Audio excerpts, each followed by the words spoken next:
Welcome to Ambrose Manor. We were not expecting company. Please follow. Do not stray from the path. Don't worry, little fella. We're mostly law-abiding folk.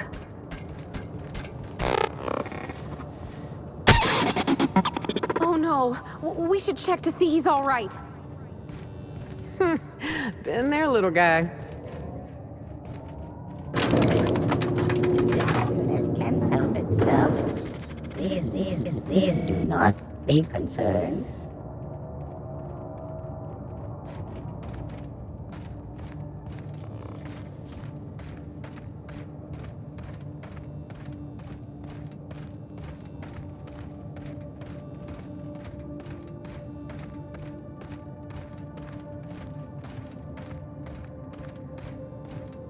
Those big empty windows.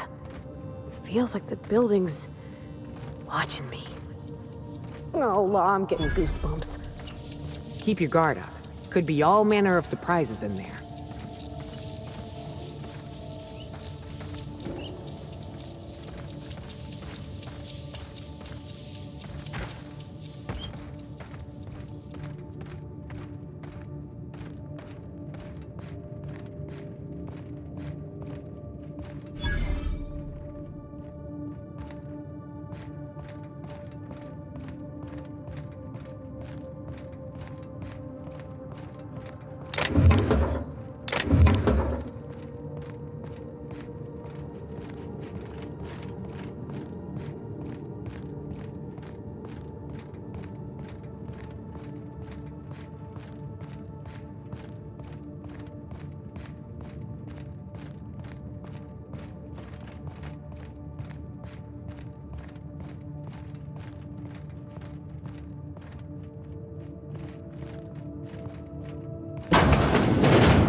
I take it back.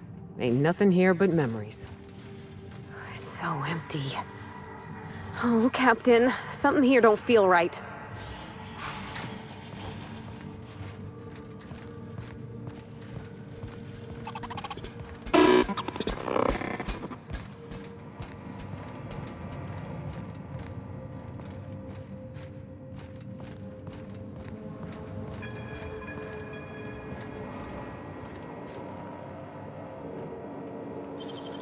Deft hand, Cap.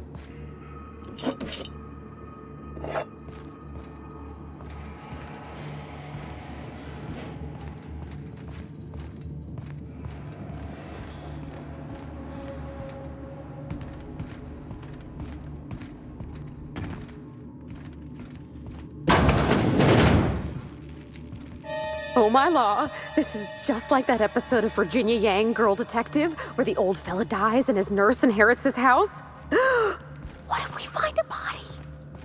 Think they've ever tried to use this while the fireplace was on?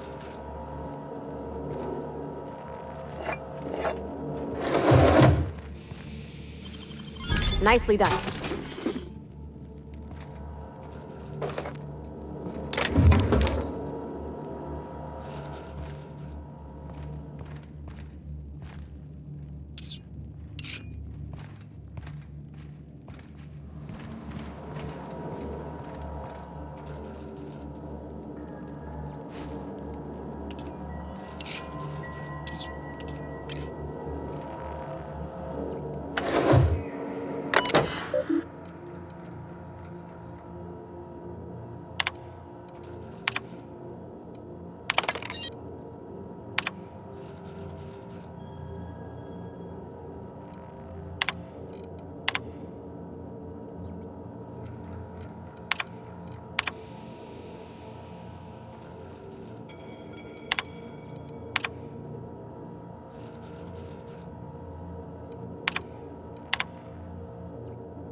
Dear Wilhelmina, I hope this letter finds you well. No, it's too stilted. It sounds like I'm writing to request a loan. Dearest Wilhelmina, I regret to tell you... Law, no, that's worse. When have I ever called her dearest? She's my daughter. This should be easy. How can a mother not know how to talk to her own daughter? My love, I can no longer... For your safety, I must... Oh, hell. Even if she despises me for what I had to do, I should still be able to say goodbye. Minnie, I have to leave, and I don't intend to come back. I love you. I'm so sorry.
Huh?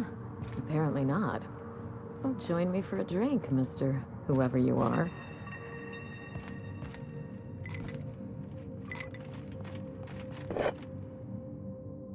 So who the devil are you?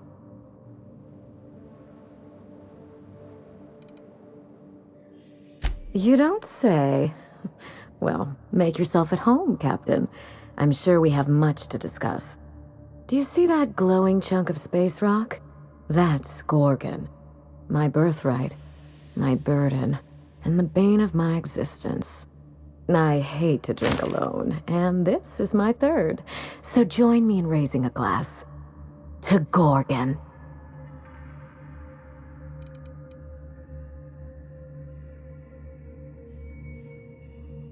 To Gorgon. May cosmic winds shepherd her to the nearest star. I'm Wilhelmina Ambrose, but you can keep it short and call me Minnie. Now, what brings you to my house, handsome? I take it you didn't come all this way for the beverages, the starry skies, or the pleasant company. A severed arm? How positively ghoulish. You know this is a private residence, not a curio shop?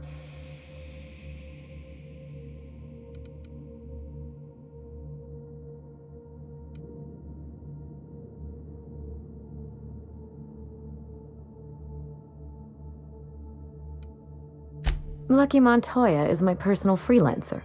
Fascinating man. Very brooding and theatrical. Always staring into space and twirling a bullet over his knuckles. But if something happened to him... Oh dear. I suppose that makes him my former freelancer now?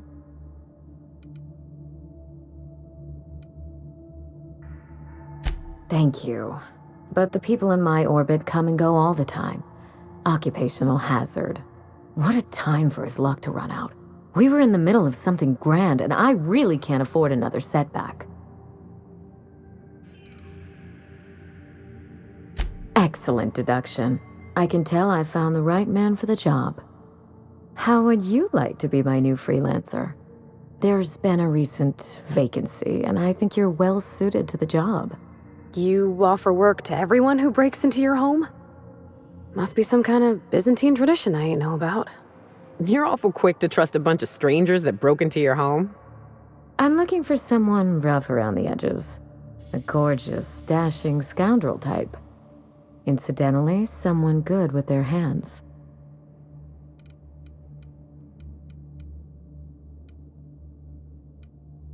The man lost an arm. What are the odds of that happening twice? Of course, Gorgon is a treacherous place, and my own family's involvement with it has been fraught. Allow me to lay out the facts, and you can decide for yourself if you want to be my chief investigator. My mother, Dr. Olivia Ambrose, worked for Spacer's Choice at the Gorgon Research Facility.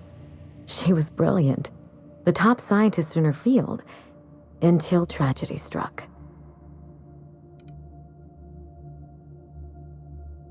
I wish I could say otherwise. One day, Spacer's Choice shut down all research and evacuated Gorgon. Everyone had to scramble or risk getting left behind. It was chaos. Employees fled for their lives. Mother never made it home. I'm told she wasn't the only casualty that fateful day.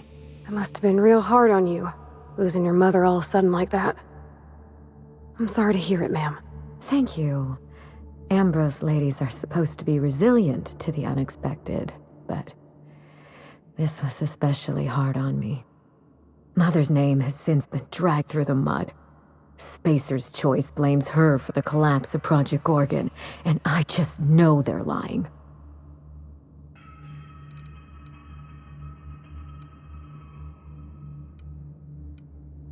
Why, indeed? To cover up their crimes? To discredit someone who knew too much? I'm hoping you can find out for me. Mother would not have allowed Project Gorgon to fail. Something happened on that asteroid, and my family took the fall for it.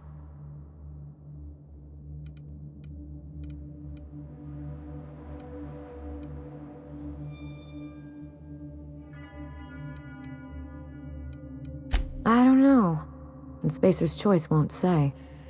They don't discuss anything that tarnishes their brand. Gorgon has a dark history. The project fell apart. Personnel were shuffled across the system. With Mother gone, now I'm all that's left. Father lost more than his job on Gorgon. I'll say no more than that. The asteroid may look like a glittering jewel, but I assure you the resemblance ends there. Gorgon is poisonous to the core.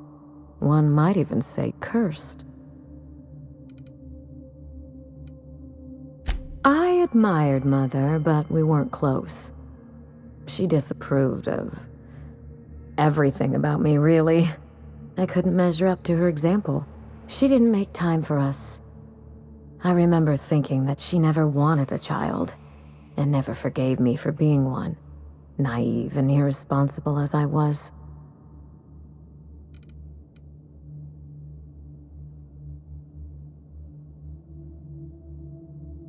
I see you got a head start on the investigation. Exploring my home, reading my documents. What else, I wonder? You're very good at this, Captain. I had my reasons for that legal formality. If you're interested in the job, you might just find out why.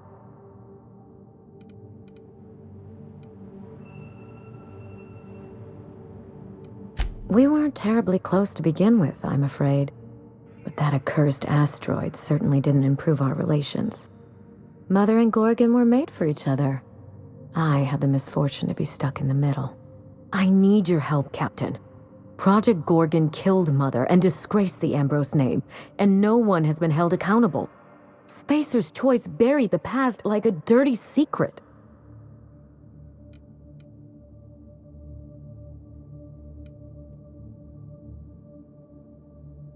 Neither. It's vindication I want. Whatever happened on Gorgon wasn't Mother's fault. I simply need the evidence to prove it.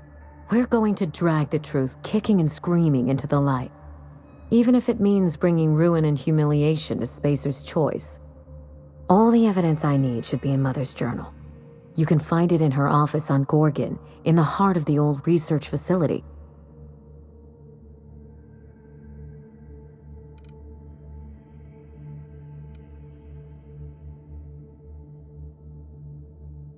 I admire your enthusiasm. This manor has echoed with my ennui, and I can feel you breathing new life into the walls. When you reach Gorgon, pack a weapon you trust. The corporate lockdown hasn't stopped the wilderness from squirming in through the cracks.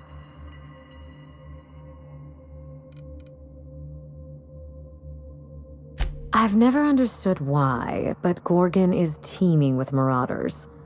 They almost seem drawn to sorrow and misfortune.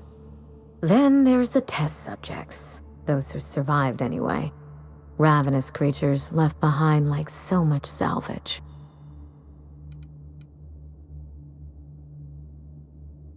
I told him everything I've told you. Just the facts. Maybe a couple of harmless embellishments. Why?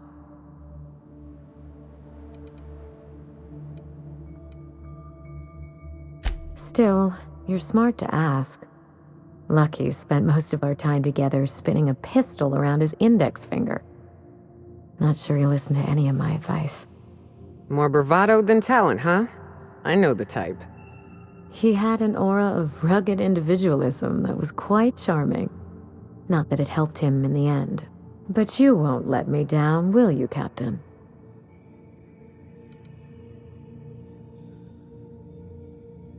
Perhaps we should cut the Q&A short in that case. I don't want you having second thoughts. There's a little saloon near Gorgon's landing pad, the Sprat Shack. Lucky was renting a room, so if you want to follow his trail, that would be the place to start. I ought to stop in and taste the local flavor. Oh, you think maybe they got a little mascot? Like a sprat in a tiny hat? Just so we understand each other, money is no object. I'm willing to squander the family fortune if you get me what I want. Between your payment and any salvage you happen across, you'll walk away from this rich enough to buy a mansion of your own. How does that sound? The cash? No one's ever done this before, and the only person who tried is a corpse. Believe me, that's enough. Here's your nav key, Captain. Safe travels.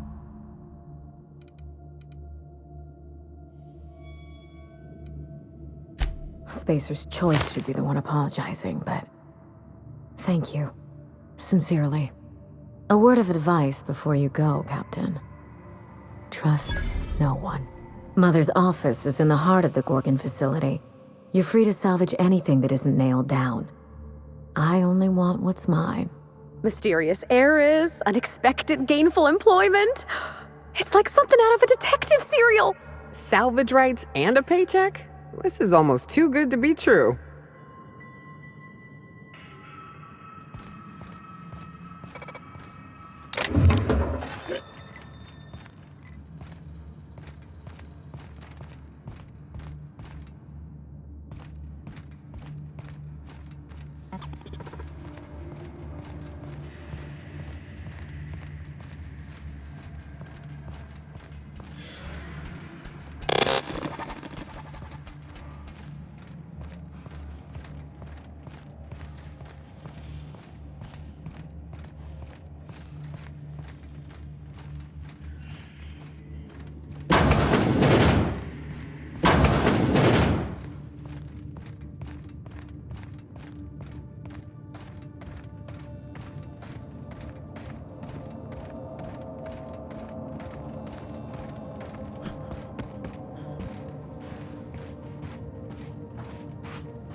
Weary.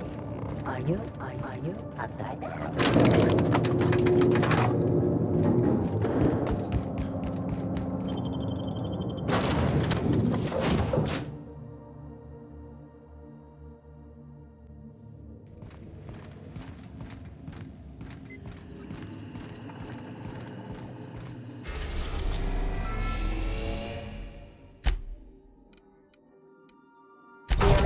Beginning orbit above Gorgon.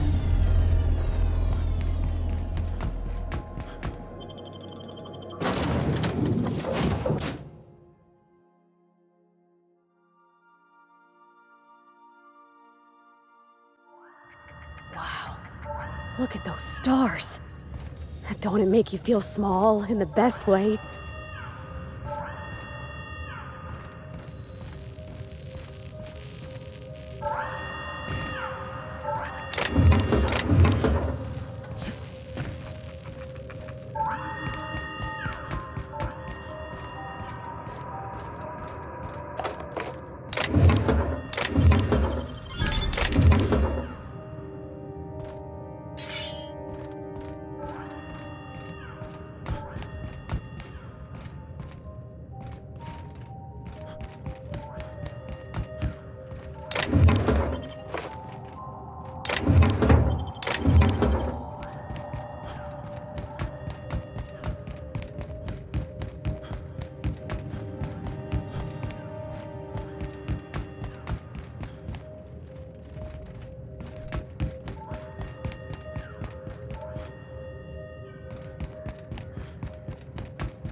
Evacuation in progress. Spacer's Choice is not responsible for any hidden possessions or loved ones left behind.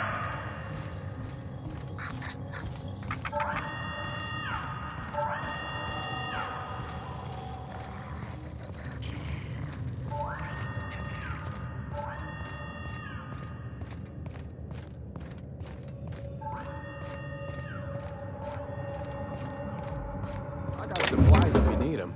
No one lasts long on Gorgon unprepared. You looking for supplies, stranger? Let's stock up here. If you run low on bullets out in Gorgon's far reaches, there ain't no one round here liable to help you out. Let me know if you're looking for something particular. You mean you came out to this asteroid without knowing nothing about it? Me too. Heard it was wild here and couldn't resist. Trouble is, if you wander off to somewhere you oughtn't be, like way out in Gorgon's farthest reaches, odds are slimmer of your bits finding their way to my pockets. If you want my advice, stick close to the Sprat Shack, unless you fancy having your limbs torn off and eaten. All right, you know you better than I do. Just be sure you watch out for the Marauders. That's the #1 thing. Oh, and the Mance. You watch out for Marauders, Mance, and Charles from accounting, and you'll probably be fine. Only the meanest Marauder on Gorgon, and also anywhere else. That man is crazier than a bag of canids and twice as likely to bite. He will bust your head open like an overripe mock apple if he so much as sees you. I ain't joking. He'll snap you in half like stale bread noodles.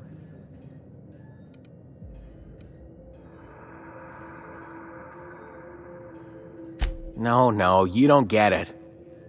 Charles from accounting is like... Imagine if you took 3 of the most howling mad Marauders you could find and mashed them together. That's Charles.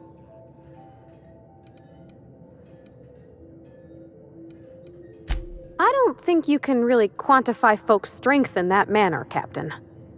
You ain't listening to me, huh? Well, I warned you. If you run off and get exploded to death by a madman with a rocket launcher now, that's on you. Sure, okay. He's got a rocket launcher.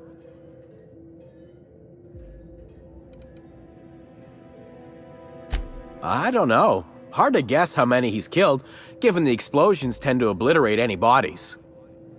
I'm joking. No one bothers looking for bodies. I'm starting to wonder if there ain't a person on this rock entirely out of their minds. Look, long story short, you do not fuck with Chuck. Best to avoid the Marauder camp entirely. That's my 2 bits on the matter.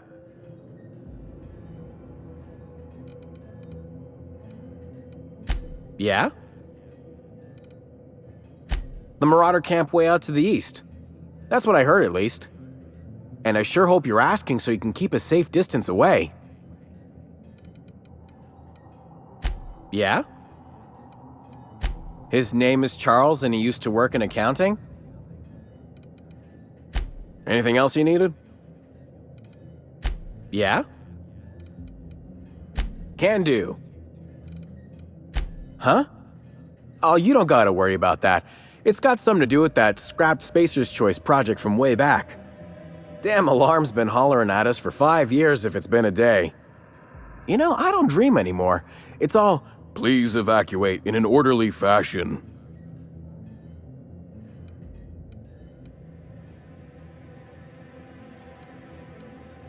I won't stop you if you want to have a go at it. But so you know, it's gonna take more than giving that control terminal a good old-fashioned pummeling.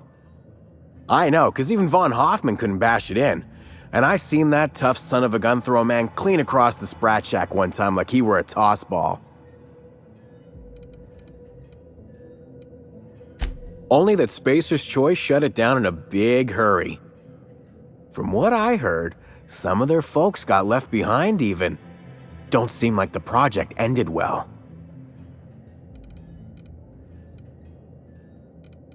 Found a pickaxe in the mine like none I've ever seen before. Could be awful useful if you're the violent type.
They'll never see us.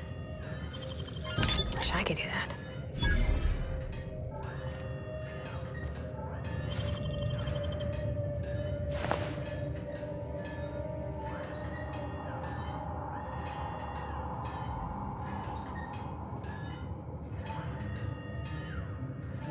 Hey again, stranger. What can I get you? All sorts of salvage and weapons, and plenty of.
Hey again, stranger.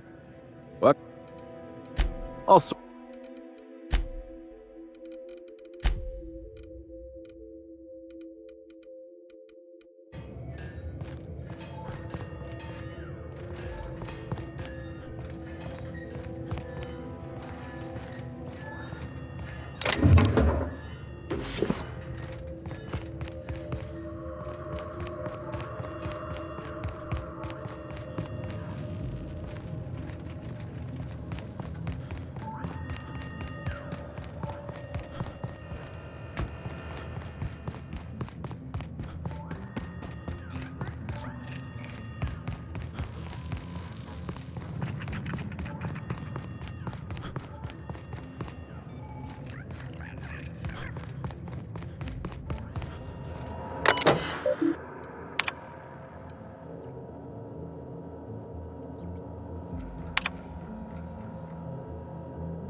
This unit is a friend to all debtors.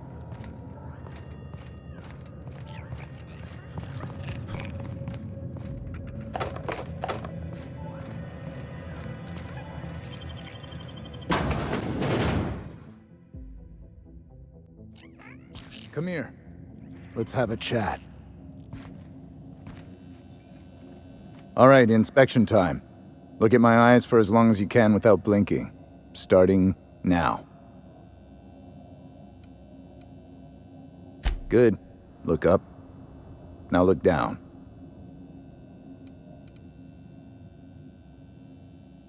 You're doing swell. Now, name and occupation.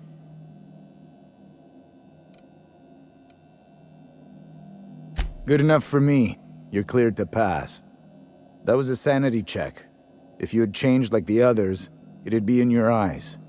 You'd also be drooling, cursing, and making a mess of the place. Welcome to the Sprat Shack. You can head on downstairs. Every day, salvagers and scrappers set out to comb the ruins and make their fortune. The ones who come back, they aren't always the same men or women who left. They change. Never for the better. First, they get real twitchy and paranoid, shouting at folks who aren't there. Then they smell like they soiled themselves, on account of how they soiled themselves. After that, they're gone. Nothing but animals wearing human skin. Seen it happen myself. It's never pretty. This is the Sprat Shack, the most remote watering hole in the system. Rule number 1, no fighting. Rule number 2, wipe your feet on the way downstairs. We're the only hospitable place on this rock. I want to keep it that way. That's why we have rule number 3. When people change, they stay outside, where they belong. Just don't ask me to dance. Bouncer, bodyguard, law enforcer. I make sure the Sprat Shack gets only the highest caliber of clientele. That's us.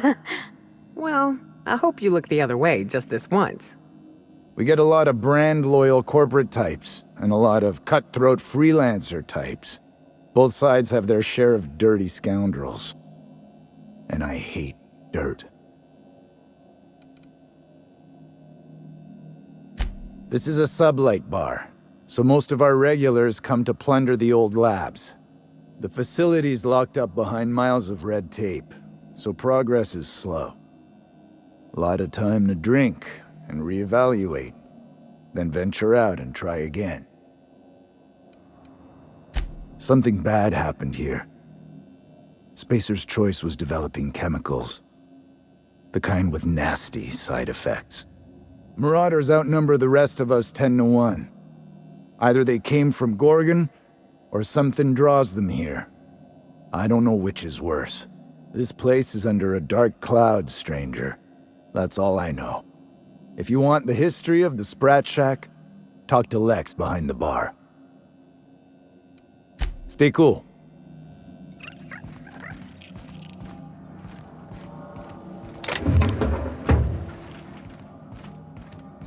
Oh, ugh.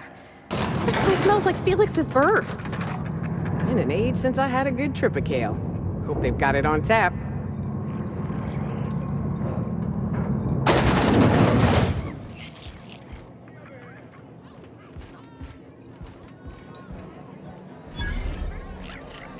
Welcome to the Sprat Shack. First one's on the house, and I won't even water it down. What'll it be?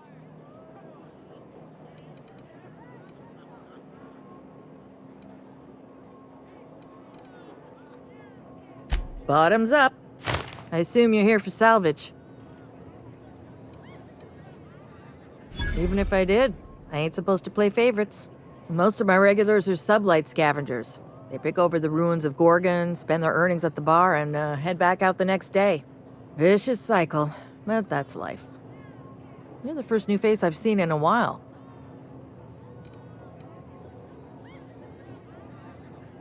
Lucky. Sure, I knew him. He could get a little dramatic at times, but he was a good guy. Heard he took on a dangerous job. Spent a lot of time coming and going from the Office of Creative Incubation, just down the road. That's where the top rungers at Spacer's Choice came up with slogans of marketing. Lucky never told me why it was so important. Awful shame about what happened to him.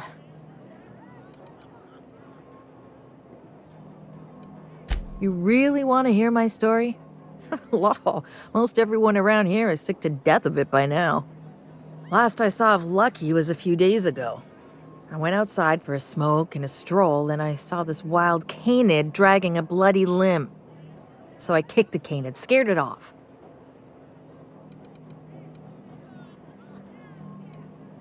I'm an animal lover myself, but canids have temperament issues you just can't breed out. Get this, the canid was chewing on an honest-to-law human arm. Lucky's arm. I'm a bartender. Attention to detail is my middle name. Anyway, the arm was clutching a phonograph that mentioned someone named Alex Hawthorne. I did some poking around, and this Hawthorne has a reputation among the salvagers who frequent the bar. So I packaged up the arm nice and tidy and sent it care of the Halcyon Parcel Service. They even gave me a discount on the hazardous waste removal stamp. I figured Hawthorne would want to know what happened to his pal. Help Lucky get his affairs in order, you know. Oh, I hate to see people go with unfinished business. 3rd floor. Once I figured he wasn't coming back to pay his tab, I left his room unlocked to air it out. You can help yourself to anything you left behind. Fair warning, I've been letting the regulars use it for a quick lie down. Just wash your hands when you're done. Trust me. Spacer's Choice used to brew pharmaceuticals in these parts. That's why the asteroid smells like an old gym sock. They say Adrenatime came from here, just down the road at the old R&D lab. Very hush-hush back in the day.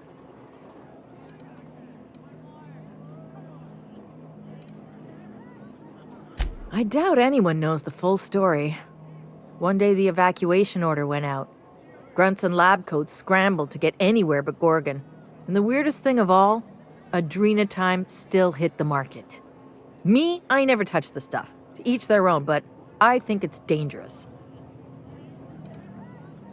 Damn right we are. We've got drugs, scrap metal, prototype weapons, drugs, money, and more drugs. When Spacer's Choice evacuated, everyone dropped their gear and ran. Most of it stayed where it fell, and all of it is up for grabs. Of course, the real treasure is whatever's locked up in the old facility. Until someone figures a way to crack it open, we're just sifting through dirt. Roscoe might tell you more. He spent some time around here before the bar opened up, and I trust him well enough. There's always Leonora, my favorite customer over in the storage room on the 2nd floor. keeps to herself and always closes out her tab.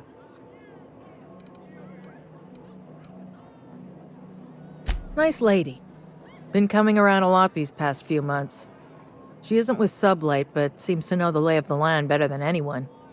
She spends most of her days drinking alone. I think she's looking to hire someone. If you're open to a side gig.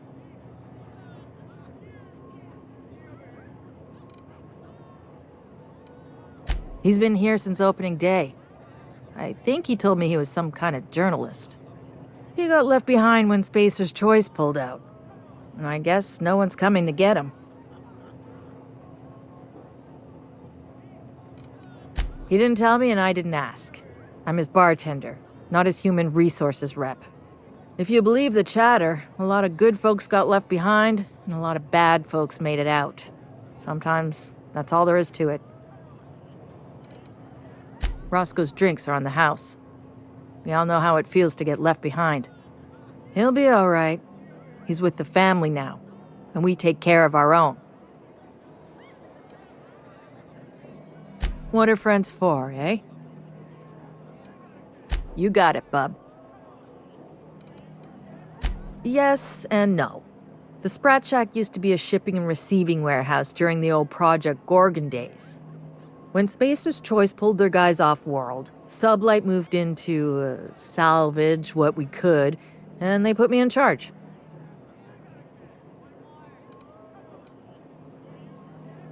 Yes and no. We're doing a lot more than squatting. We're classing up the joint, keeping the riffraff outside where it belongs. They didn't even serve drinks until I arrived. Talk about wasted potential. Yes and no. Rumor has it there's a Sprat wandering around the Groundbreaker, and he's the legal owner of the Sprat Shack. Hagen's idea. See, Hagen didn't want a paper trail that led back to her, so she gave the bar to the Sprat. If there were any legal problems with this place, the Sprat would do the time. You think a Sprat could own Edgewater? Oh, imagine one wearing Mr. Thompson's little hat! Anyway, that's what the paperwork says. I don't make the rules. Easy. His name's Matt. The beautiful thing is, no one could tell Matt Sprat apart from an ordinary vermin. I think that's kind of the point, to send the authorities on a wild Sprat chase.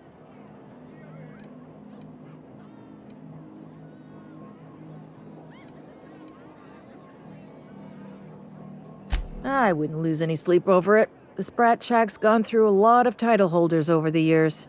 As far as business arrangements go, this one's a head-scratcher, but they say it's all above board, so that's what matters. Yes. And no. Again, that one was Hagen's idea. She told me that speaking in vague terms keeps you out of trouble. And I don't want any trouble in my place. Thirsty people come and go from all over the colony. Mostly on the way to somewhere better. Some are well-connected. And not everyone pays with bits. That's how we get the unconventional goods anyhow. Sublight keeps us well-stocked with the essentials.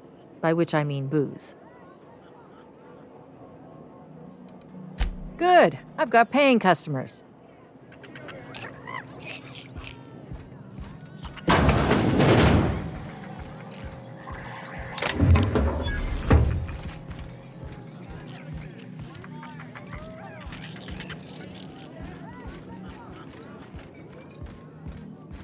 You're a humbug, Trixie, and worse, a thief. I can't steal what's lawfully mine, you tangle-footed dimwit. Bring it up, you two. I've heard more than enough of your shit for one day. That was my salvage, Trixie. You had no right to it then, and you've no right to it now. A disagreement between professionals. None of your business. I risked my life sneaking around marauders to claim that wreck. And I didn't see your name on it. Now you've done it. Eat fist! All right, that's enough! This is a family establishment! You want to make a mess? You make it outside! But this was personal, Lex. It's a question of salvage. That wreck was gonna make me a fortune. Hey, didn't I warn you about sticking your nose where it doesn't belong? It's the same fight every day. 5 years we've been at this, and we still can't agree on how to properly tag salvage. Now you two listen, this is my place. While you're in the Sprat Shack, you'll sit quietly, or I'll forbid you to come here at all. Is that understood? Here, here. Bars are for drinking. The poor decisions that result are better left outside. Fair's fair. I'll have a stout, and we'll settle this later on our own terms. It's no good to leave a fight unresolved. If I don't do something, these two are gonna be at each other's throats. Would you do me a favor and weigh in as a third party? I can use an unbiased set of eyes on the problem, and an outsider like you fits the bill.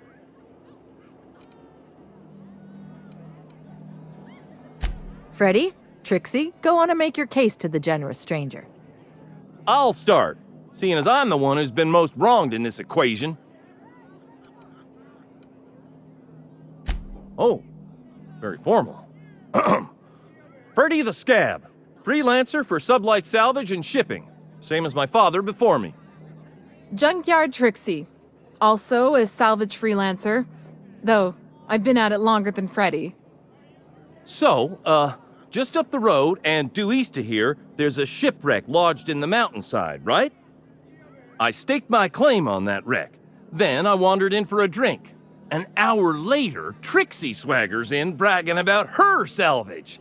Ugh, the nerve of some people.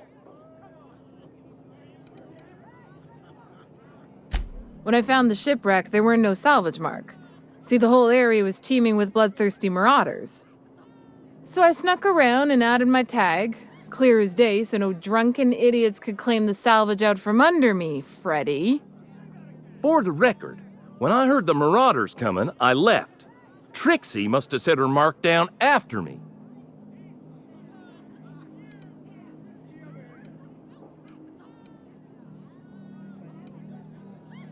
Sorry, I won't speak out of turn again. Anyway, that's my story, sir. I drew next in the dirt, with my toe.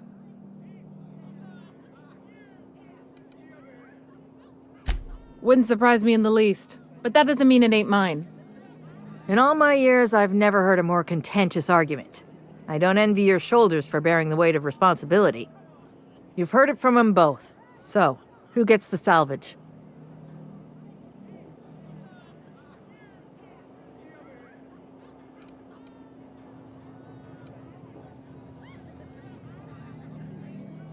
Thank you. Law, it's hard to get a fair trial in this sprat-fucked colony. You'll pay for this. I don't know how, and I'm not sure when, but just you wait, and maybe it'll happen. Someday. Here's a 6-pack on the house, plus your fee. Maybe now we'll finally get some peace around here for a change. I'll write to Lilia Hagen in the corporate office on Groundbreaker. She'll get some haulers to drag it away. It'll take a while. Nothing happens fast around these parts. But at least the salvage would get a good home. A little too often if you ask me, but that's the sublight way. Anything worth doing is worth fighting over. Come and chat if you're ever feeling thirsty. That's my captain. Smooth talking, Cap.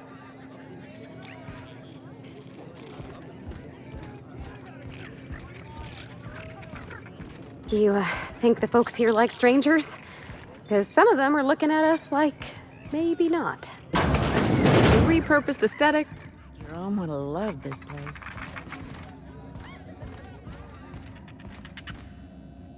You don't look like one of the salvagers, no? Don't really seem like the type. You've got the look of someone who's traveled far to get here and whose journey is far from over.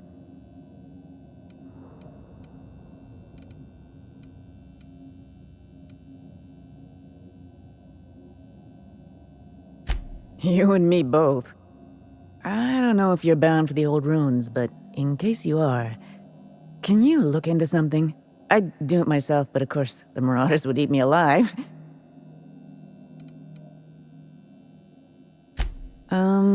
looking for something out there. Been paying Sublight to help me, but they haven't made much progress.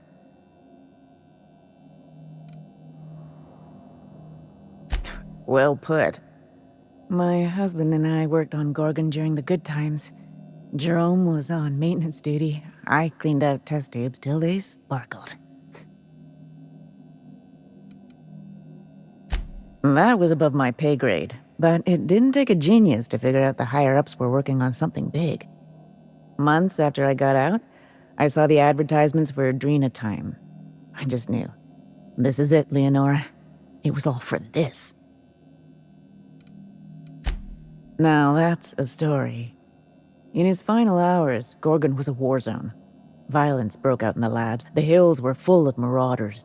You couldn't take a leisurely stroll without an armed escort. When the order came through to evacuate, non-essential personnel drew a lottery to see who would board the first wave of ships. Jerome won. I lost. As soon as I wasn't looking, Jerome switched our tickets and pushed me to the front of the line. I got to leave. Jerome stayed behind. I never saw him again.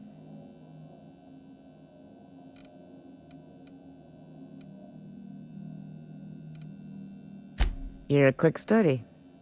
This place is greedy.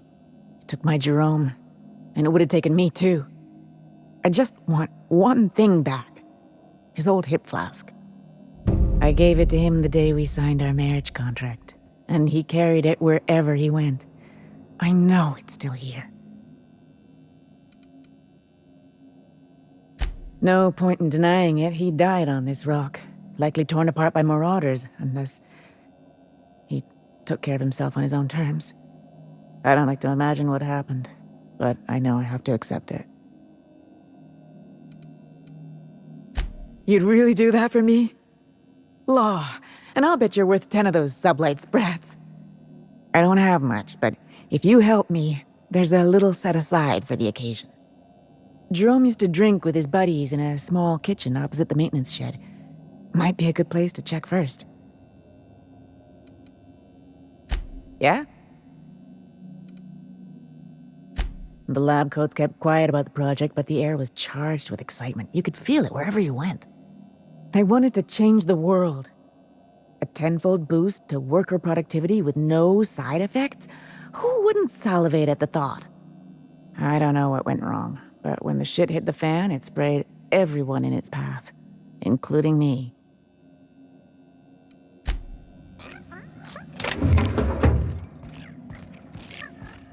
That last drink you ordered had a punch to it. What did you say it was called? Lunar Eclipse Mix. It's just pep pills and a 2-hour energy brew. My ex used to have them with breakfast. Oh yeah. Whatever happened to that guy? I broke it off. He wouldn't take his hat off in the bedroom. Yikes. Every time I see a Spacer's Choice advertisement, it's like he's staring at me from behind the screen. This is a family business. Chin up, look sharp. Huh, who's this now? Wonder if they could... Nah, who am I kidding? Holy shit, a fresh face. Haven't seen your like in years. Don't know what brought you to the most dangerous corner of this solar system, pal, but you're welcome here. Oh, you talked to Lex yet? She tell you to keep it civil? You wouldn't guess to talk to her, but that lady's got a mean left hook.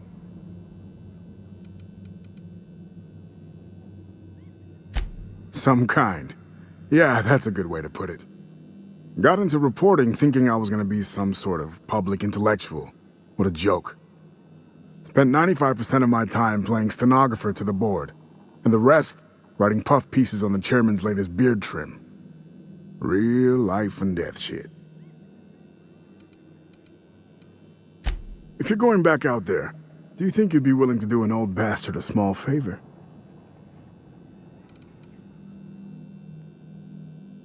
You know, that reminds me. I don't think you've ever actually paid me. Well, I've been trying to get away from this rock for 5 lobby-fucked years, but I can't stay gone. Told you I was a journalist, right? I was here on a story back when Project Gorgon was active. I was doing an interview series for Spacer's Choice. Recorded them all on these little portable phonographs. But when everything fell to shit, Spacer's Choice wouldn't let me leave. Terms of my reporting contract unmet, they said. Right on the money. Look at me, I'm no fighter. I've never even touched a gun. But you're just the right amount of rough around the edges. Help me get my recordings back so I can finally get the hell out of here.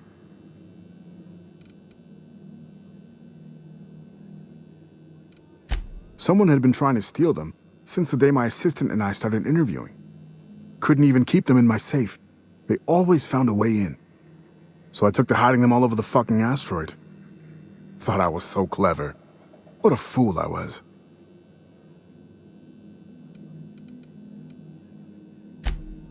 Oh, Georgie?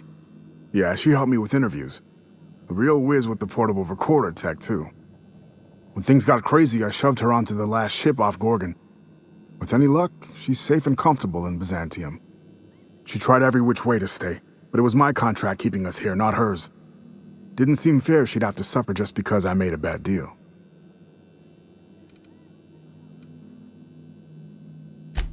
Oh, I've tried, make no mistake. I've caught a couple of rides out with sublight folks, but the board's fixers always send me right back. And I'm not about to stand toe-to-toe with marauders just to fulfill a line item on a contract.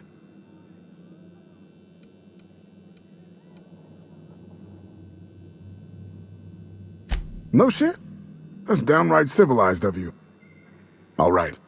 One of them I stashed in the Office of Creative Incubation, in the projector room on the 3rd floor. I gave another to my friend Birdie to keep in her apartment, just outside OCI's upper entrance. Seems like a good idea at the time.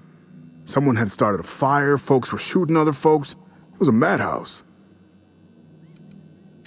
You'll find another in the chem lab. It's in the main lab storage room.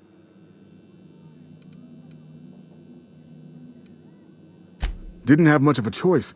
The primals had gotten loose, couple of them were chasing me. The recordings just ended up wherever I hid.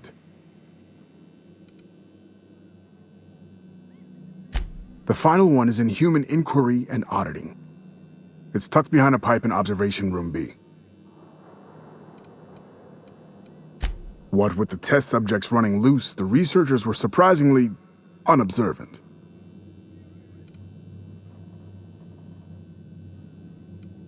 That's more than I've been able to hope for in years.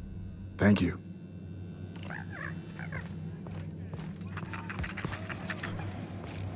What's the story with this place anyhow? Used to be a shipping warehouse. Supplies.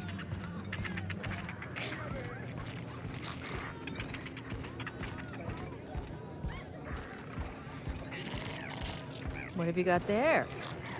Adrenatime, I think. Found some in an old busted crate.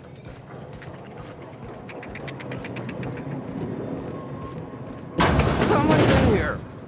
Oh, lol. It's coming back up again.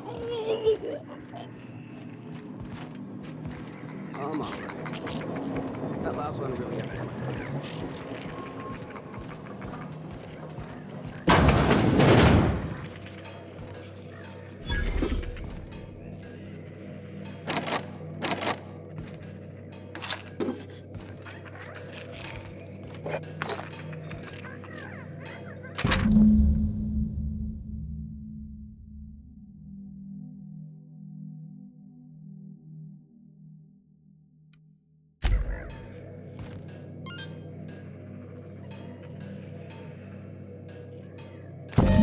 They stick the preservative in before or after the eye comes out.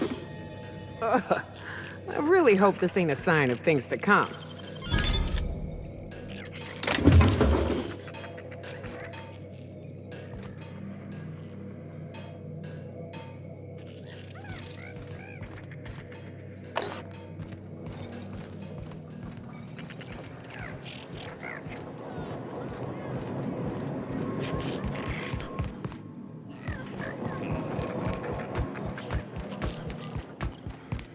So...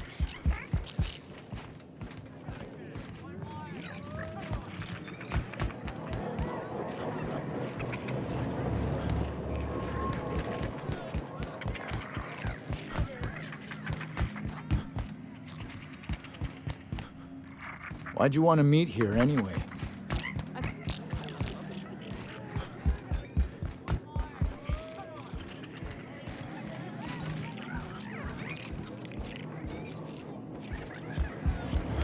Are you? Sorry?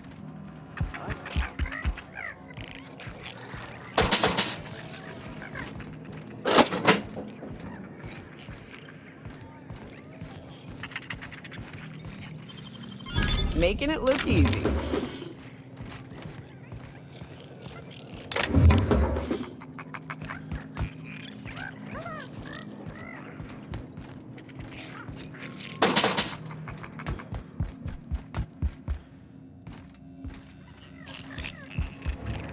Did you bring the payment?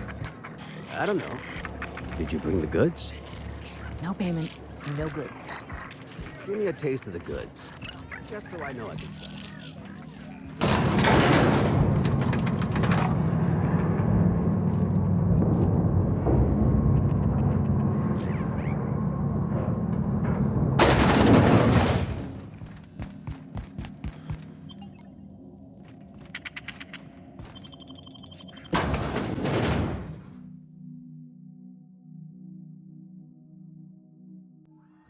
I've eaten my fair share of Terror-wise, but I'm still gonna come out and say it.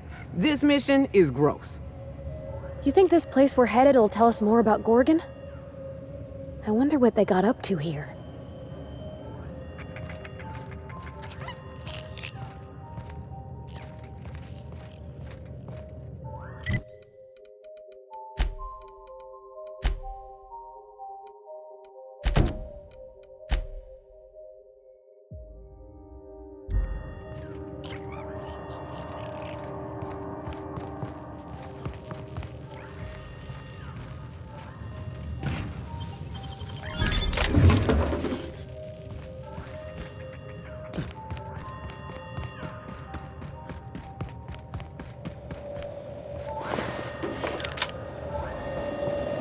Keep an eye out, Captain. This place don't look entirely safe.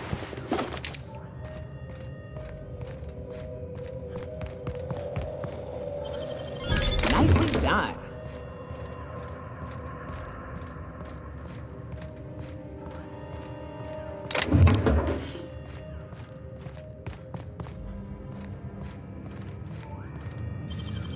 Great work.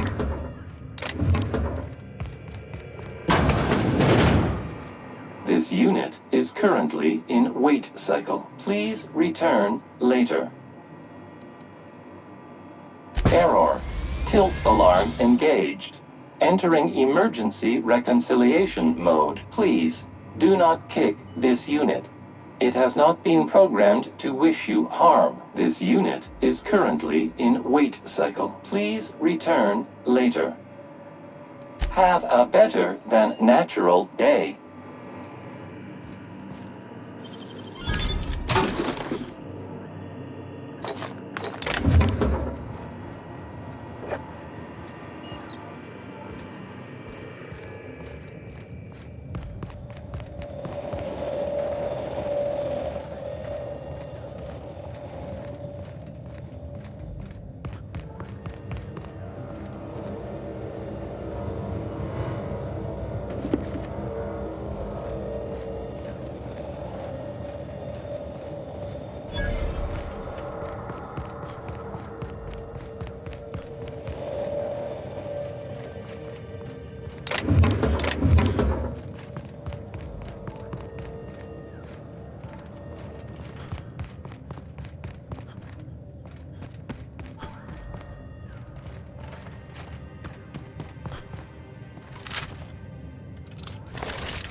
Whoa, this looks just like the abandoned parts of Edgewater.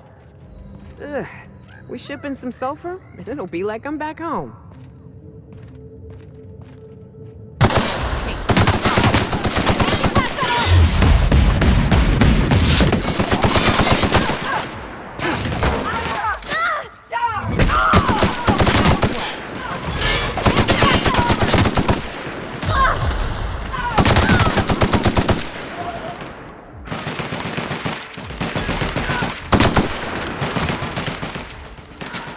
Everyone all right?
Nicely done.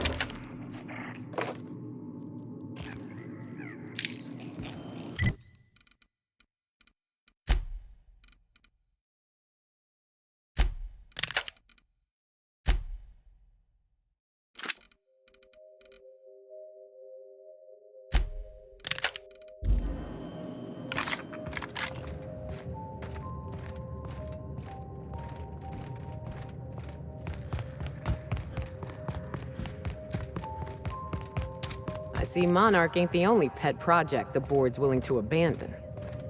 Whatever happened here must have been real bad. Spacer's Choice just up and abandoned it.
Wish I could do that.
Don't you worry, Mr. Lucky Spirit. We're gonna finish your work and put you to rest, good and proper. Whatever's out here, it better be worth carrying around a man's eyeball.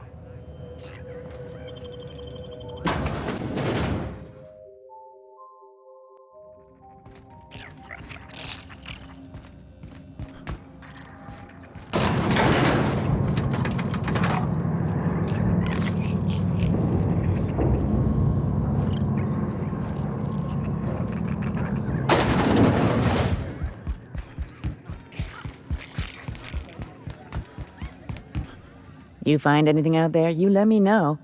I'm ready to get off this rock.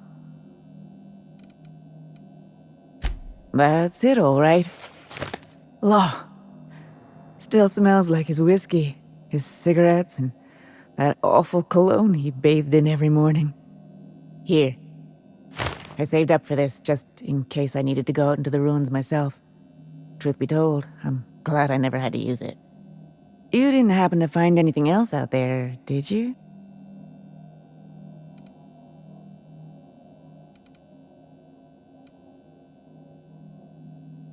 A marauder? You're telling me he's been alive all this time? Don't tell me that's the end of it. Was there anything else?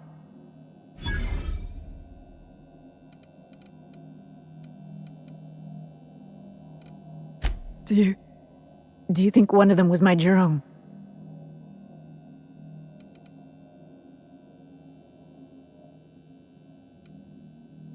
I see. Thank you for telling me. Jerome got me out of Gorgon. I can honor his memory by staying out. Time to hit the dusty trail. Be seeing you, stranger. I think you did the right thing, Captain, but I hope she doesn't try to go after him. That was good of you, Cap. It's better to know. It's always better to know.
Everyone all right?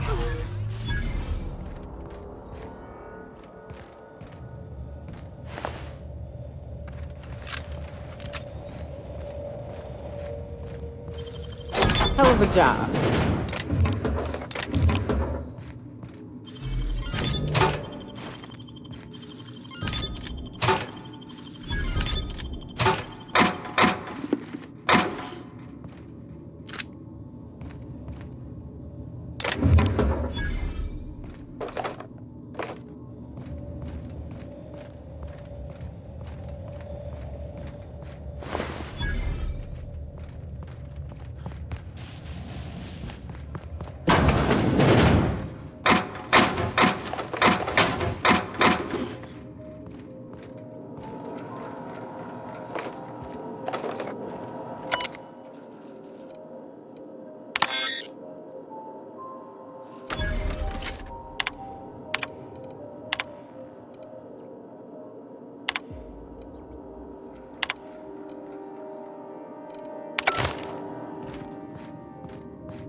So the ship talks?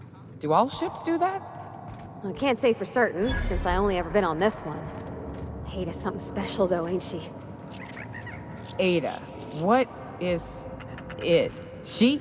It? I'm a bit fuzzy on the details. Used to be I thought she was a simulated intelligence. You know, a long series of commands telling her how to react to certain inputs. You used to. What do you think now? Well, I worked with a lot of machines, and ain't none of them like her. They can be pretty smart, but mostly they're rule books with a voice box. Ada's different. One of life's mysteries, I suppose. I don't trust it. If it crashes us into a star, I'll be a mite upset.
Dr. Ambrose, tell me about Adrenatime. What does it do? Hasn't Clarence already dumped a pile of promotional materials on your head? Where's the fun in that? My listeners want to hear it in your own words. It's an injectable drug that improves a patient's speed, awareness, mental acuity, and endurance. In moderation, Adrenatime will uplift the laboring classes by strengthening their minds and work ethic. That's quite the mission. What's driving this vision of uplift? I am a solutions-oriented woman. I see a problem and I am moved to solve it. Poverty is one such problem. Through science, I believe we can improve the poor, and in so doing, improve Halcyon.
I ain't think we're welcome here, Captain.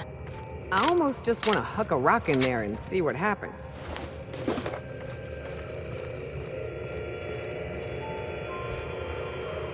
When does a man become a marauder? People talk about them as if they've transformed, like they've mutated. I see it in the Aetherwave broadcasts, read it in the papers. But beneath their masks, they're only people. Dangerous people with a terrible illness, but people still. When we call a man a marauder, have we given up on him? How do we know when he's become one? How can you decide to give up on someone? Have I given up on Harvey? Who does this suffering serve, I wonder? Spacer's choice? We call them marauders, like they have some kind of group identity. They don't. The name was coined in Edgewater, I think. One of the towns first hit by the Adrenatime crisis. A lonely Spacer's Choice outpost on the edge of a barren sea. A prime place for the company to test a disastrous new product. When the town started fraying at the edges, hardly anyone else in the colony noticed. Just like Lucian planned. Is this one of those research outposts we're looking for? Wow. Get a load of this view. A town already teetering on the edge, and Adrenatime shoved it off a cliff.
Of them.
Wow.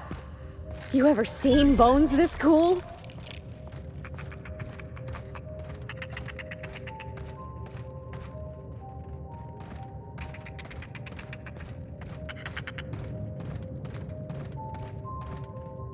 Llama? Talk to my first mate if you have questions. I'm telling you, this isn't the rock. We need to turn back. This is the spot! Now keep your eyes peeled. The dead drop is at the foot of the alpaca, he said. And this is the alpaca. Llama. What was that?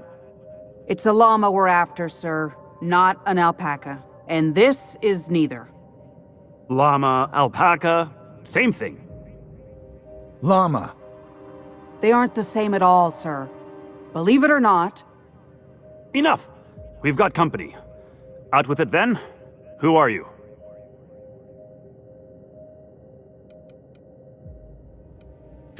I'm the captain of that crashed vessel, to be perfectly accurate. Why start now? What was that, First Mate? Just talking to myself again, sir. We're on the hunt for a package.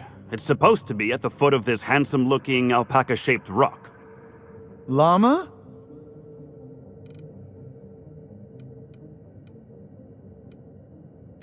What?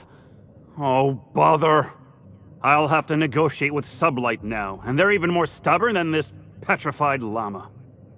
This? This is not a rock shaped like a llama. This is a fossil shaped like a fossil. Captain. Could it be the fossil of a llama? I highly doubt that. Can you believe this guy? Thank you. Hey, I do the talking around here. This is the right spot. I know it in my gut. But there's no package, and now my crew is insubordinate.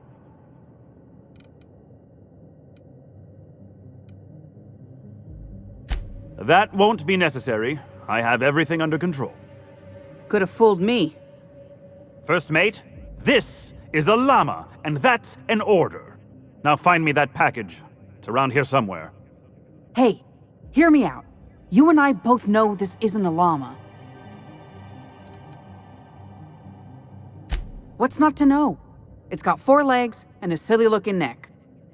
I read all about llamas in a book about Earth animals. I guess our client must have read the same book. If you backtrack and take the right-hand fork, I could have sworn I saw the rock there already. Captain wouldn't let us stop because the beak wasn't sharp enough to be a llama. Bingo! He won't even let us turn around because he's dug his heels into this fossil story. His pride is all tangled up in it. We're not getting off Gorgon without that package. If you can find the llama and the goods, you can have my cut of the take. I don't care. I just want out of here.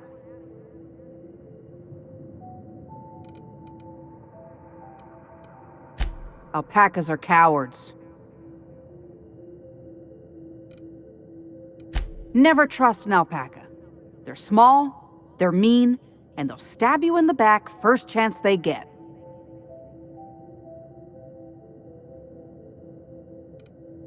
You're telling me we'd be having a very different conversation if this were an alpaca-shaped rock. Llama! Don't let me down. That llama is my ticket out of here.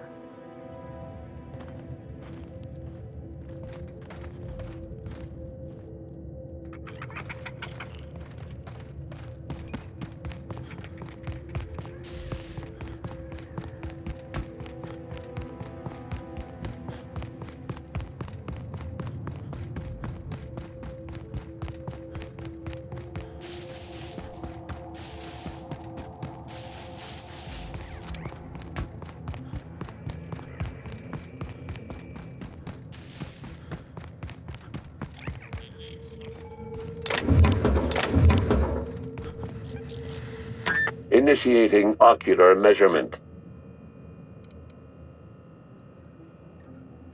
Measurement complete. Ocular identification complete. Welcome, Clarence Mostly. Access granted. Welcome to the Office of Creative Incubation.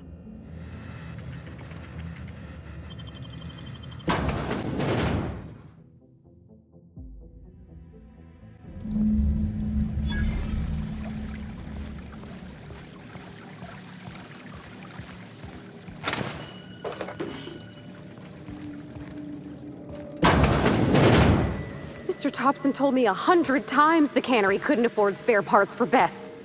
All while Spacer's Choice was building this?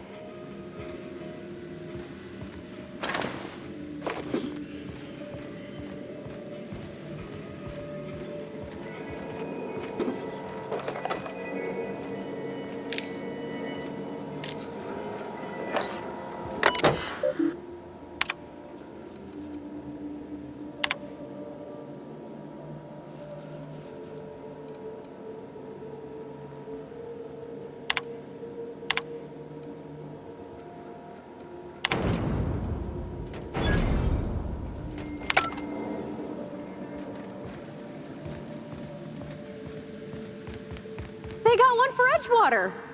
Oh, it's just Saltuna. Come on, we got a volcano too. Keen skills. Spacer's Choice security folks can't hit the broadside of a mannequin. Keep your aim steady and your trigger finger at the ready. Adrena time brings out the hero in you. Show your boss that you are prime, because you take Adrena time.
On it, Captain.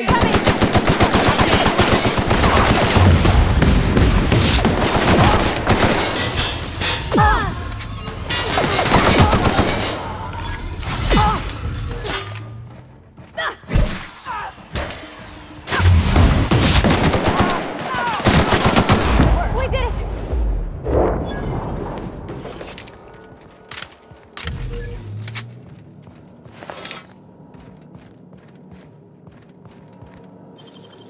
Easy.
think this screen's taller than my entire shop back home.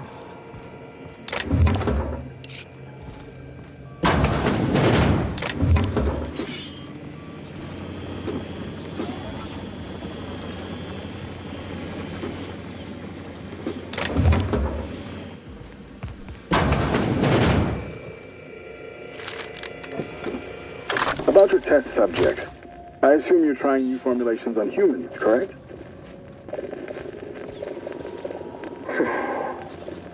Where do they come from, Dr. Ambrose? They come from Tartarus, don't they? Returning foe!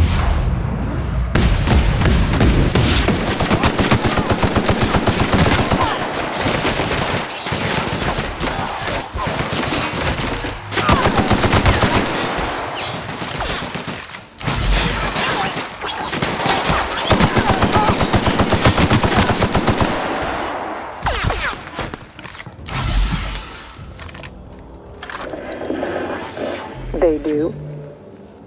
Why the reluctance? Providing life-affirming employment to the indigent, the criminally indigent? Well, that's a social good, don't you agree? I have a staff meeting to attend. Excuse me.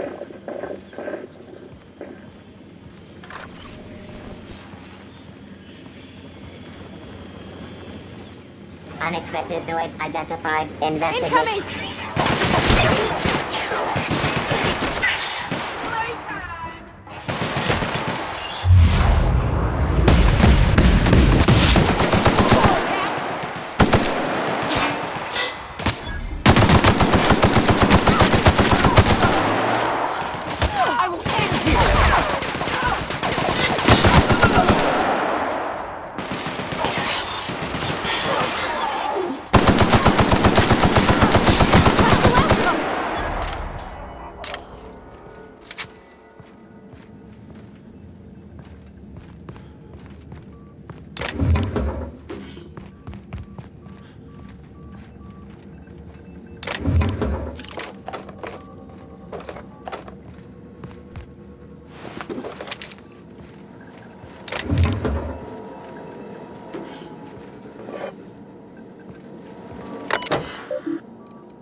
Be ready for anything. I hope their passing was swift.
Shoot. This place got me feeling like I might dirty it up just by looking at it.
I knew I heard a little weasel sniffing about. You'd best go back the way you came. There's nothing for you here.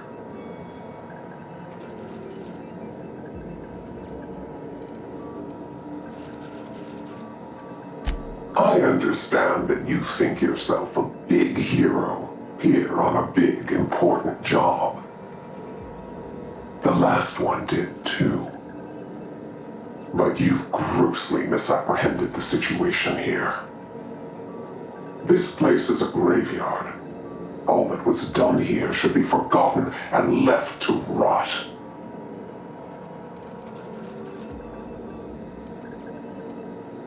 Gorgon is the birthplace of marauders. We created them here, in this very facility.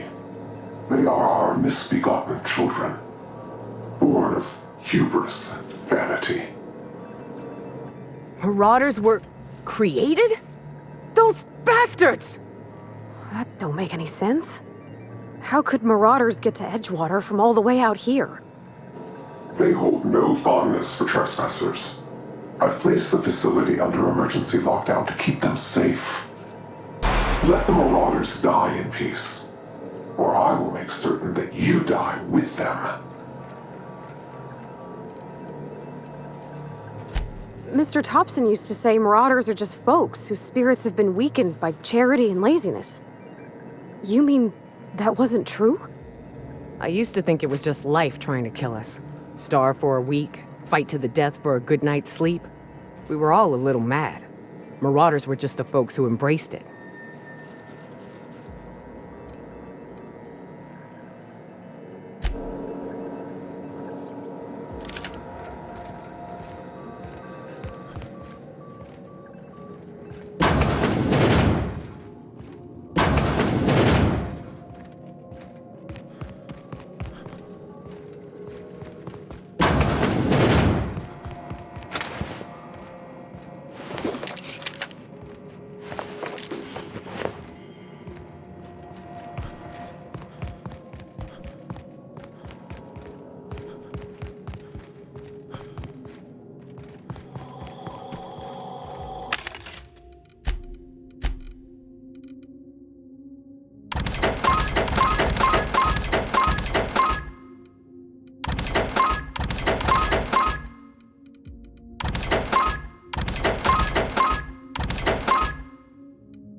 An old comms tower, huh?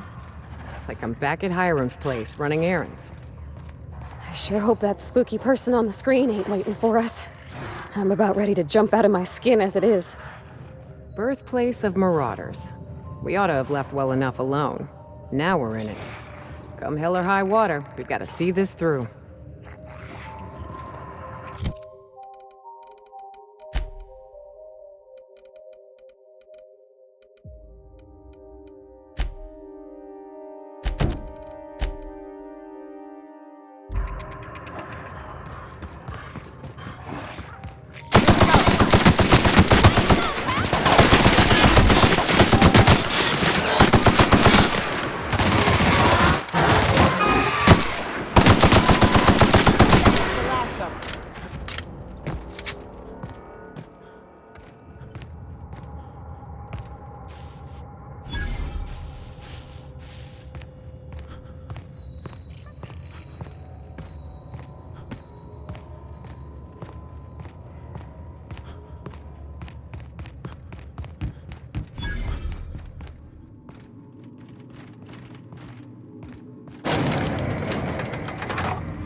Folks used to live here.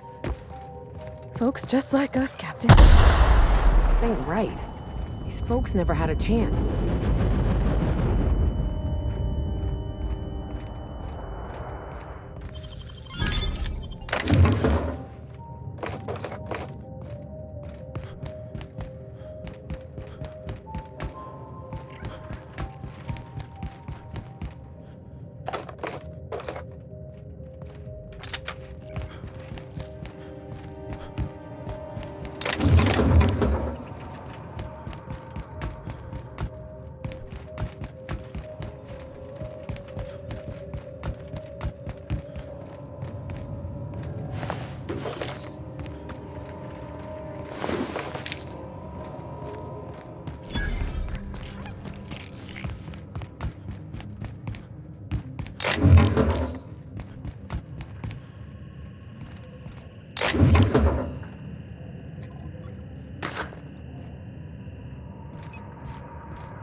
You want to know how I'm doing? I've been hunting down a petrified llama all day. That's how I'm doing.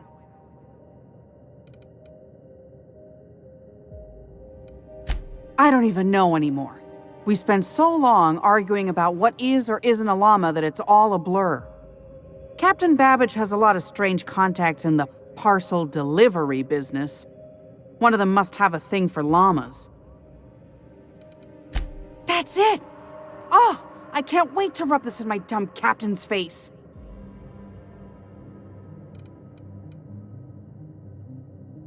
See here now, what's all this talk about? We got the package. And guess what? It was where I said it would be. And this fossil? It's not a llama. Not a llama at all. I believe I owe you an apology, First Mate. What? It's true. I wouldn't know an alpaca from a raptidon, and as a captain, that's a mark against my good name. Can you ever forgive me? Llama. I don't know what to say. I'll start. Thank you, stranger.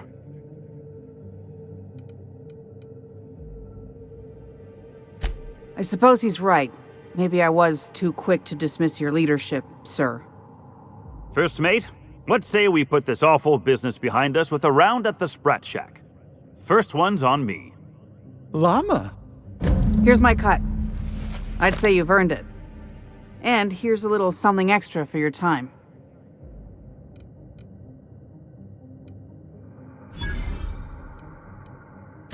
Be seeing you, and thanks again. Llama!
That's the last of them!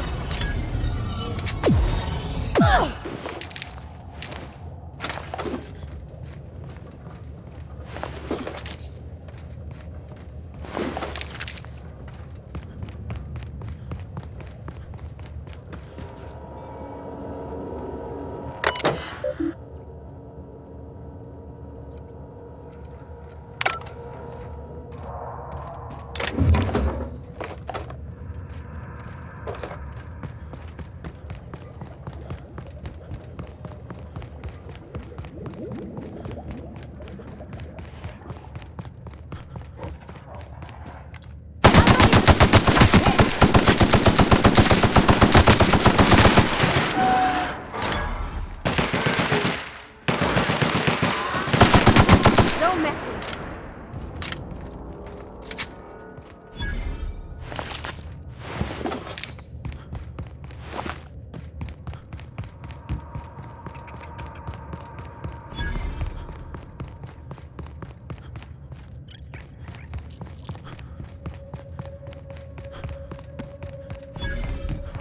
Well, it beats climbing the walls anyhow. Don't look, don't look, don't look.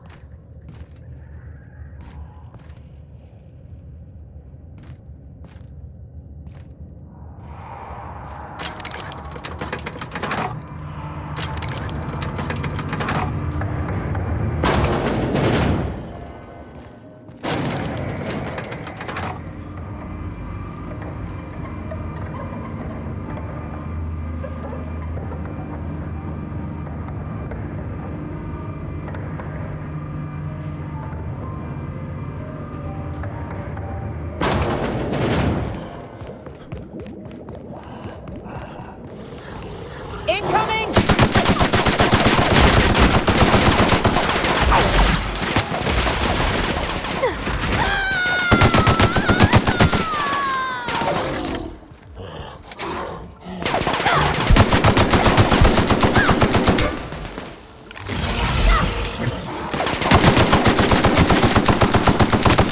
Everyone all right?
anyone else feel like the walls are almost leaning in? As much as I love caves, let's make this quick. Manties love them too.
I don't know what those researchers were doing in here. I'm glad they stopped.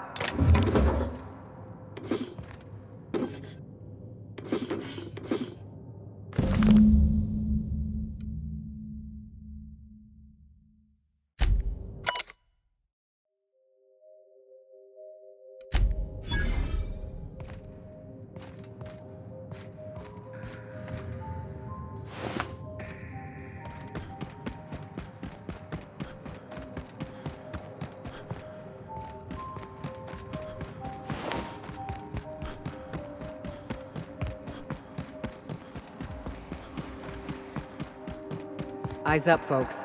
I smell a queen in here.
I figured the mines were gonna be trouble.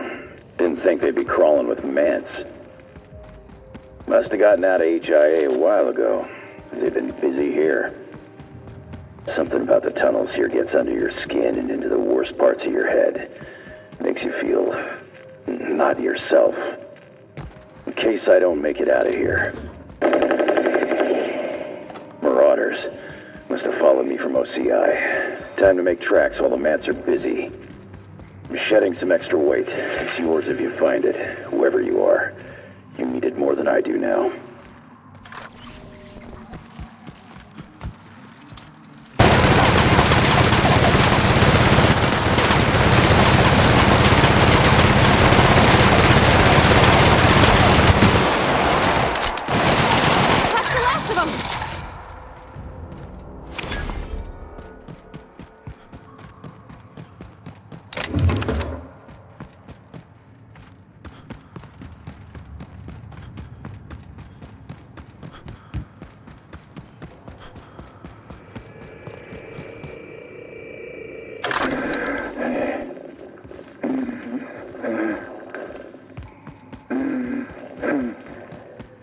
Benji, you remember that time?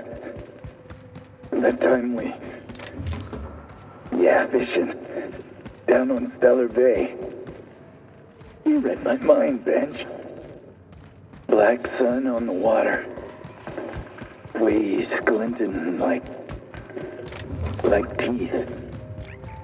Swallows whole. That sky.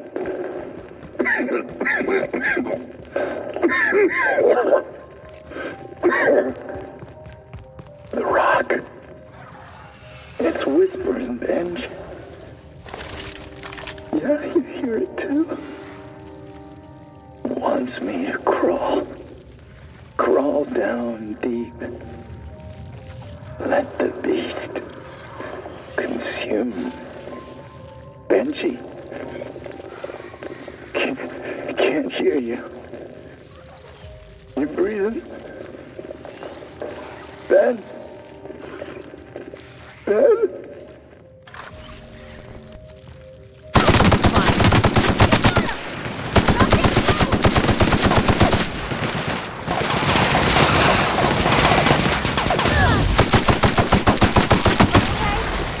Right.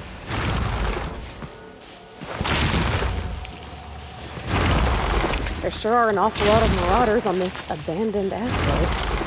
No telling what other horrors we're set to find.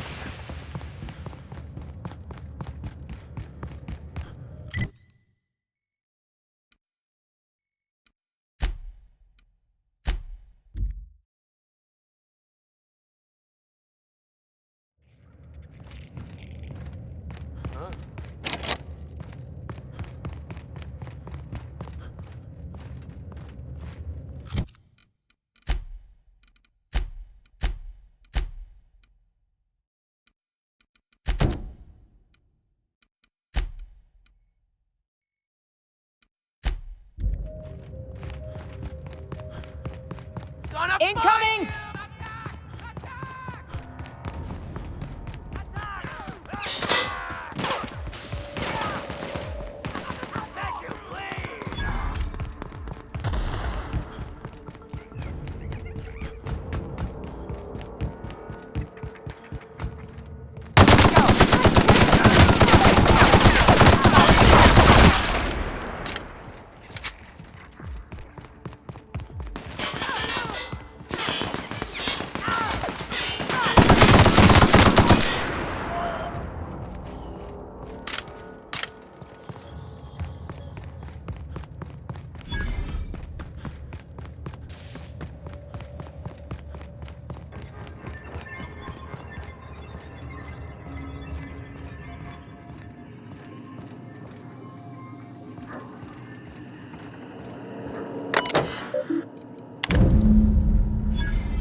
Transmission request from Ambrose Manor.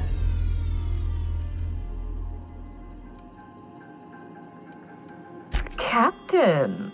Imagine my surprise when I saw the Unreliable leaving Gorgon with so much urgency and purpose.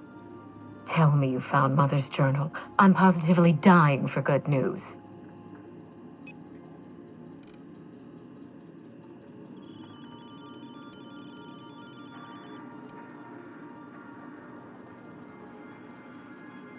Well, isn't that exciting?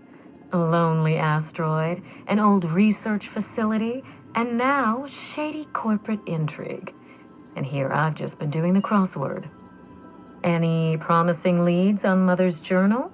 I've watched enough detective serials to know that a promising lead can get you anywhere.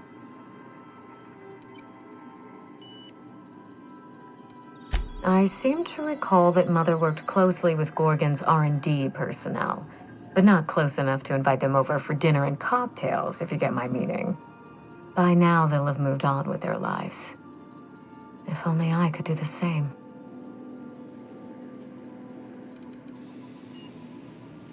I knew Mother was involved with some important chemical trials, but I had no idea her pet project was adrenatime. Adrenatime is a working man's stimulant, like a caffeinoid. Very popular at launch, though the marketing quieted down over time. What? No! I mean, there's some very morbid wording in the fine print, but I had no idea adrenatime could make marauders out of people. That's it.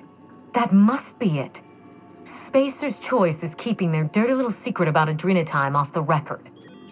We have to find Mother's journal. If we don't, then Spacer's Choice gets away with murder. I only hope we aren't too late. Adrenatime was touted as the working man's best friend, a drug that boosted productivity with no adverse effects. The promise of adrenatime cannot be overstated. Exhaustion and fatigue were supposed to be obsolete. Workplace accidents would be things of the past. For whatever reason, the drug never lived up to that promise. I don't know.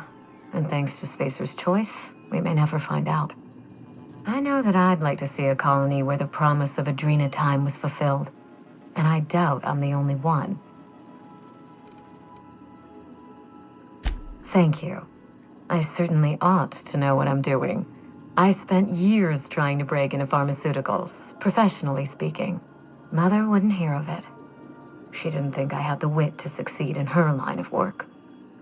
Safe travels.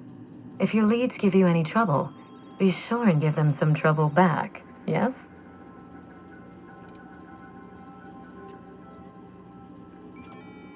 That's the spirit. Until next time, my good captain.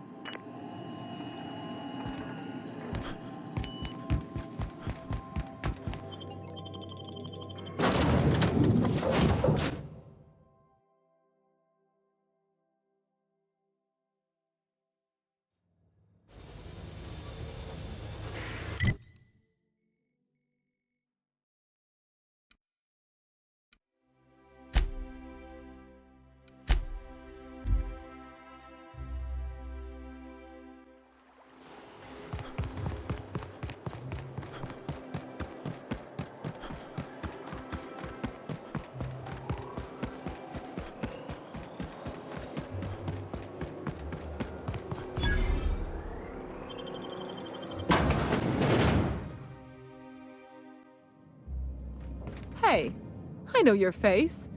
You're wanted by the board. Wow. You're a living, breathing outlaw. That is, until security outside gets their eyes on you, but let's not spoil the moment. If you're here for the annual Canid review, I'm afraid it's already over. Only thing going on behind those doors is good, old-fashioned lawful behavior. This greeting constitutes your confidentiality agreement. You hereby agree not to disclose the location or existence of these events. Thank you for cooperating.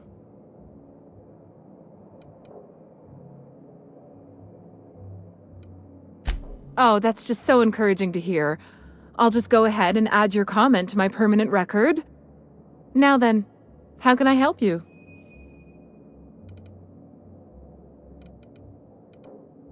Mr. Mostly is indeed attending our event, although I am disappointed to discover he did not officially enter his canid Laplace into our competition. You should find Mr. Mostly just inside the prep room. Head inside and take the door to your left. We find that our clients enjoy the appearance of participating in illegal activities. Secrecy contributes to a feeling of indecency. The Musgrave family collection was intended to be a gallery of fine art. And here we are, using this place to practice semi-legal canid shows. Scandalous, isn't it? That's privileged information. I really shouldn't tell you. That's a fair point. All right, I'll tell you. But just keep this between us. Guaranteed secrecy is expensive, you know. Oh, it's all right. I'll give you this little secret for free. The Musgraves own one of Earth's largest private collections of art and literature. They were going to have the entire collection shipped all the way to Halcyon. Unfortunately, that collection never arrived. We haven't heard anything from the delivery convoy, and there's some purely hypothetical concern that the collection might be, well... I was going to say indefinitely delayed by unforeseen and unknowable circumstances, but yes, let's go with that. Anyway, that's as much as I can tell you. Will there be anything else?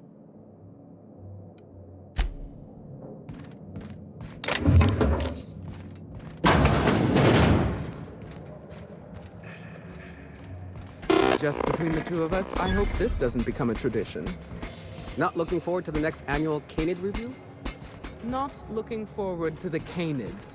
Odious things. I don't know why we let them prance around the city.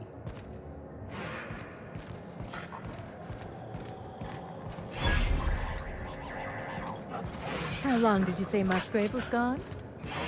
I didn't. Frankly, He said he was off on some type of beautification treatment.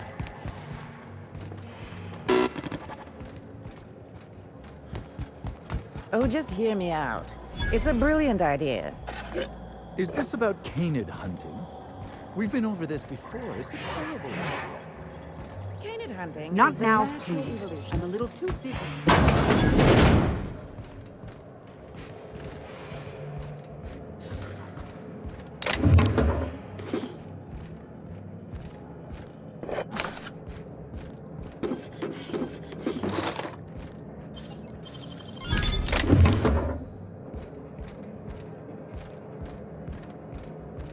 Hey, Maverick Johnston's newest star.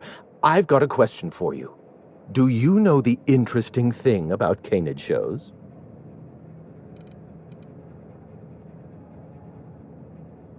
So am I.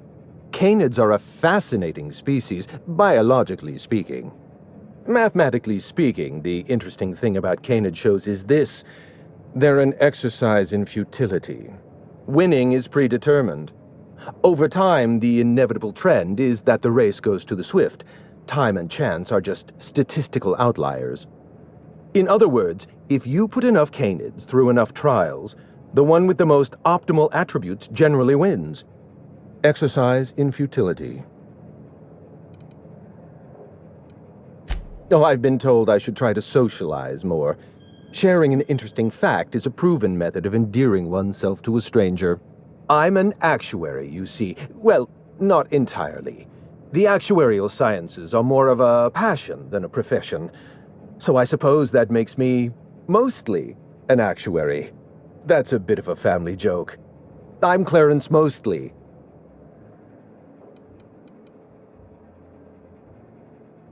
Oh. Then you're not here about my monograph. It's true. I was involved with Project Gorgon, but that chapter of my life is long since closed. Listen, I don't know what you want with Gorgon or with me, but let me give you some free advice, Let the past go. Live in the moment. Enjoy the party.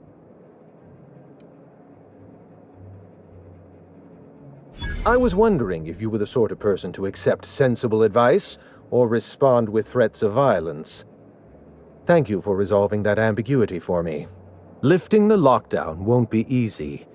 You'll need to send overrides from the chem lab and human inquiry. I don't have that level of clearance, but I know 2 people who do. The trouble is, I don't know you. I don't trust you. I washed my hands of Gorgon, and you're asking me to dirty them all over again. I'm going to need a good reason.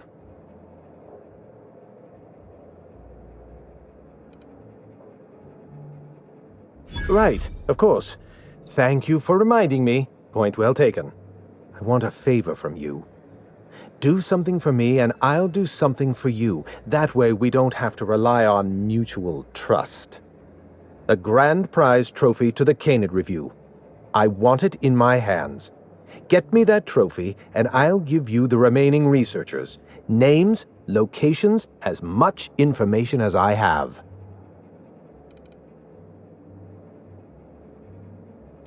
My Canid, Laplace, is statistically superior to every other Canid in this review. Better average sprinting time, superior gait coefficient, optimal anatomical symmetry. I didn't bother entering little Laplace in this pointless contest. He's already won on paper, you see. That trophy rightfully belongs to him.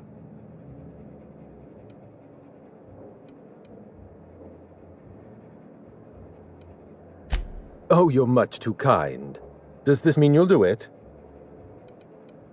Head into the main hall and take the elevator down into the maintenance tunnels. You'll find a service passage that leads up into the trophy room. The maintenance tunnel is the only way up into the trophy room. Some technician barred the door shut on our end. Ask Tilda Coatsworth about it, over by the podium. Oh, you're quite welcome. I look forward to observing your results. What's on your mind? At the moment, nothing. I have a one-track mind. I can't stop thinking about that trophy. Why isn't it in my hands? When is it going to be in my hands? And so on and so forth. You get me that Best in Show trophy, and it'll clear my mind right up. My eye! I was wondering where I'd misplaced that old thing. It's perfectly preserved, you know. Every eye possesses unique dimensions, not unlike a fingerprint. The circumference, the shape, the color of the iris. An eye makes excellent proof of identification, assuming you don't mind removing one. I'd rather not get into the details. If Spacer's Choice ever asks you to test out their new model of monocle, just say no. Well, that's rather responsible of you. I'll put a good word in your permanent record. What's on your mind?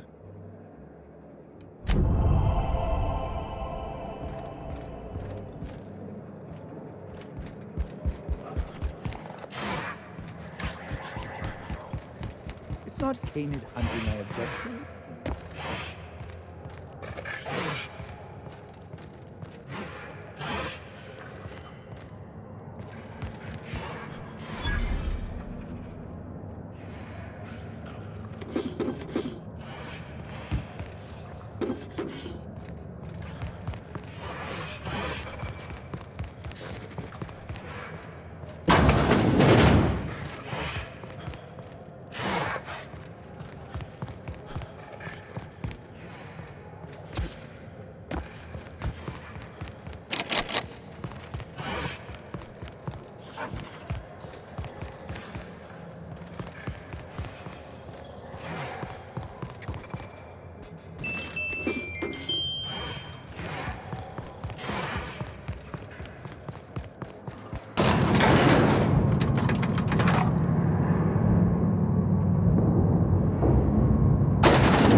clever.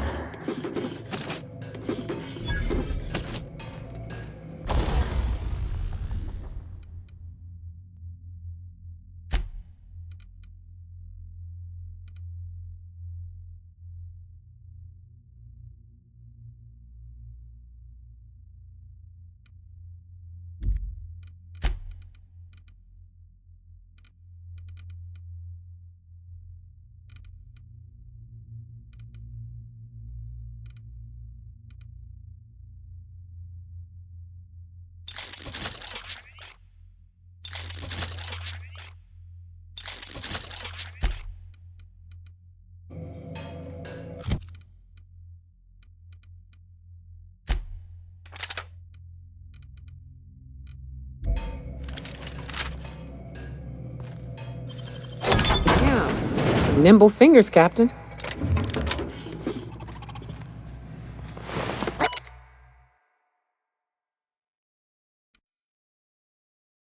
Unexpected.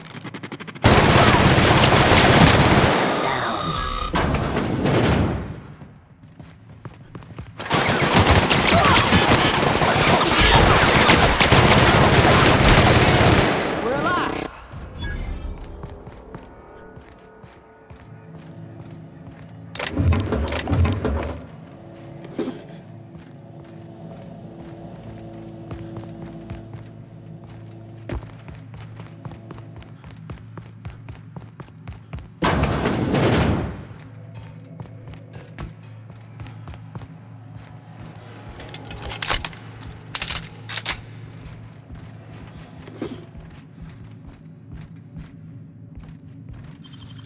You make it look so easy.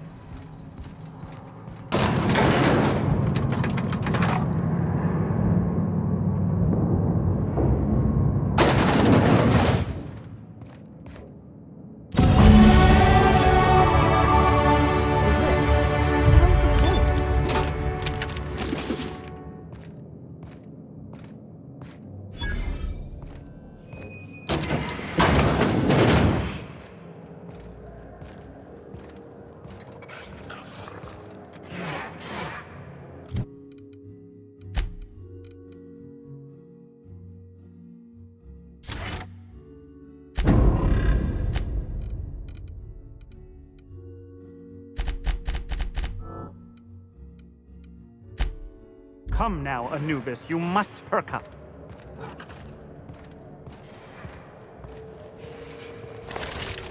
Oh, you don't have to be scared of these canids, Captain. I don't think they're gonna hurt you. Byzantium temporarily. Long enough to keep.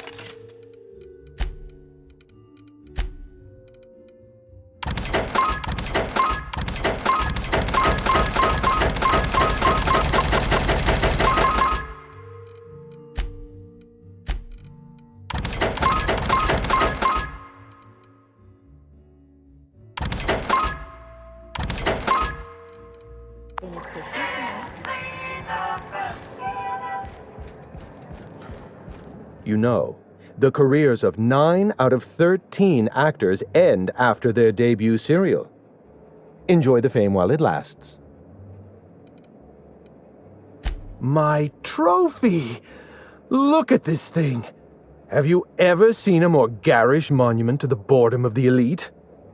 If only Grandfather Mostly were alive today, I would have loved to wave this trophy right in front of his cataracts. I hope you won't take it personally when I say I had my doubts about you. Nothing ever gets done in Byzantium, you see. Competent work is, well, a statistical anomaly.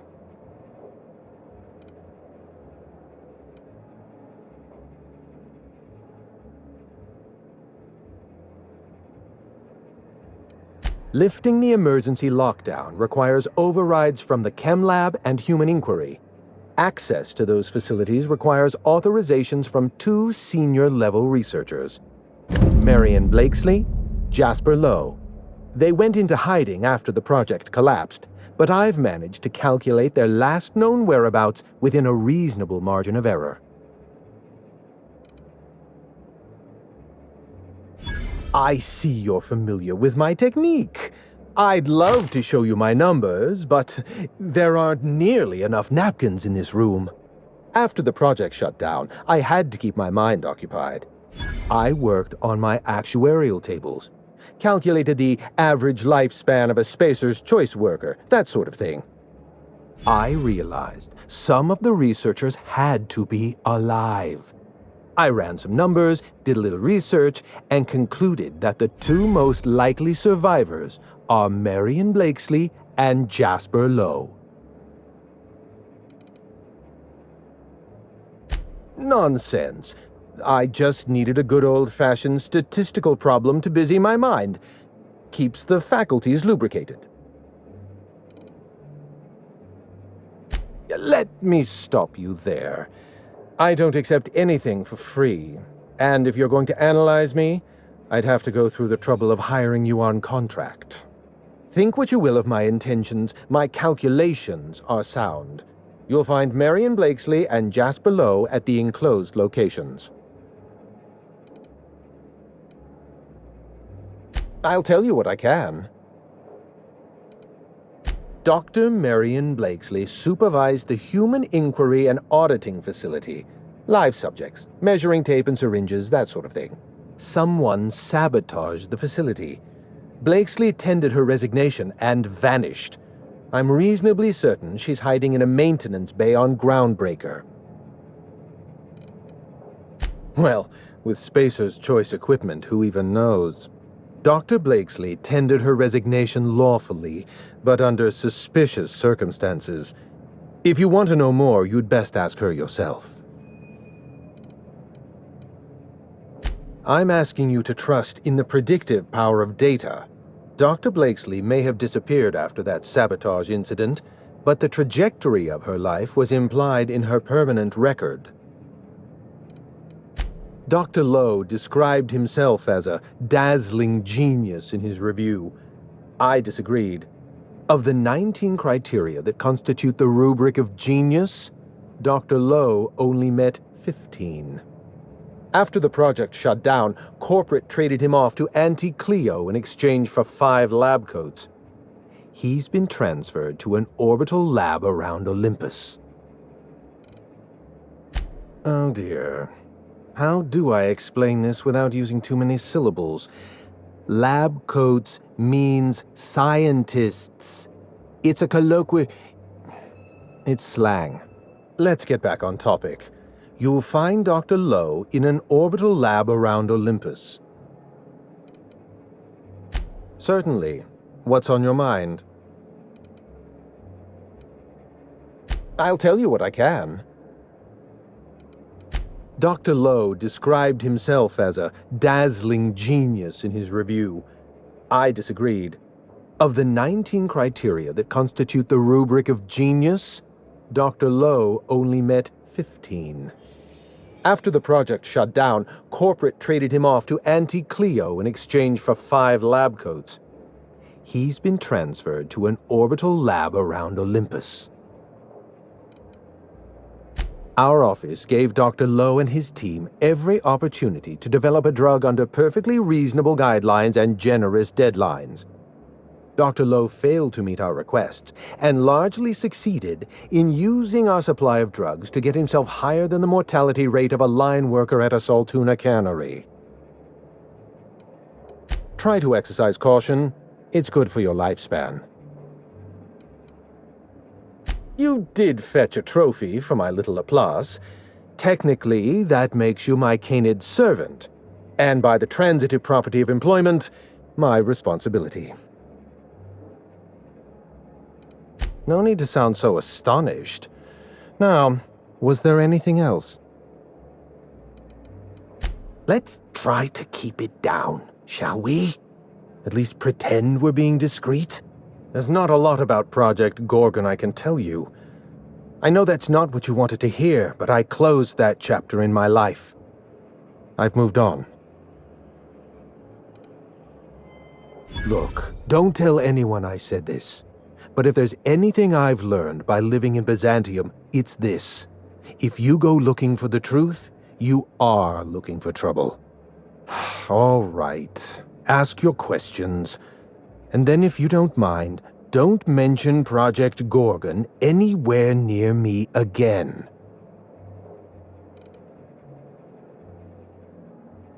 Minnie Ambrose. Oh, Olivia's brat. Ambitious, but like the rest of her family, irrelevant. She tried following her mother's example, failed, and if she ever tried again, I couldn't tell you. The name Ambrose doesn't mean anything to me anymore, or to anyone halfway respectable. The Ambroses are, how do I put this politely, obsolete? A family's name is only as strong as its enterprise. The Musgraves have Rizzos, and the Schuyler's have Auntie Cleo, and so we show those names the respect they deserve. The Ambrose name was associated with Project Gorgon. The project died, and so the Ambrose name died with it. That's just the way the game is played. Project Gorgon was designed to change the life of every worker on Halcyon. We weren't just building a product, we were trying to build a society. How many workers call Halcyon their home?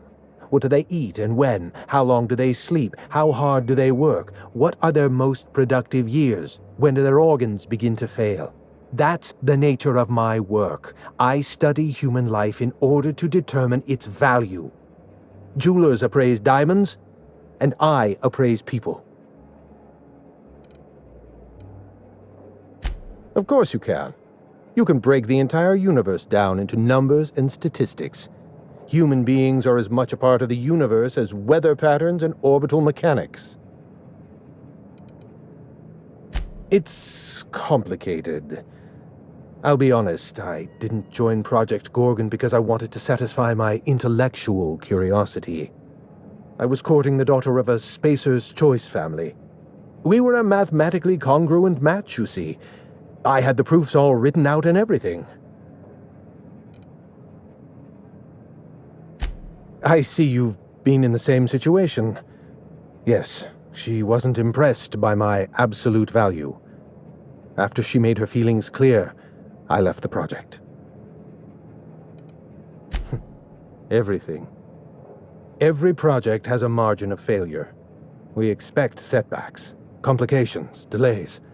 Project Gorgon experienced a cascade failure. One mistake precipitated another, and another, and another. The labs failed to develop a safe drug. Human Inquiry failed to perform their tests responsibly. An unsafe drug tested on unhealthy subjects by irresponsible supervisors. That's Project Gorgon.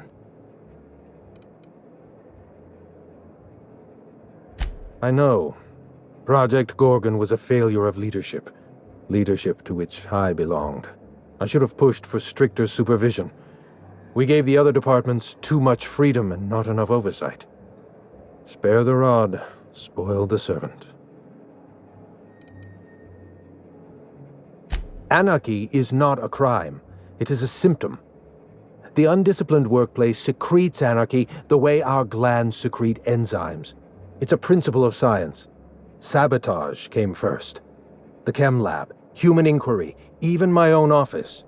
Sabotage broke the discipline of our workplace, leading to confusion, leading to escaped subjects, leading to anarchy. No one appreciates the value of good data. The holistic surveillance device I wear is an invaluable tool, gathering data on all my day-to-day activities. My former colleagues can go into hiding and live in ignorance for all I care. I prefer the self-examined life.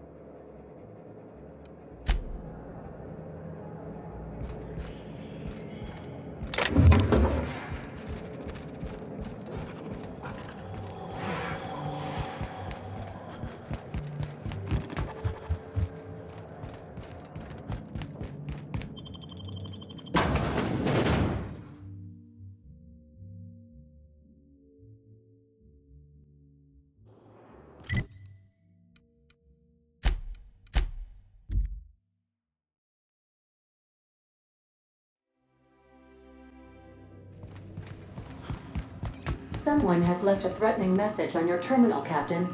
I was unable to trace its origin. Please make a note of it. Welcome back, Captain. You have a message from Adjutant Sophia Akande. No one ever looks quite the same in person as they do in my reports. And my reports of you have been exceptionally thorough. You've had quite a career.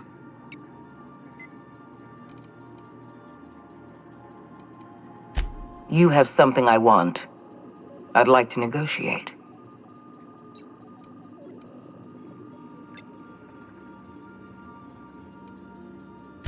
There's exactly one vessel in all of Byzantium that looks like it dropped out of an Aetherwave drama. Phineas Wells is wanted by the board. I want to convince you to turn him in to us.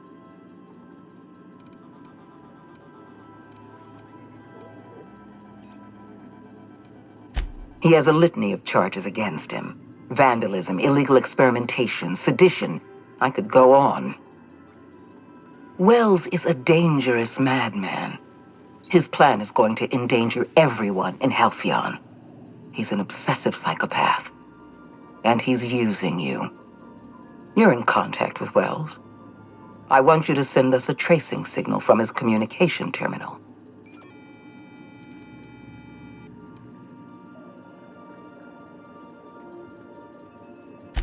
You are making a serious mistake. Adjutant Akande's call has been terminated.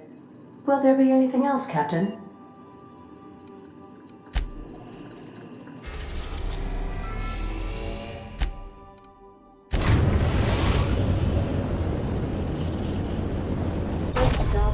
The groundbreaker auxiliary bay.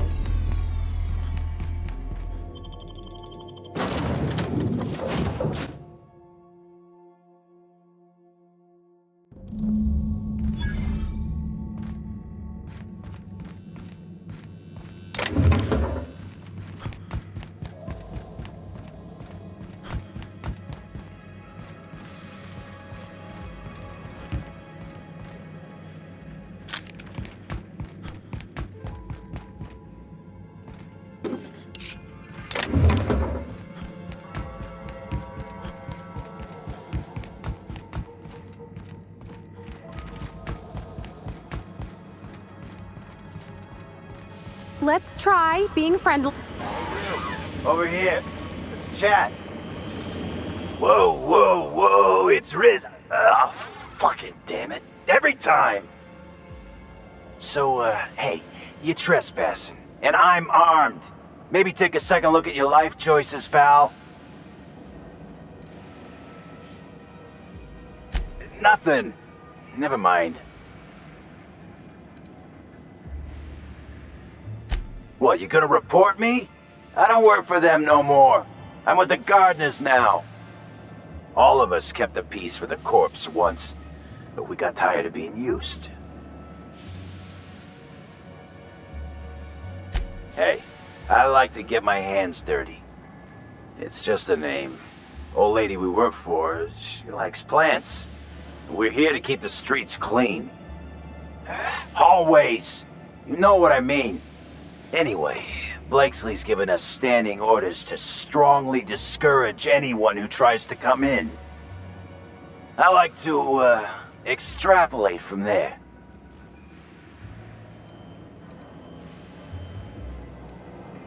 This deal with Blakesley's pretty sweet.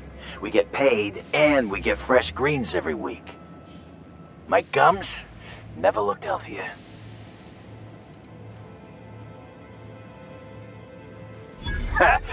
What?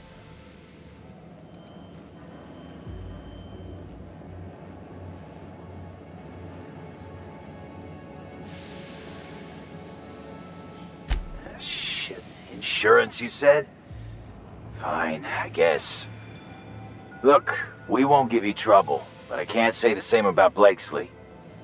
She's got some crazy setup in there, so if you get shot, don't come complaining to me.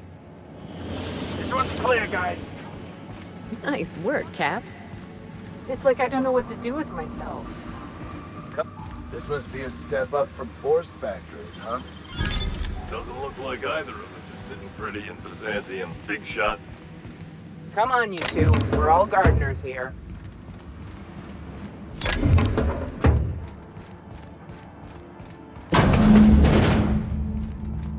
You have kidding me. I thought I made myself clear. Wait, what's with this camera? Hello? Damn it. Look, I get it. Some people need things spelled out for them.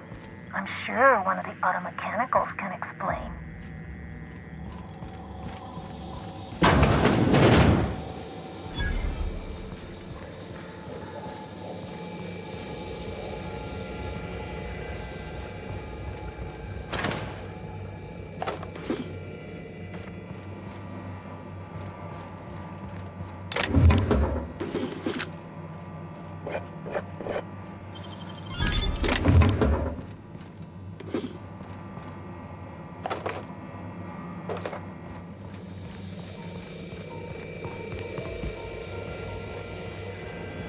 System sweeping. Incoming!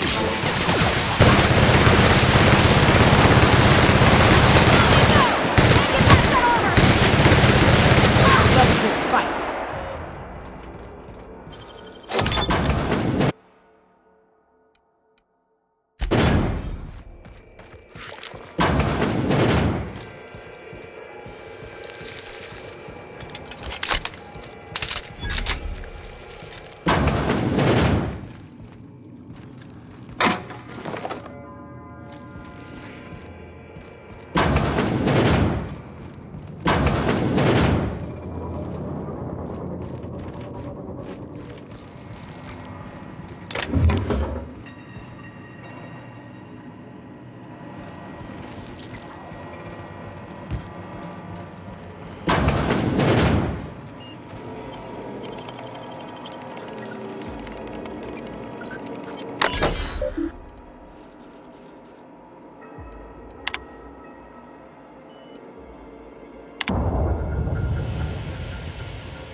You hear that humming? Sounds like some kind of generator. So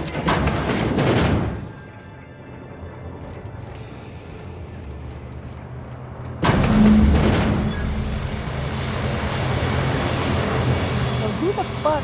Oh, wait, hang on, I can't hear a damn thing. Just gonna shut this thing off. Right. Marion Blakesley, what can I do for you, Mr. Home Invasion?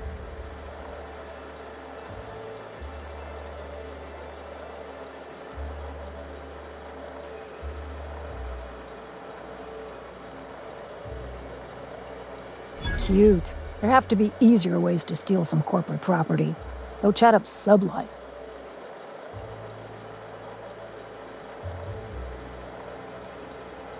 Gorgon? I holed up in a forgotten cargo bay of a rotting colony ship just so I could never hear that name again. But here you are.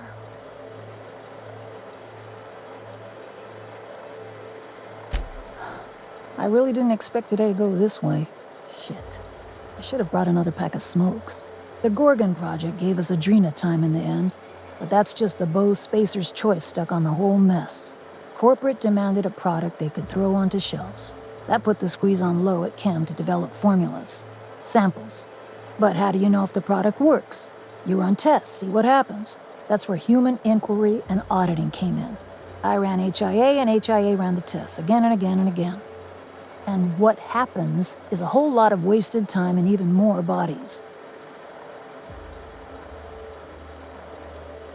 Testing supervisor. I designed the initial testing regimens, managed the staff, made sense of the test results. Tried to anyway. People are complicated, and I don't just mean the test subjects.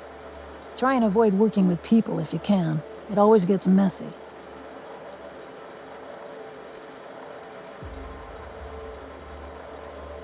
I'd have tidied up a little if I knew you were going to break in. You've heard the adverts, right? Work day and night, still feel refreshed the next morning. Now, what we tested for was dexterity, efficiency, compliance. the traits of a good employee. Numbers never came out right. I could have pumped gallons of those chemicals into every living soul in this colony. Wouldn't have changed that. What we got was marauders. Yeah, good luck making that one stick. It's in the fine print, you know. Whatever was in those chemicals, it didn't matter what tests we ran. We kept getting the same results. The proto-adrena time solution was both monstrously addictive and had catastrophic effects on the psyche and intellect. A real boon to the colony.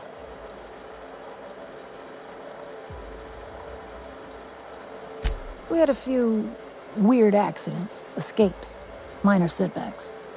But one day, all the test subjects got loose. Sabotage, they said. Wasn't just us. All of the facilities got hit hard. Shut us down for a while. That turned out to be the last straw. Nah, didn't much care by then. Don't care much now. Spacer's Choice wasn't getting much use out of us anymore, so they shuttered the project, kicked Adrena Time out the door. And I came here.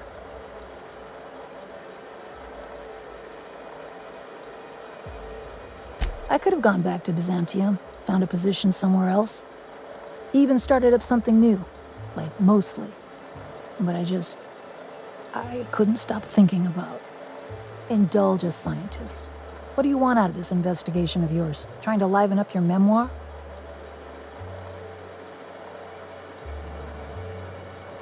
Really? What good can that possibly do?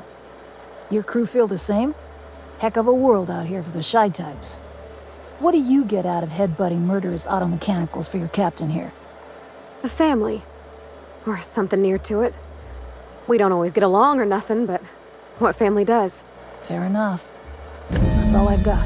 Here, I still have this pass. Don't much feel like hanging on to it anymore. Made my exit the moment the project started falling apart. Had to steal some credentials. This should get you into the volunteer induction entrance.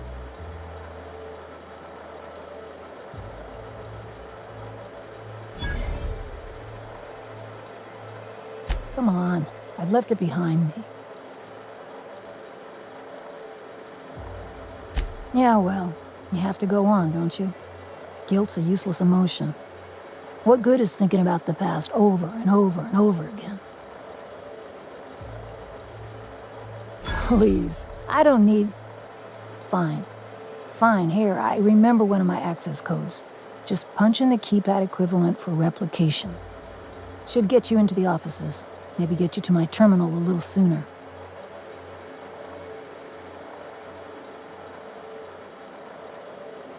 Be careful on Gorgon. The compound got into the air, the water, everything. That asteroid makes monsters. Take it. Just drowning in dining options down here.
In orbit above Gorgon.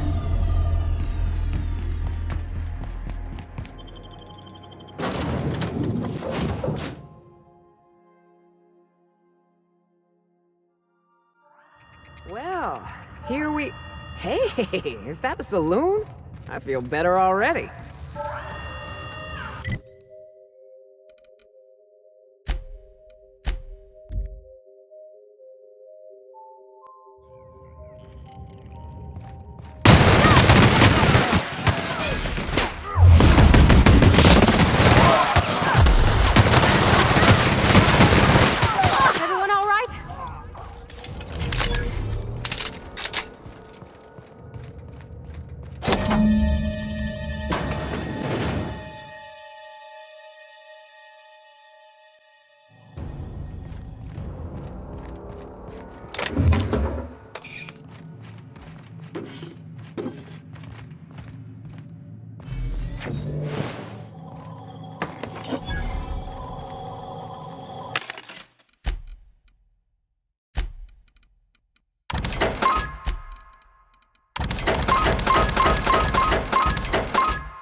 Oh my law.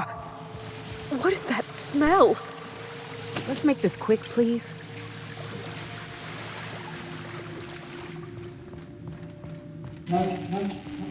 Welcome to Human Emporium Auditing, the Speaker's Choice Facility. My name is Dr. Marion Blakesley.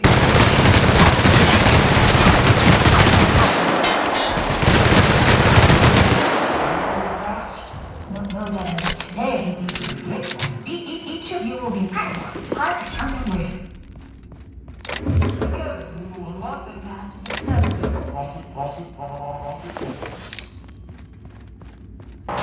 Our brightest minds did their dirtiest work here. We made puppets out of people and tested them until they broke. Walk softly, Captain. Some of them still live here, and they hate to be disturbed. I reckon we've seen the worst of Halcyon already. How bad could this be? Oh, please. Unless there are mana queens stalking the halls here, I think we'll be fine.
Volunteers my ass. These are cells.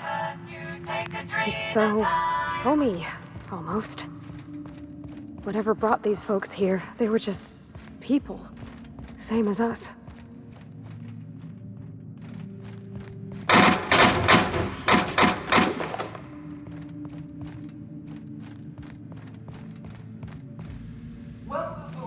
Welcome, volunteers. This office environment is where we will test your communication, people management, and self-motivation skills.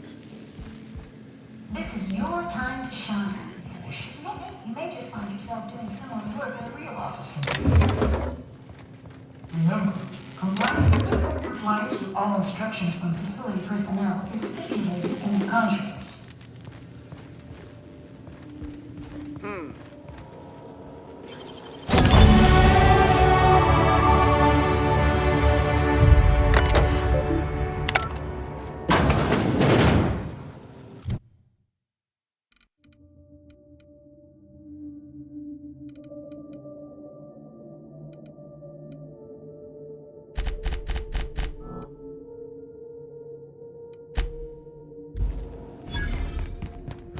Wow, you could spy on just about everyone from here. Mr. Thompson would have been over the moon.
Huh? Gonna find you!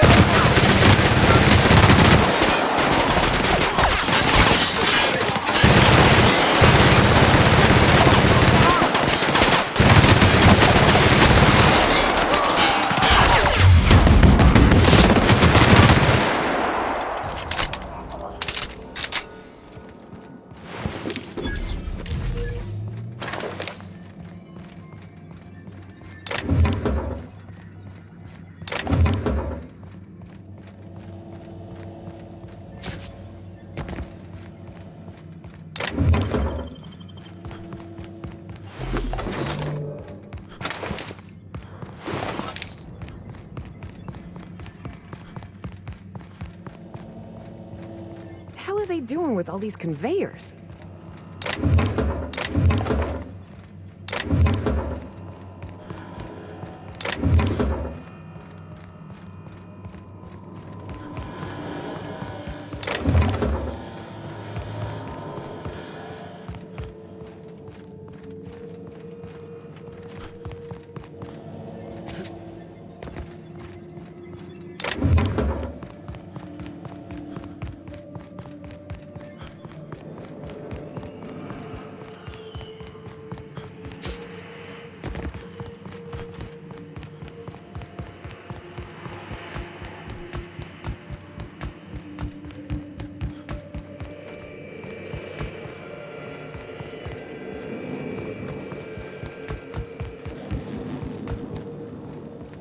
How many subjects have to die before you decide to build a dedicated autopsy room?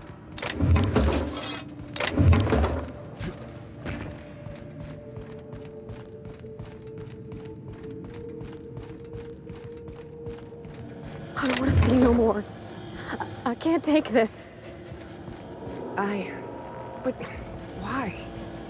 Why? Who does this? What kind of monsters ran?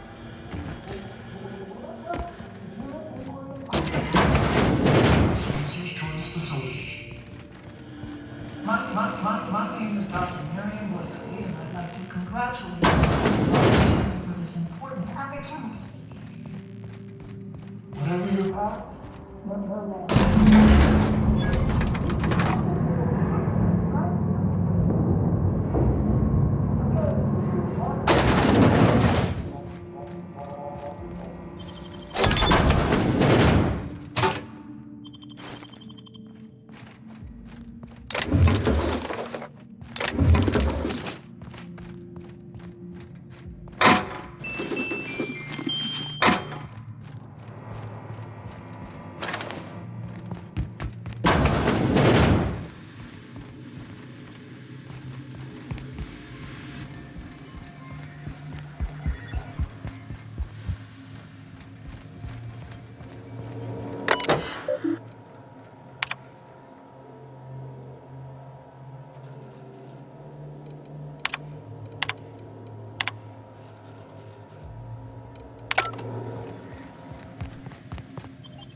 Did you enjoy the show?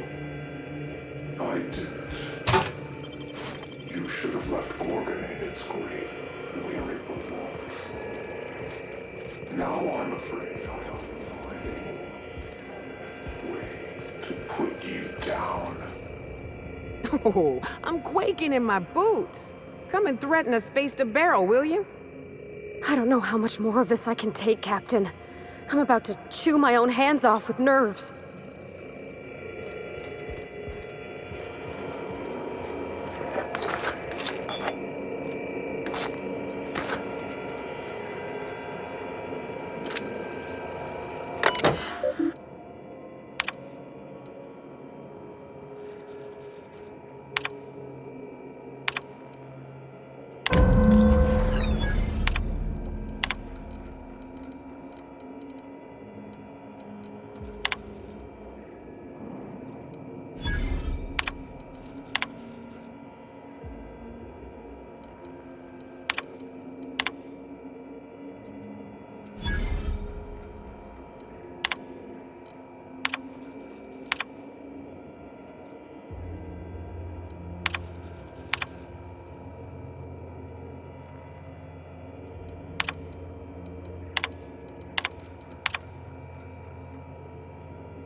this? I never imagined. I'd always heard the corporations treated their workers poorly, but this... It's like they were sprats. Caged up little experiments. How about some common fucking decency? They knew. They knew what Adrena Time would do. Fuck, Captain. Marauders are half the reason Monarch's gone to shit. Someone's gotta do something about this. Gotta hold folks to account. Maybe it should be us. That journal better hold the key to the eternal equation, or Minnie's name's gonna have stains on it till the end of time.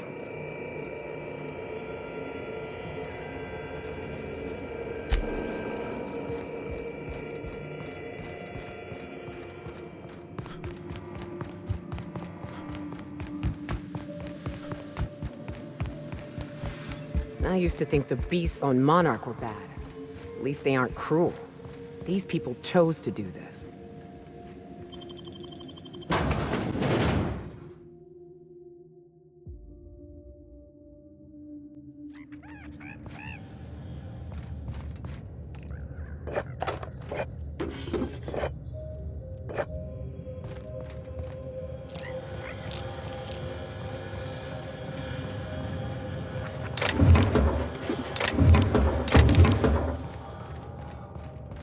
You see a comic anywhere in all this mess?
Hey, not bad for a scrappy little team. This is a fine hideout.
An unknown vessel is approaching our ship.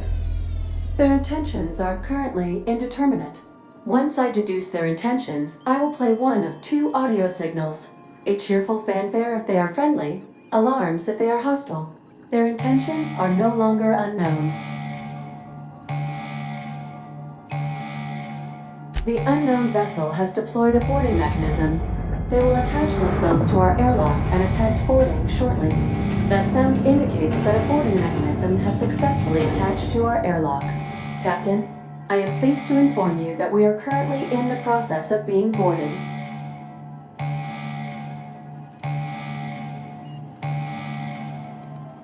I have been programmed to simulate joy and excitement at the opportunity to test my limited defensive capabilities.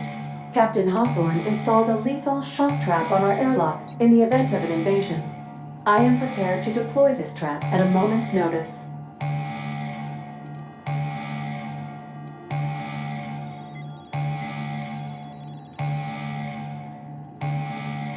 I was bluffing, Captain. When we met in Emerald Vale, my systems were not fully operational. Even if they were, I might have made an exception for you. The invading ship appears to be a decommissioned storage vessel. The crew are either pirates or freelancers. My opinion of their competence is low.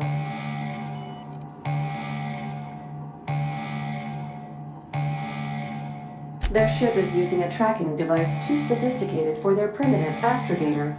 I conclude they are receiving outside assistance. If you prefer to make an escape, I can disable their boarding mechanism. However, as long as that tracking device remains on board their ship, they will be able to find us again.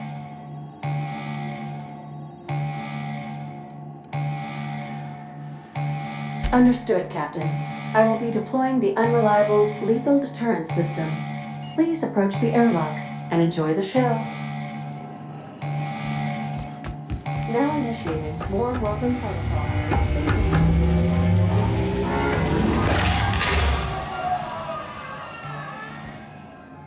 Nice. Did she do that again?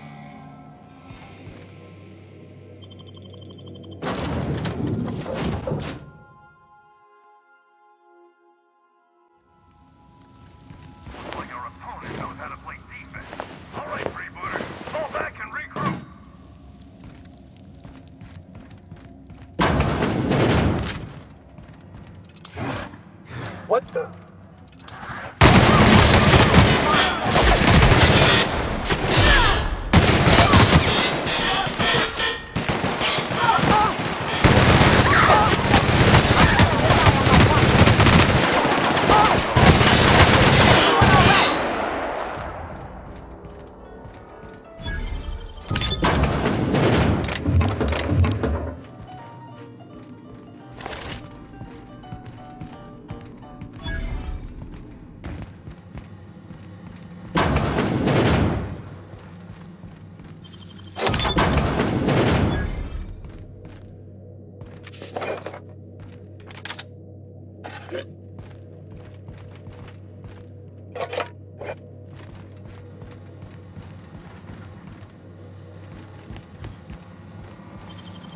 Wish I could do that.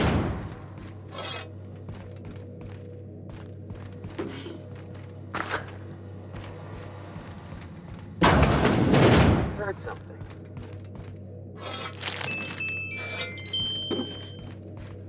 Here they come!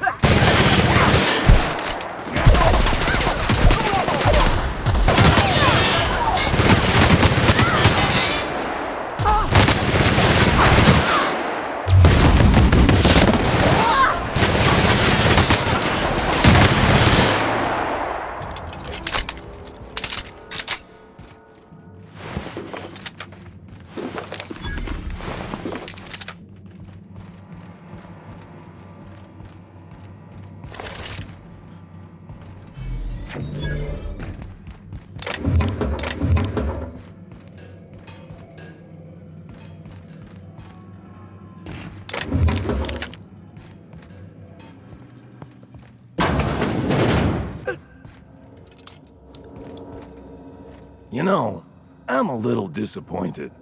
I was hoping you'd play by the rules. We could have had a good old-fashioned boarding. Now you're barging into my office, muddying tracks all over my floor. A little respect for the ship. Is that too much to ask?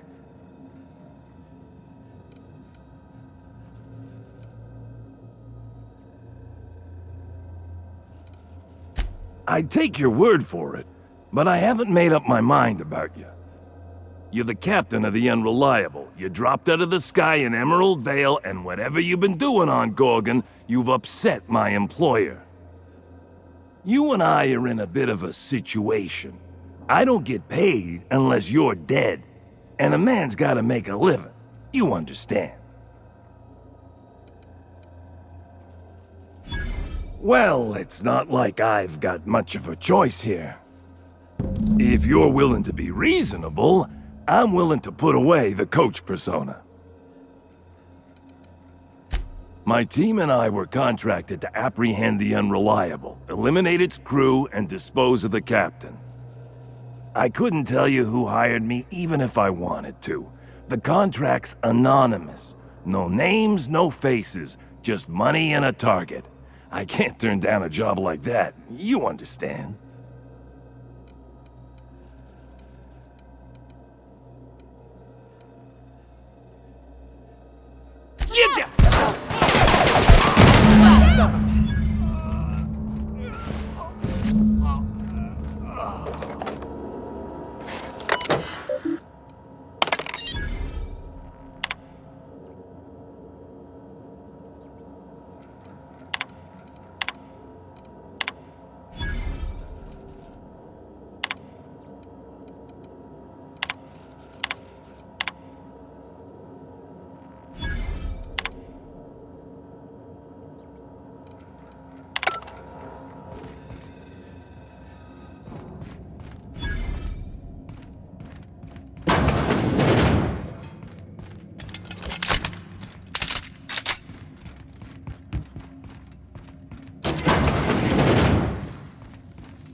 Welcome back, Captain. I understand you have resolved your differences with our former boarding party. Are you ready to depart? Understood, Captain.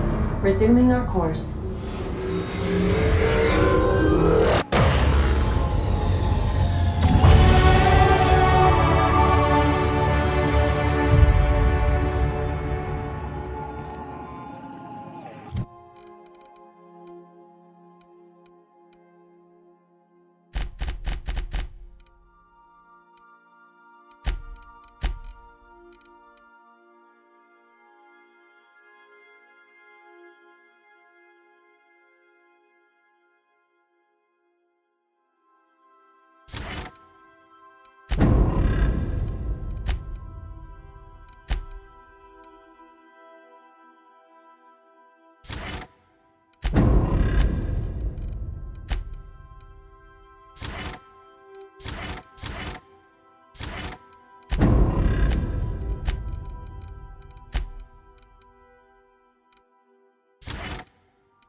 Olympus Orbital Pharmacy.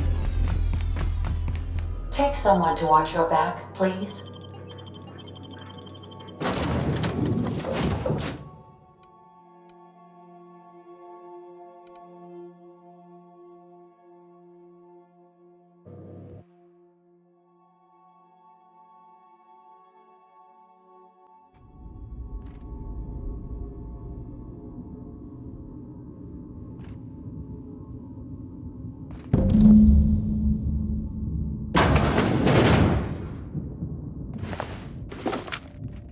What happened to these poor folks? It can't be this. Auntie's going to take care of you. It'll be okay. Just breathe, Kelly. Everything's gonna be all right.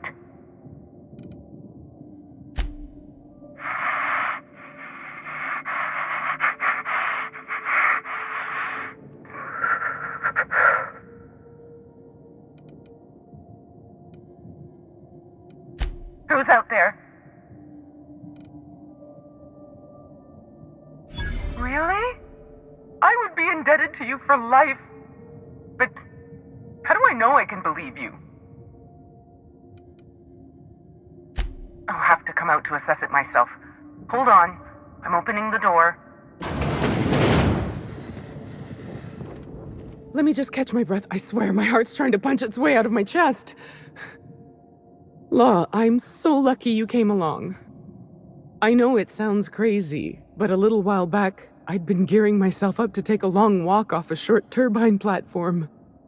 Then the security mechanicals broke out into a massacre, and I realized I really want to live.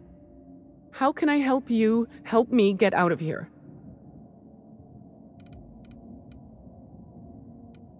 I'm Kelly Marine, the receptionist.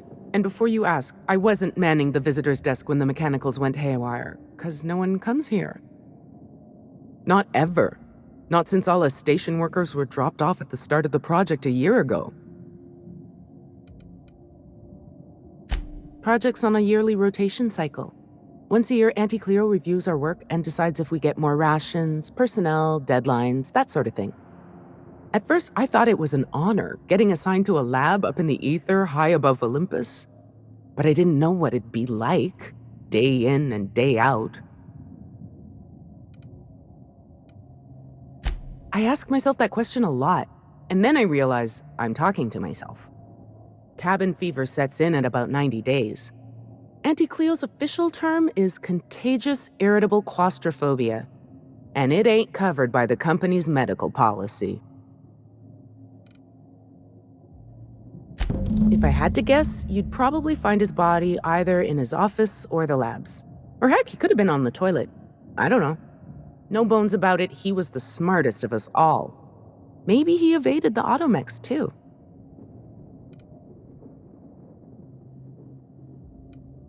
Like what? Pink slip protocol. How should I know? I just monitor the front desk. Well, except for the last couple of days when I've been hiding out in here. If you work at OOPS, you're doing research and development. If we're not researching or developing fast enough, the protocol's there to put the fear in us. Somebody messed up. When one of us makes a mistake, the whole facility pays for it. I know it sounds harsh, but it was in our contracts and everything. Yep. Olympus Orbital Pharmaceutical Station. Auntie Cleo's naming and branding department's the best in Halcyon. I'm not making anything. The research team, they were brewing up some improvement to Auntie Cleo's anthracycline. Science stuff isn't really my area, though, so I don't know more than that. Just a feeling I got. Every day was the same as every other day. I felt like I was stuck in a circle, you know? Started imagining what it'd be like to break that circle. Station goes in a circle around the planet, so what if I just dropped off the edge? But after what I've seen, after what happened, I don't want that anymore. I want to live. Do I ever? Drop me off on the groundbreaker and I'll be out of your hair in no time. Oh, thank you so much. I'll just hide in a crate or something. You won't even know I was there. Here, this is my official laboratory headgear. I won't be needing it anymore, so it's all yours.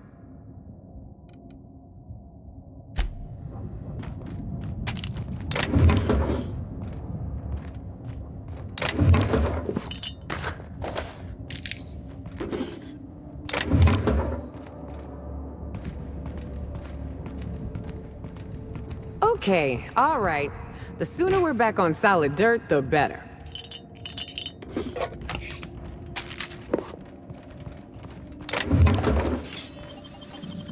That was quick.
Hell of a job.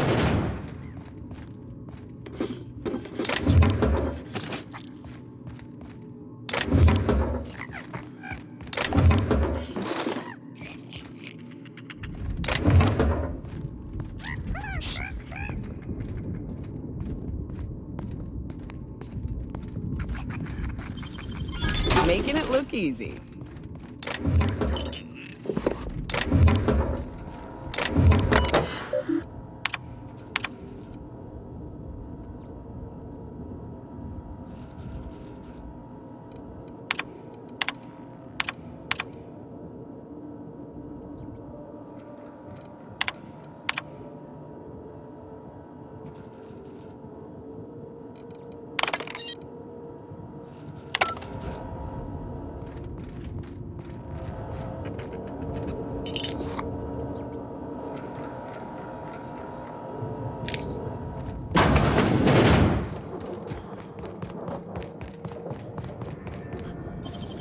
Great work.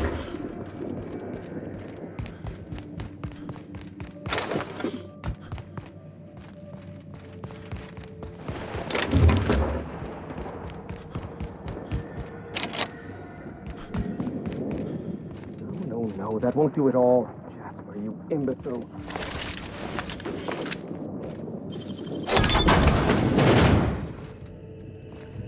One team is a tragedy, two teams is a blunder.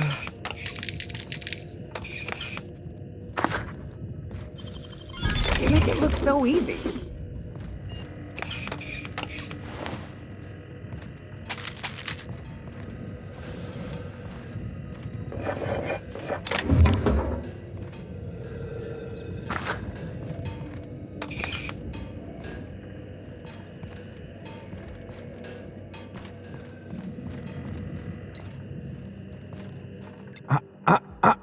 Shush.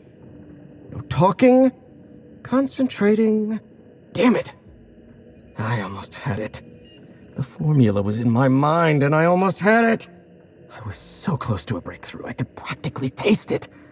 You really did pick the worst time to manifest.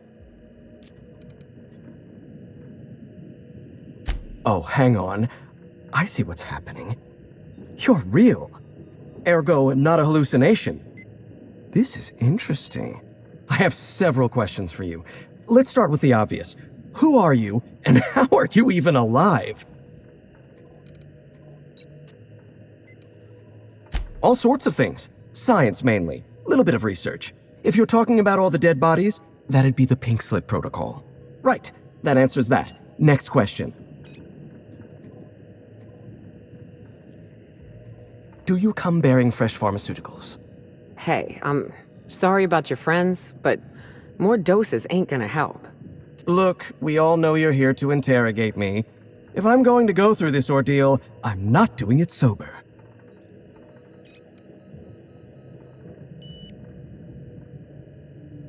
Ugh, stale drugs. Well, what's one more disappointment anyway? Auntie Cleo instituted the Pink Slip Protocol.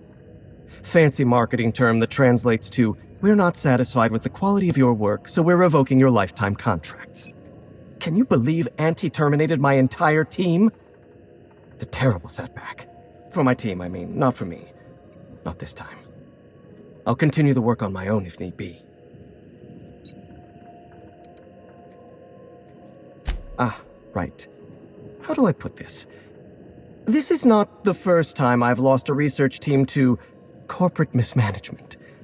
It's the second. Auntie had been threatening to instigate Pink Slip Protocol for months, though I honestly didn't think they'd have the stones to do it. I was on the verge of giving Auntie the results she wanted. Well, almost on the verge. Approaching the verge. The point is, I didn't think this would happen. Bureaucratic procrastination and some incompetent saber-rattling. Before I was traded, I worked on Project Gorgon. I lost that team by attrition. Management turned the screw on my team, forced me to fire 1 in 10 researchers. The few of us that remained were overworked and exhausted. We didn't have much of a security detail. I don't know how the primals got loose, but my team didn't stand a chance.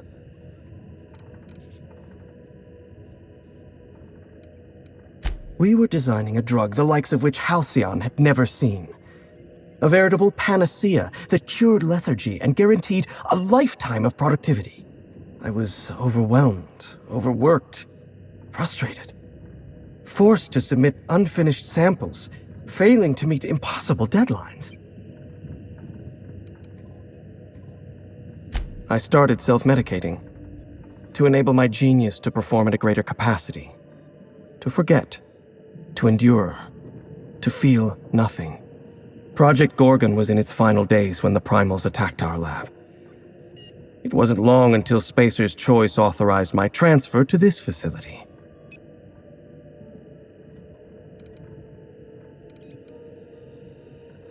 Not at all.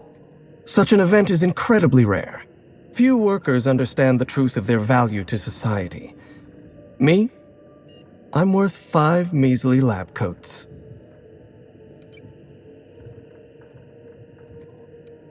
She would. No doubt she'd stuff my brain in a jar if she could. Do you know what she quoted to me one time from some rubbish Earth book? Looked me right in the eyes and said, "You are a brain, Jasper. The rest of you is a mere appendix."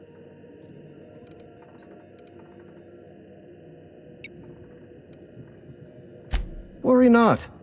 These days, I never feel anything at all when I recollect prior events. Human Inquiry was supposed to be responsible for testing adrenatime. Under normal circumstances, the chem lab wouldn't have had to perform live tests. But creative incubation pressured my team with impossible deadlines.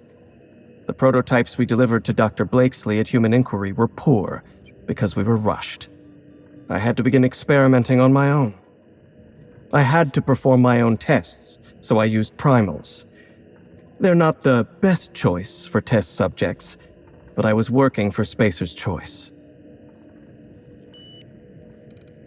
Whoever reached greatness by coloring within the lines.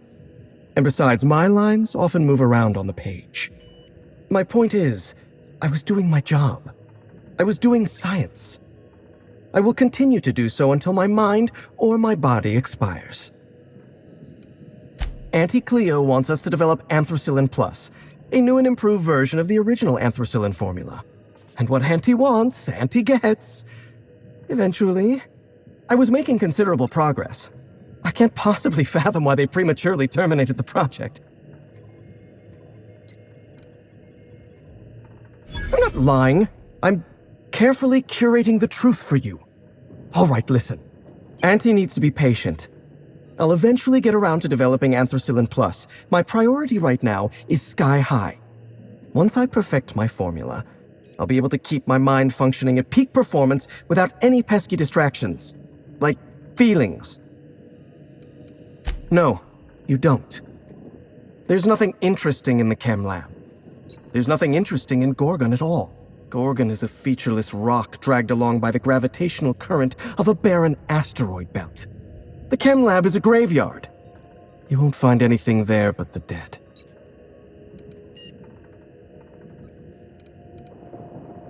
I don't know why.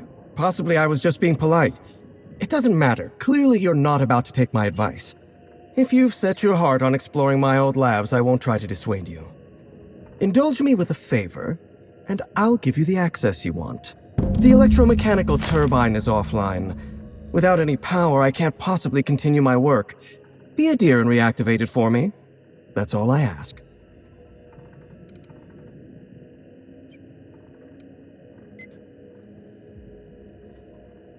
Take the elevator to the storm platform at the top of this facility. Reactivate the turbine, and I'll give you the access you want.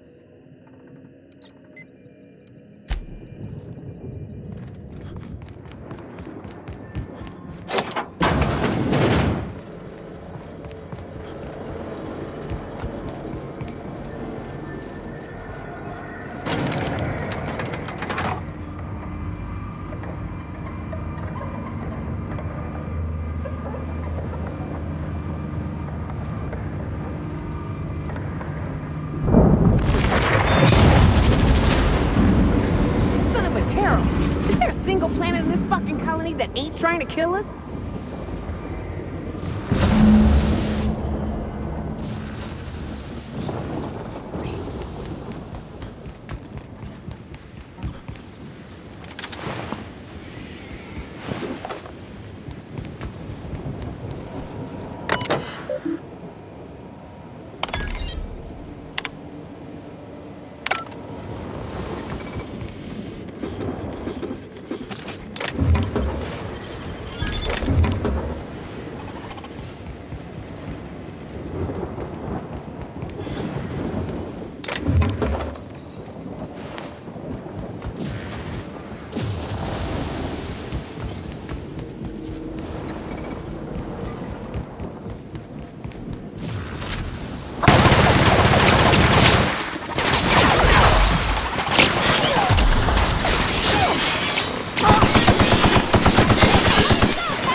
Halcyon problem. Another massive fuck-off machine to solve.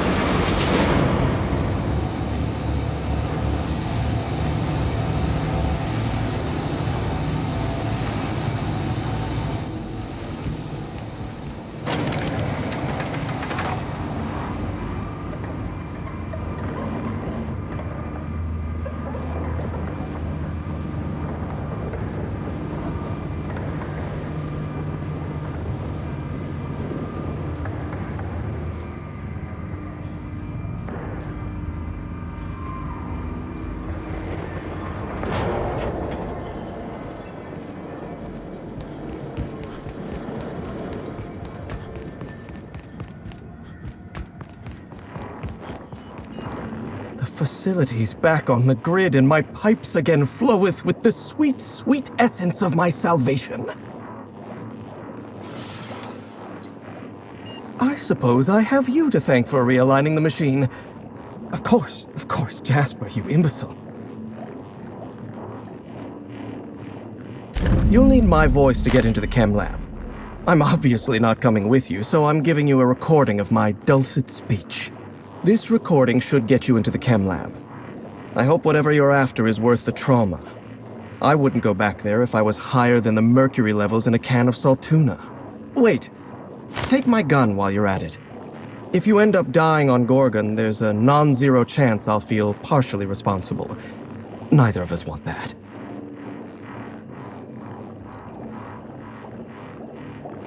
Die, perhaps? Automechanical sentries are generally programmed to ignore corpses. I don't like the idea of going back to that place, to that life. Yes, I know it's not me risking my throat gallivanting around Gorgon. It's you, for whatever madcap reasons you've got. I've helped you once, and I don't feel great about it.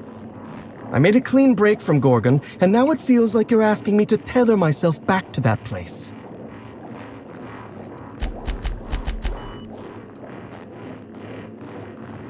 If you'll excuse me, my experiments cry out for my attention.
Sam, my vacuum tubes require evacuating.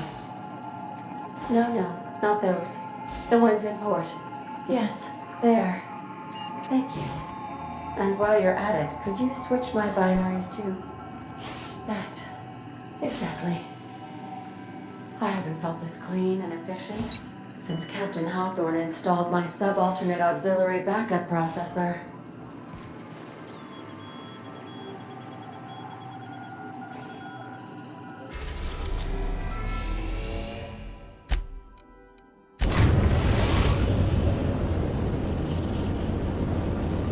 We are now in orbit above Gorgon.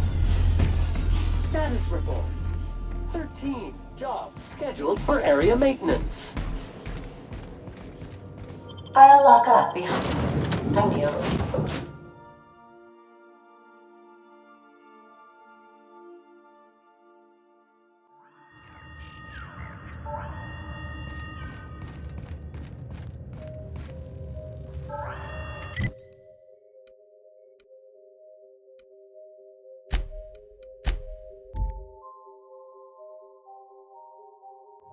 Here we go.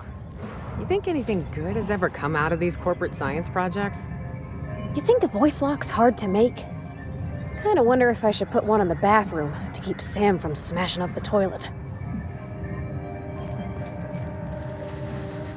This facility is currently experiencing a heightened security event. Accessing this facility requires voice-modulated passphrase. Please speak the passphrase.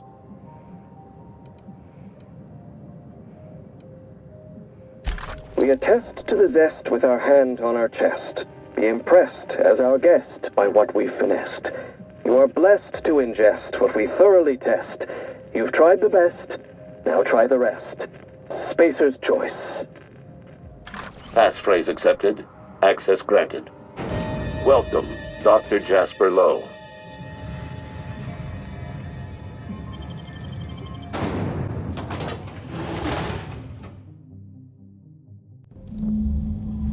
Well, looks like Monarch ain't the only place they gave up on.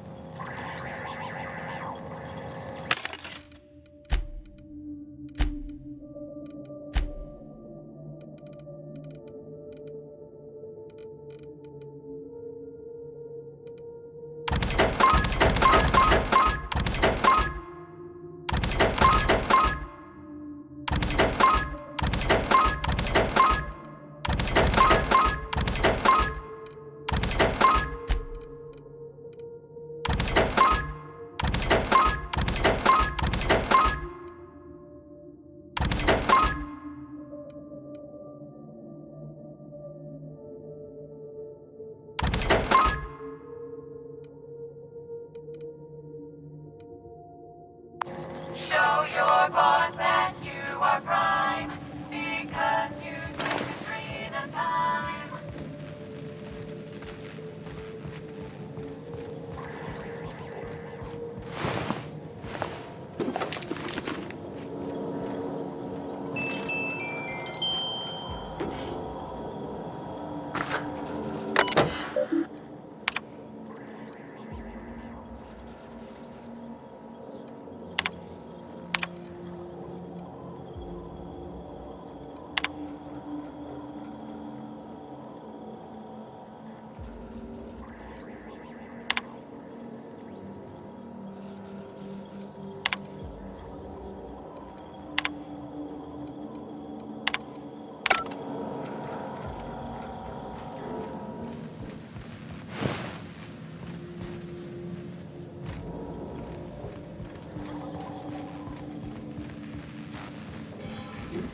Never seem to take.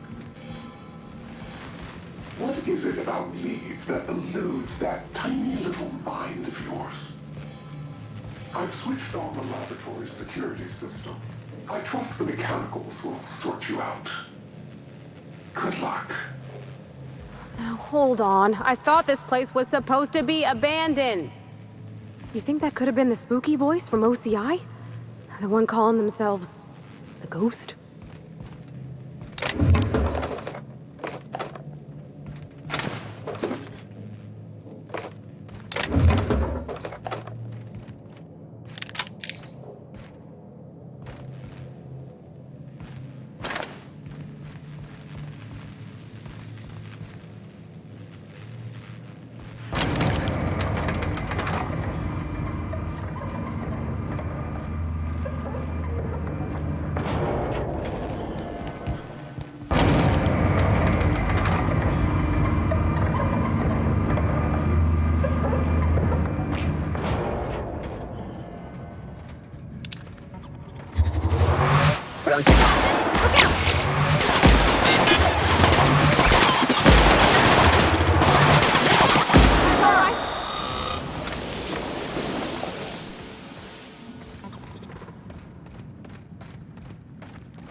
The effects of Compound X are inescapable.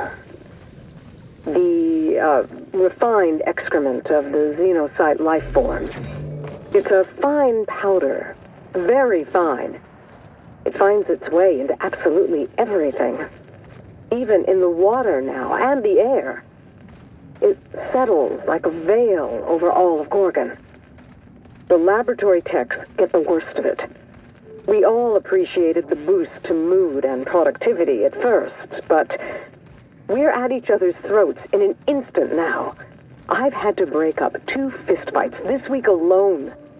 This aggression must be inherent to the formula, to Compound X. How do I stop it?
Nice work.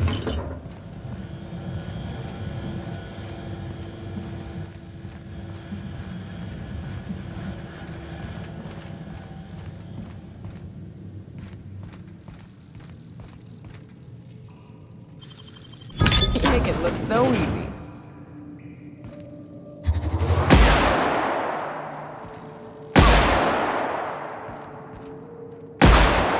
That much ordnance could take down a mana queen.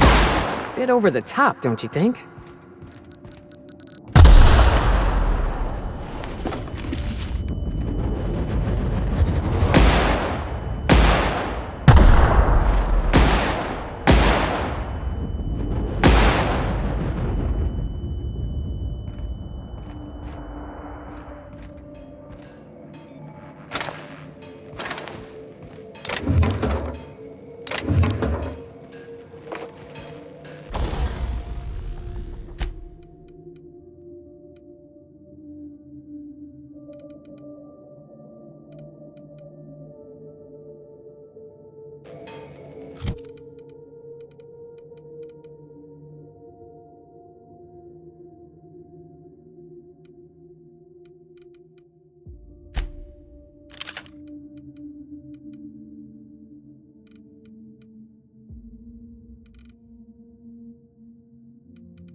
Nicely done.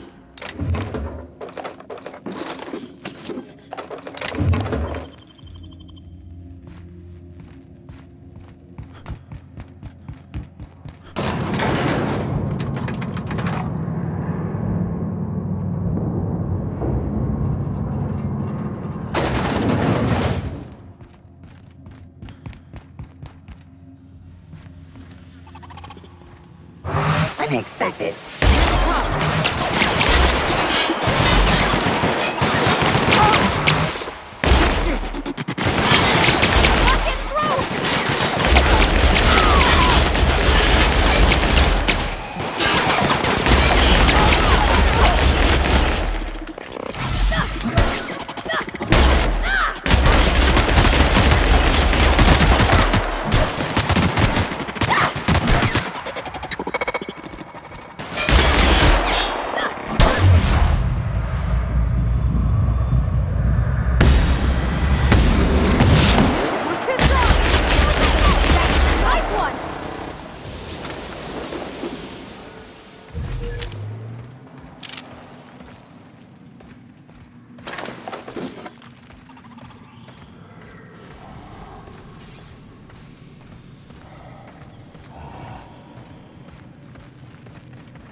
Mr. Lowe was awfully messy, wasn't he?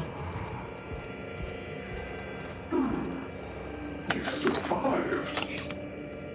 You're remarkably intent on scuttling my every plan to end you.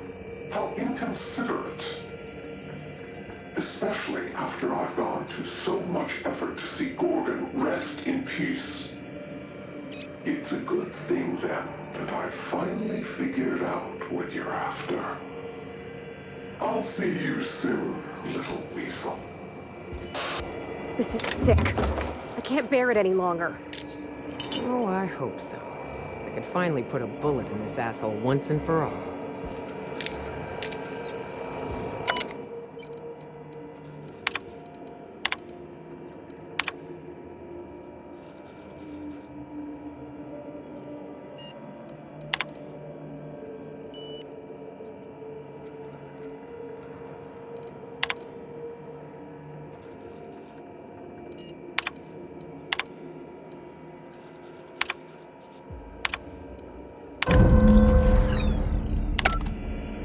Since we've been traveling together, we've visited a lot of places that set my teeth on edge. This here makes my skin crawl. I've seen negligence and greed and incompetence run rampant over this colony. But this was evil.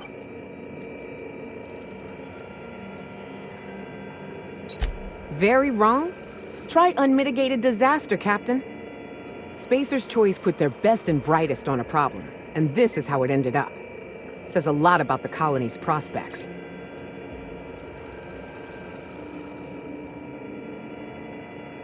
Starting to think nobody's accountable in this void-forsaken system. I get now why Miss Ambrose would want to clear her mom's name. If the folks responsible for Edgewater's woes tried to blame him on my dad, I couldn't have let it stand.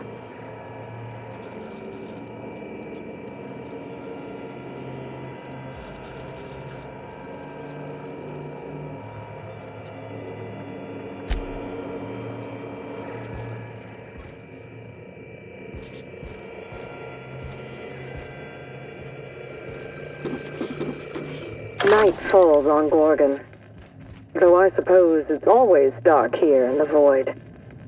The lab is empty, and I am at last alone.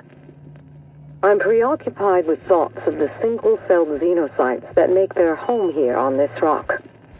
These primordial creatures persist despite the hostility of their surroundings. No, they require adversity to thrive. Perhaps that's why our bodies react to theirs. There is a harmony in us. The law didn't craft us for the void, yet we scrabble across its cold worlds, building, persisting, as the xenocytes do. We live.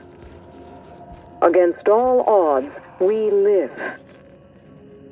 But for how long?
Hell of a job.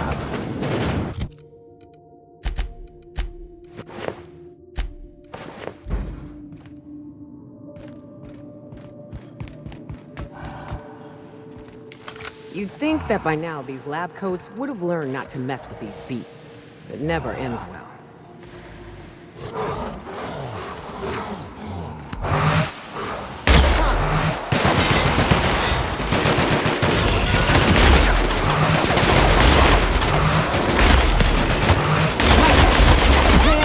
You're good.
Gonna be a relief to see the stars again.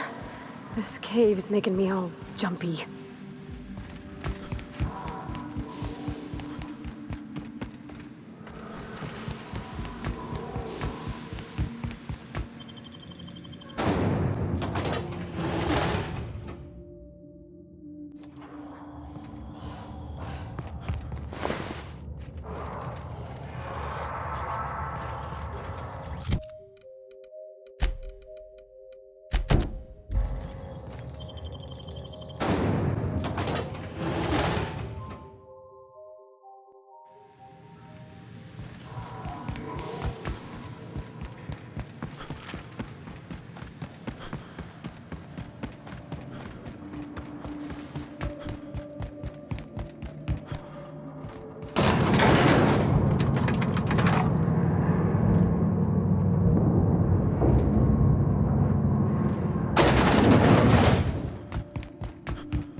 Roscoe, it's Georgie.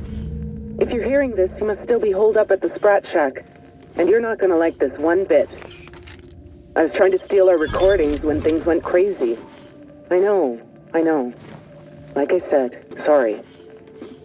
And I'm gonna be in a heap of trouble if I don't get them, so if you want to save my bacon, you need to do it for me. I need the 3 interviews we did with Ambrose, this one here, plus another recording of my own. I left that last one with a guy who owed me a favor at the garbage processing office in the chemical waste ravine. I'll leave an automech near Stellar Freighting. It'll want all 5 recordings, plus a passphrase. Glacial Age. Oh, and don't listen to my log, alright? Just stay safe and keep your head down. It looks so homey. Like a family lived here. All that goodness turned to such devilish ends.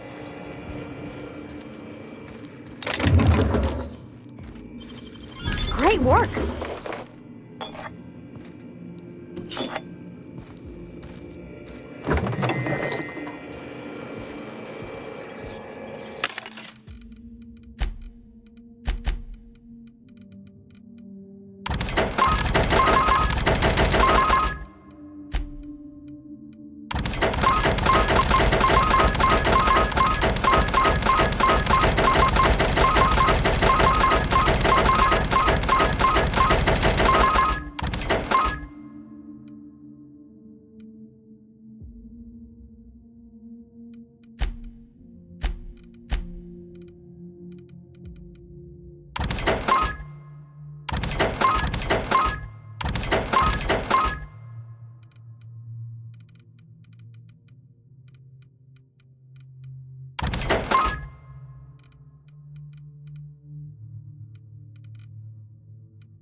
Show your boss that you are prime, because you take a dream of time.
This can't be worse than anything we already seen, right? It's about damn time. Let's find that journal. I want off this fucking rock.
Tell me about the production of adrenotime, Dr. Ambrose.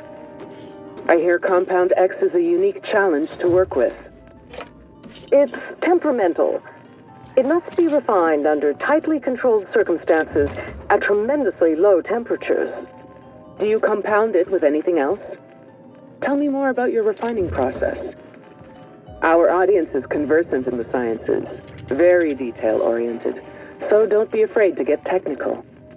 Last time I met you, you spoke like a groundbreaker bilge sprat. Why the sudden airs? And such specific questions? Does your minder know what you're up to? Does he suspect you're a spy?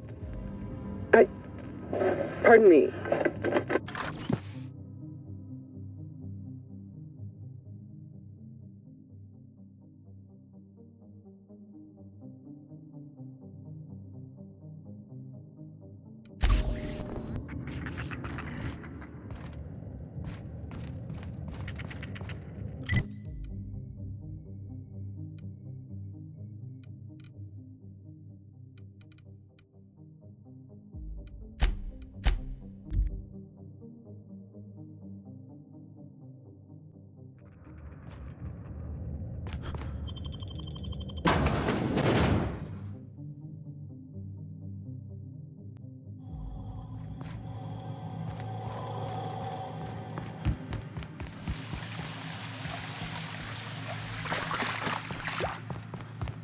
Welcome to Human Inquiry Monitoring, a Spencer's Choice facility.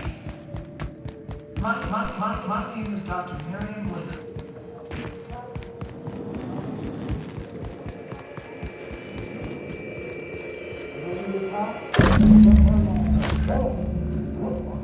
The drug's not ready for release. The effects are immaterial. Perhaps it results in some forearms, maybe? Or a second head? Try delusion, paranoia, gastric bleeds, violence, and fatal insomnia. Shall I enumerate every way our volunteers have died? Suicide by automech, suicide by hanging, starvation. Cut the recording, Georgie. You sure, boss? I just put on a new cylinder. Stroke, spontaneous combustion, internal exsanguination. Just turn it off.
like a good tussle.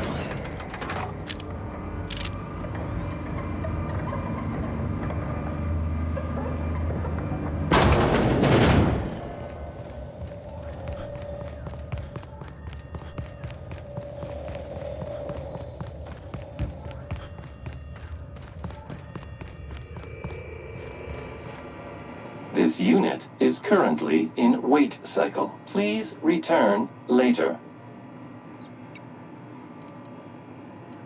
Error. Tilt alarm engaged. Entering emergency reconciliation mode. This unit will now engage Calamity Protocol. This unit is currently in wait cycle. Please return later. Have a better than natural day.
Hey, there you are.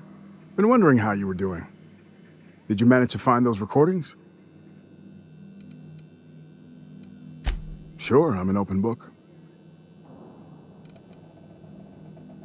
Nice enough guy. Fashioned himself one of those professional gumshoes, like in the serials. They usually work for the board, rooting out dissidents and the like. Lucky though, he was freelance. Worked for anyone who paid, no matter their allegiance. You ask me, I think the guy just likes snooping around in folks' terminal messages.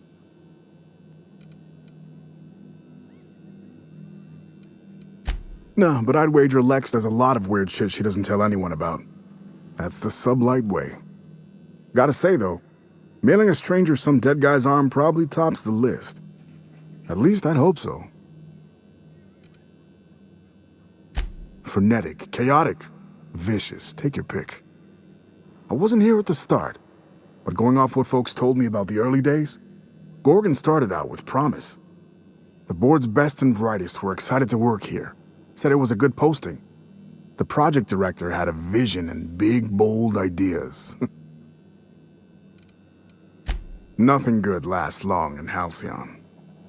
Thing is, the schedules coming out of the corporate office were unrealistic from the get-go, and they were trying to do the project on a shoestring budget.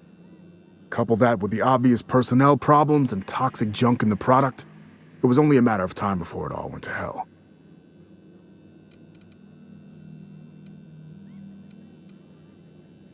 Could have been, yeah. Marauders didn't just fall out of the sky one day. They were made here on Gorgon. How, though? That's the question. Sprat Shack legend has it they crawled out of the mines one day. Heard one fella suggest they might even be aliens. I think the drug they were developing here turned people into marauders. Not on purpose, mind, but over time. Marauderhood's not the flu. It ain't contagious and they don't reproduce. So how else would they get all over the colony? I sure as hell don't trust it. At least alcohol's pure, right? But Void only knows what garbage Auntie Cleo and Spacer's Choice are trying to put in our bodies. I don't have proof, mind. It's just a hunch. Shit, any number of things. Fire, primals, sabotage. It didn't happen all at once, but it happened fast enough folks couldn't respond in time. Now, if you're asking how it all kicked off, Might have been spies that did it. Corporate espionage, you know. Anti-Cleos. I never did figure it out. Not about to try now. Adrenatime, I'm sure you know it, was a drug, something to make folks work harder, work smarter. Had a lot of nasty side effects. Didn't seem so bad to me at the time, but then I hadn't met the test subjects yet. The whole thing was real hush-hush. A lot of worry about corporate spies, especially from Anti-Cleos. I probably shouldn't even be mentioning it to you, to be honest. Spacer's Choice, they're really not fond of spies. Not much, except that there was a whole gaggle of them, and so far as I could tell, they absolutely hated each other. Dr. Ambrose would hardly let me speak to any of them, but she complained about him all the time. Everything seemed like. Marion Blakesley, for example, lady who ran HIA, wouldn't return any of her messages. Not once, for years. Jasper Lowe, guy who headed up Chem, was high more than he was sober. He insisted on running special tests on primals, too. Law knows what for. Dr. Ambrose really had it out for this guy Lawrence Goodfellow. Ran OCI. Would lose his shit if he saw red on a schedule. By the end, I heard folks were turning in completely bunk progress reports just to keep him out of their hair. Had this little minion, too, an actuary named Clarence Mosley, obsessed with quantifying every detail of his sad little life. Mosley was the guy who got me mixed up in all this. Asshole. I hope a primal ate him. Oh yeah, it wasn't just that Dr. Ambrose hated them. They seemed to hate each other, too. OCI pushed a ludicrous schedule.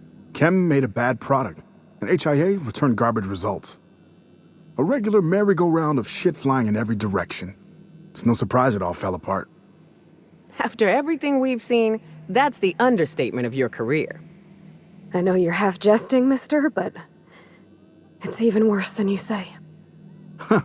My editor said my prose was too purple, and here I could have gone vermilion. Not a problem. Anything else? Well, I'll be damned. Now I can finally get off this rock and go home. I know it's not much, but take the last of my bits.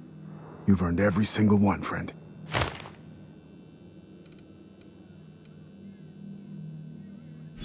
My pockets? Oh, sure, here's a few more bits for your trouble.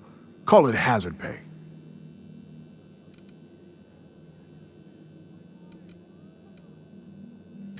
She couldn't have been. We were together all the time. Except, oh shit, my weekly calls with headquarters. What could she even want to ask Olivia Ambrose about? Doesn't make sense. Good fucking law. Headquarters would kill me if they knew, right after they killed her. Hell, being stuck here might have been the only thing keeping me alive. No, I mean, I don't know. Sometimes it seemed like there could be, when we were servicing the phonographs, or sharing a beer, but who'd be interested in some forgotten old bastard like me?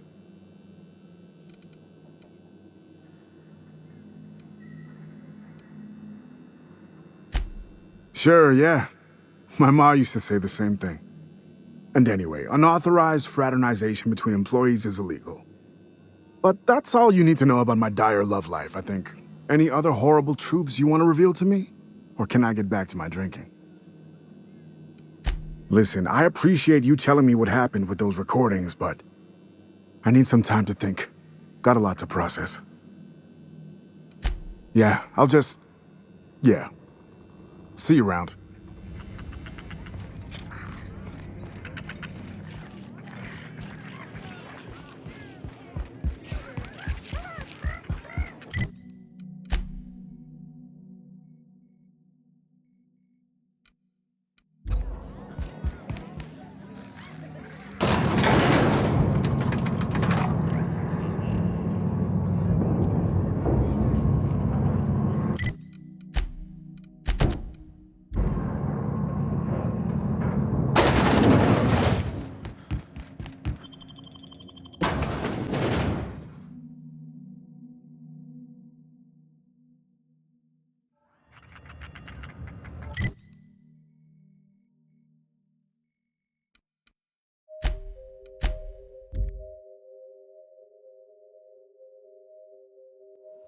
It's about damn time.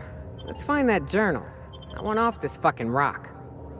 Let's move quick and stick together. Ain't no one dying on my watch.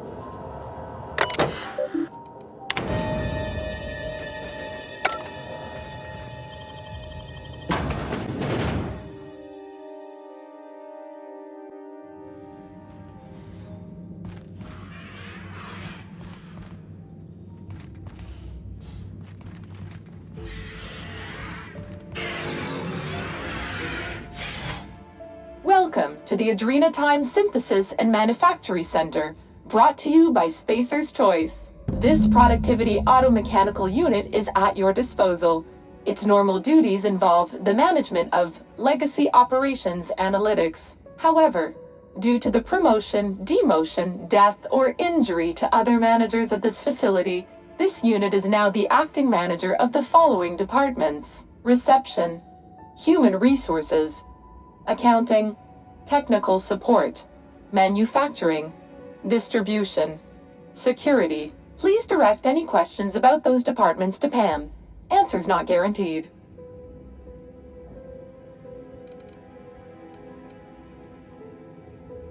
According to this facility's hierarchy, there are 0 acting managers at this Spacer's Choice facility. Not to worry.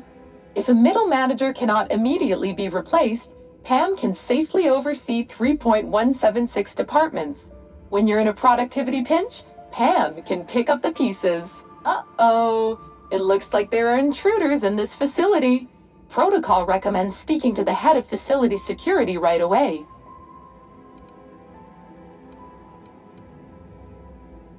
Management stretched thin? That's okay. With safety protocols disabled, Pam can manage 12.678 departments with an estimated worker fatality rate of only 4.83 per week. After all, Pam's purpose is to answer one question: how can I increase your productivity today?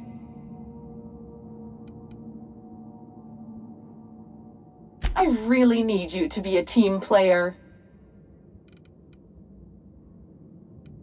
The Adrenatime Synthesis and Manufactory Center is where Spacer's Choice's newest product is being created. Get a leg up on the competition with Adrenatime. You are now in the lobby. The floors above you are the offices, the manufactory, and the Adrenatime synthesizer. The floors below you are the sublevels and the synthesizer reactor. How can I increase your productivity today?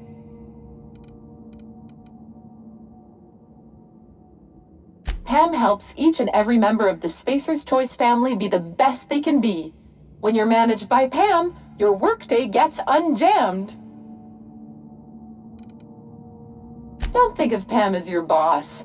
I'm just your pal, here to make sure that every member of the Spacer's Choice family stays on task and on schedule. With Pam at the helm, you'll never be overwhelmed. Feeling down? Pam is loaded with over 1,000 encouraging messages, each designed to make you feel like an important member of the Spacer's Choice family. Schedule slipping? Not to worry. Pam tracks all of your deadlines and has the tools to whip your efficiency back into shape. You'll be a team player in no time, thanks to Pam. Uh-oh. Has dissident propaganda corrupted your workforce? Not a problem. Pam comes equipped with a military-grade N-ray cannon and a coat of our patented plasma proofing. With a 98.3% riot suppression rate, when Pam is here, your metrics have nothing to fear. How can I increase your productivity today? Did you know that keeping your workers alive boosts productivity? That's why every Pam unit comes equipped with the latest Spacer's Choice weaponry. When Pam's emergency combat protocols are activated, your investments are sure to be protected. Warning: due to power consumption, combat protocols cannot be activated when Pam's power is below 73% without deactivating managerial processes. Spacer's Choice policy dictates that managerial processes take priority. This unit's power rating is 57%.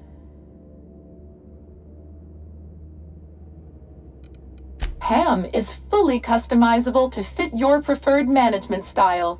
With the correct override codes, you can alter any of Pam's behaviors at will. Some limitations apply. Spacer's Choice does not accept legal responsibility for any injuries or traumas sustained after altering Pam's behaviors. See manual for details. Hate messing with tangled cables or confusing batteries? With Pam, you'll never have to. Just pop in a Firefly brand industrial strength battery, and Pam's ready to go. Out of batteries and need productivity now? No problem. Just hook Pam's power source up to another automechanical, and Pam will get your employees back in line in no time. Emergency combat protocols cannot be engaged at less than 73% power without proper authorization. Please ensure that this unit is fully charged, or present your override password.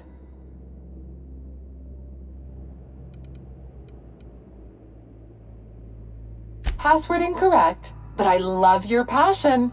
Keep up the good work. Employee identification number. I could give it a shot. Let me just... Huh. Okay. Weird way to do that, but there ain't no accounting for cents. There we go. All I had to do was convince this old girl here that 73% was the new 100%. Easy as salt tuna and sawdust pie. This unit's power rating is 100%. Great! Emergency combat protocols are now available. Error. Employee's biometric ID does not match this unit's designated manager. Proceeding with verbal management test. Pretend that this PAM unit is one of your employees who's been working long hours. What would you say to give them an extra pep pill in their step?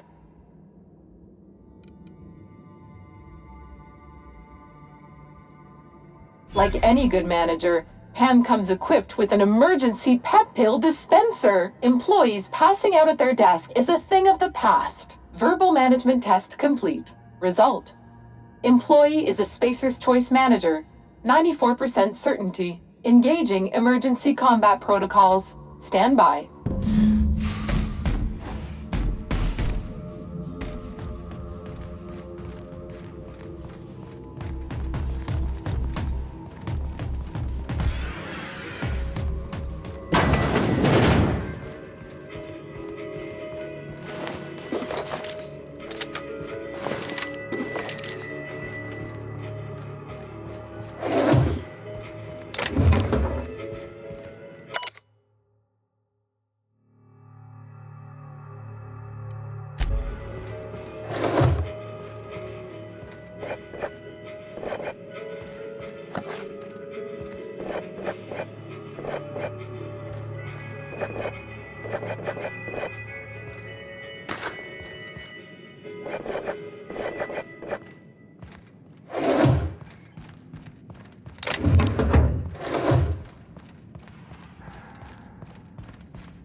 If I didn't know better, I'd swear it was watching me. This is gonna haunt me later. I can already feel it.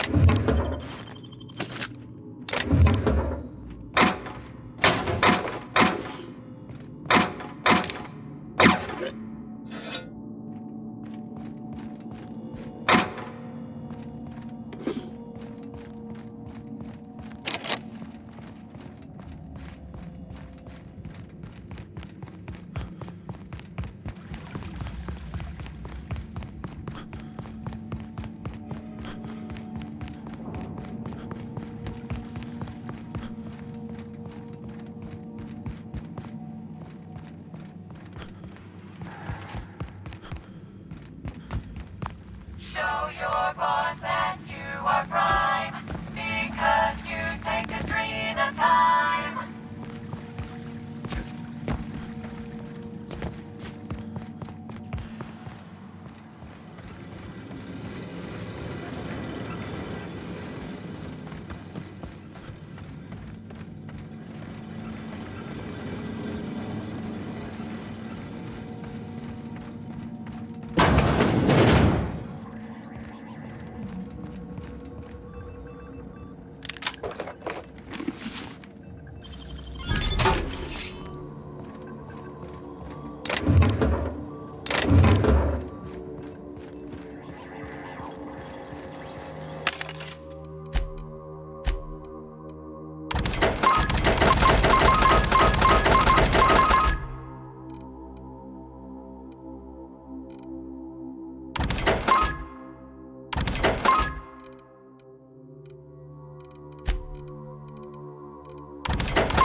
I'd have just broken it.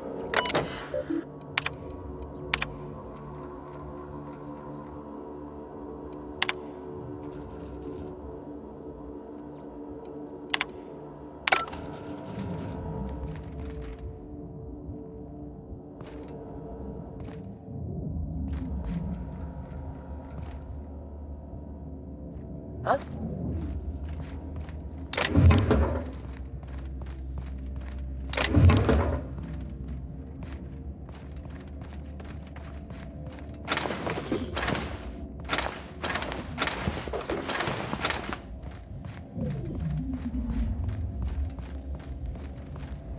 Security.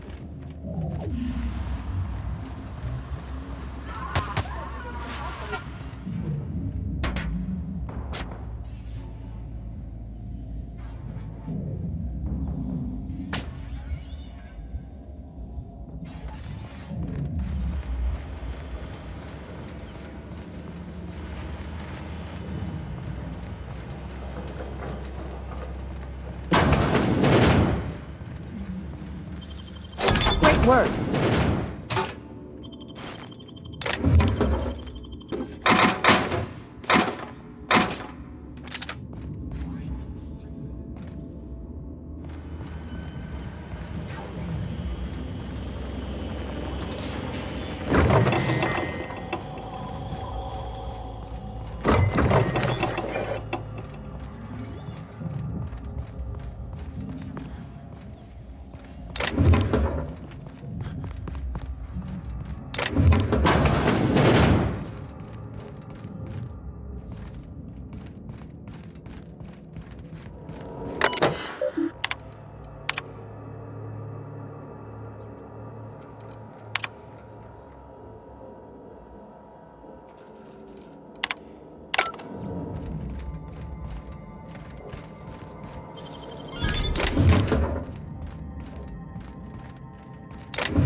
Watch your hands, Captain. Be a bad time to lose them. Well, I guess any time to be a bad time, but especially now.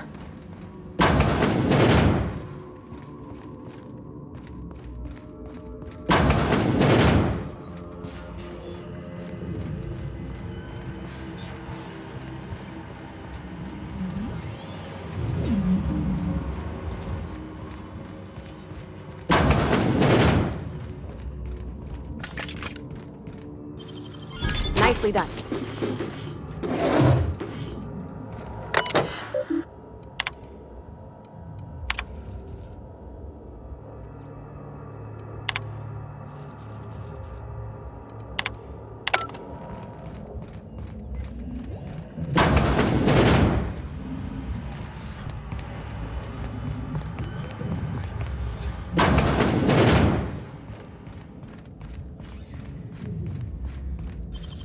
Great work.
Is it weird if this thing kind of reminds me of the OSI building back in Edgewater?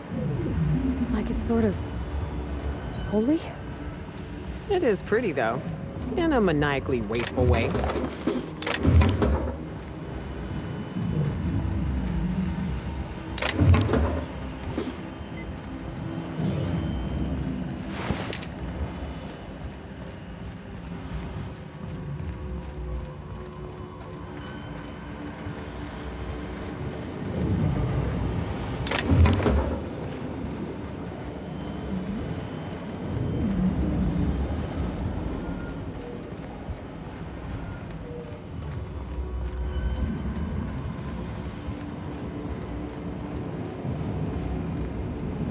This is the place, right? Let's find that journal.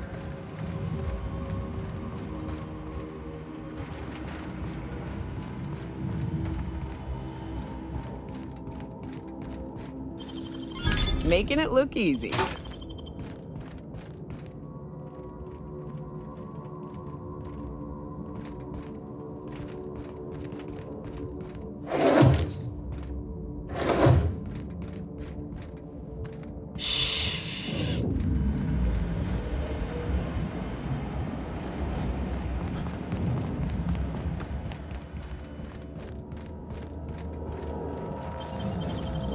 Nicely done.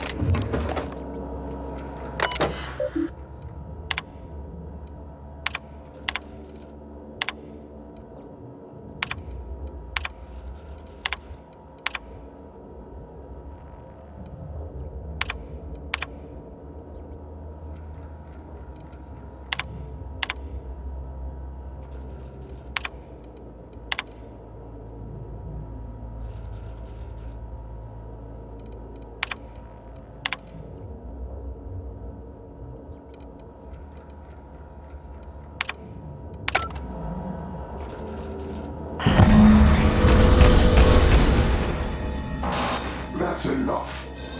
Gorgon is mine. Go now, and I will not pursue you. But if you stay, I will sick every last lawless fucking mercenary in Halcyon on you. It's your choice, Captain. Starting to hope I get to meet this jerk. Just so I can give him a good kick in the shins.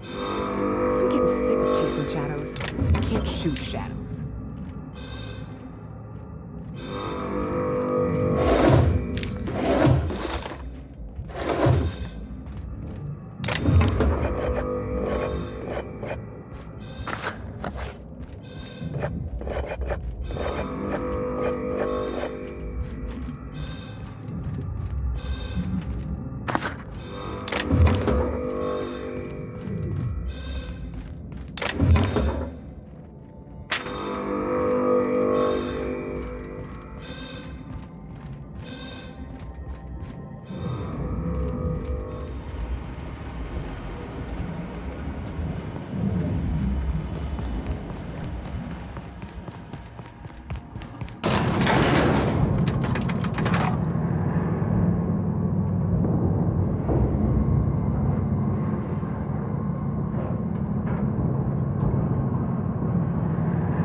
Not today, Sam. We are receiving an incoming signal, Captain. Captain, I see you've made some headway on Gorgon. Mother's old work terminal just lit up with a bunch of new protocols. Very exciting. What about Mother's journal? Any progress there?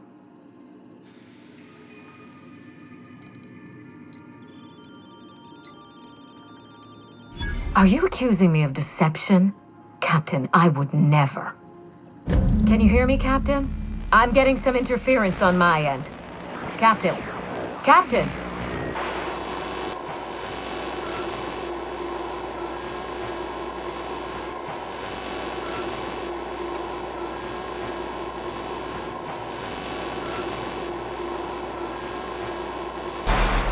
Hello again, little weasel. I must admit, you've surprised me. I threw nearly everything I had at you, and you overcame it all. Well spotted, Captain.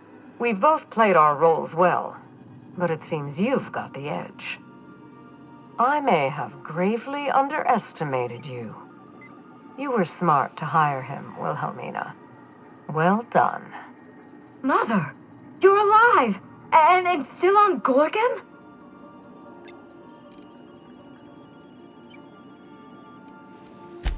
I thought she was.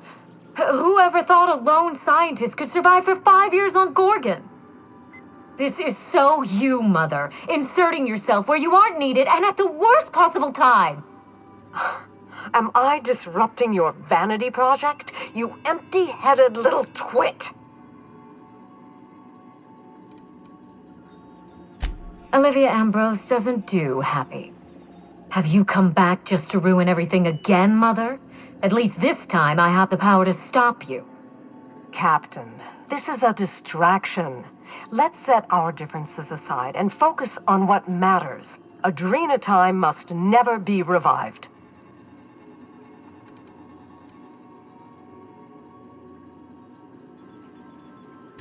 I may not have told you all of the facts, but I'm going to lay out everything I know.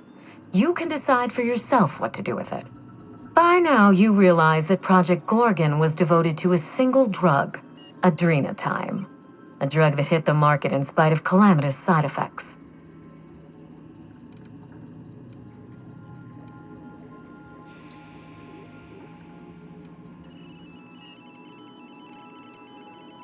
Quite right. There's no end to the harm a poorly run team can do, even with the best of intentions. The project was a colossal failure, but you and I are going to revive it from the ashes.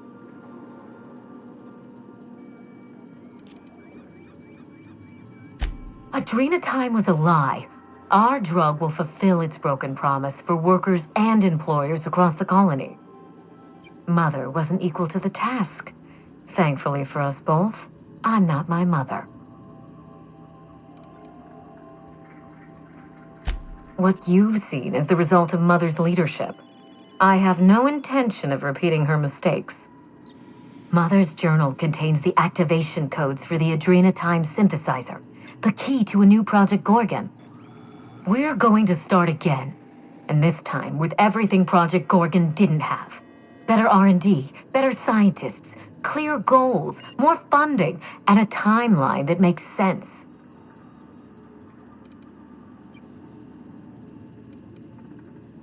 Trust me, that's plenty. Mother never let me near the family business, but she taught me how not to manage a team. If I can improve the chemistry, I can fix adrenatime. We can put this colony back on track together.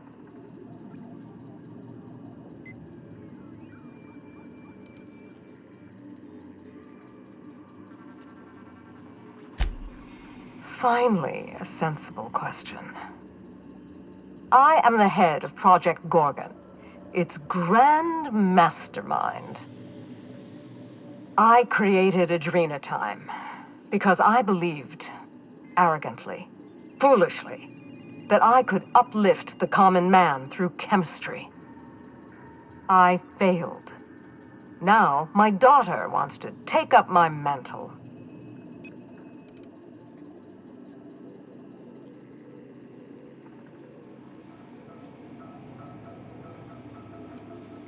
Don't be absurd. Minnie is a bright enough girl, but she's weak. Flighty. She'd abandon the project at the first minor setback. My work has already destroyed countless lives. We can't let her do so again out of pride and sentiment. What about my life, Mother? The Ambrose name has no dignity anymore. I can't even show my face around Byzantium without being the gossip of the town.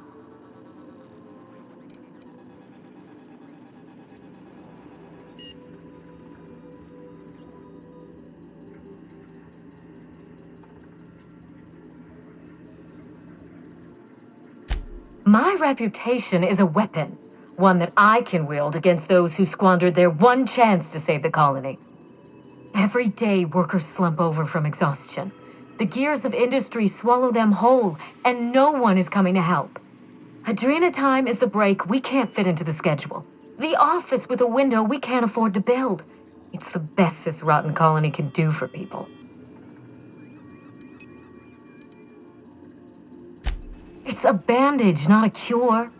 Halcyon is wounded, and I will do everything in my power to stop the bleeding. Don't let those bloodless leeches at Spacer's Choice walk you down this perilous path, Wilhelmina. You haven't the fortitude to endure it. As usual, Mother projects her failures onto me. If she had let me get involved from the start, we might have avoided this calamity altogether.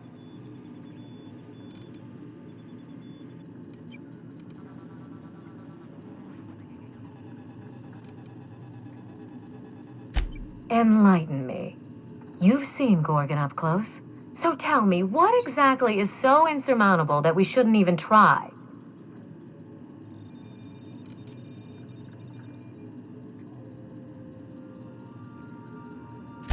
Precisely. Compound X gets into everything. Air, water, food. Over time, you and everyone you work with will suffer its effects. You will watch the people you love become monsters. Progress demands sacrifice. We are in the middle of a crisis that will tear this colony apart. And you two are splitting hairs. If I can save the colony and redeem the Ambrose family name, I owe it to myself to try. Mother be damned.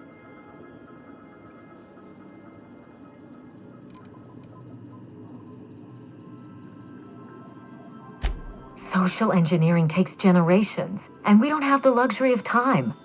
We need to mainline progress into Halcyon's bloodstream. You've seen more of this colony than the average grunt. You know as well as I do that this is a question of survival. With Adrena time, we can increase worker productivity orders of magnitude above ordinary stims and risk none of the harmful side effects. Imagine if we flooded the market with drugs that actually helped people. We could influence the very business model of Spacer's Choice.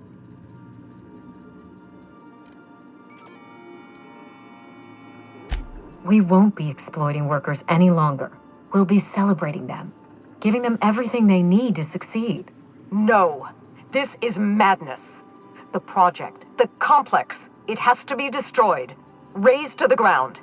It's the only way.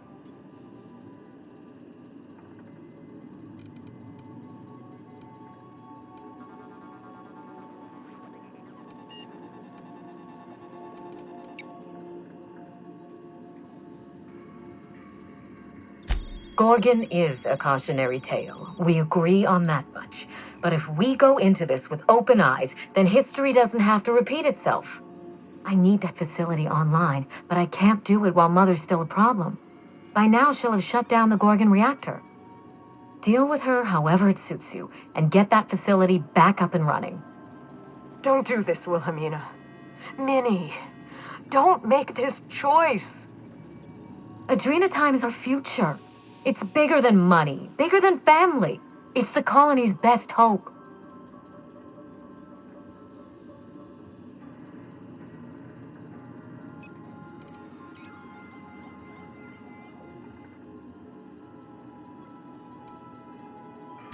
Return to my family's manor, Captain. Use the executive override code in my journal to activate the NDA protocol for my terminal. It will destroy the Gorgon drug synthesizer and put an end to Adrena time for good.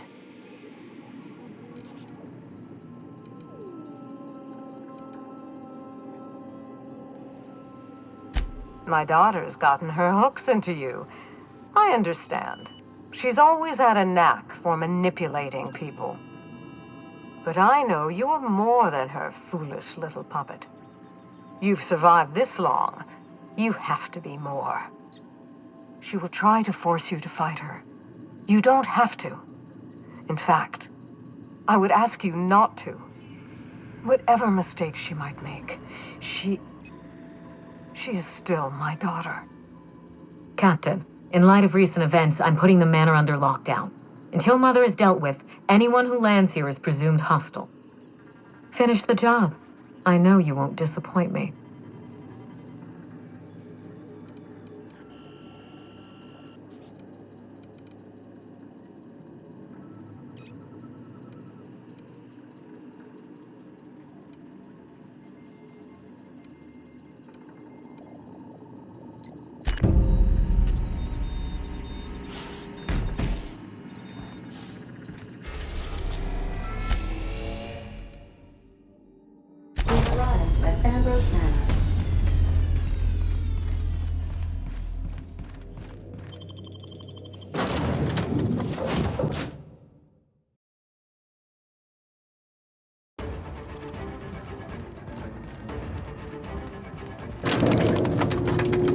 It has orders to shoot on sight.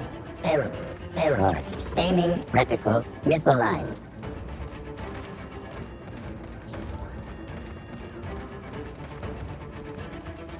Stay on your guard, Captain. I think she's expecting us. The jig is up, Cap.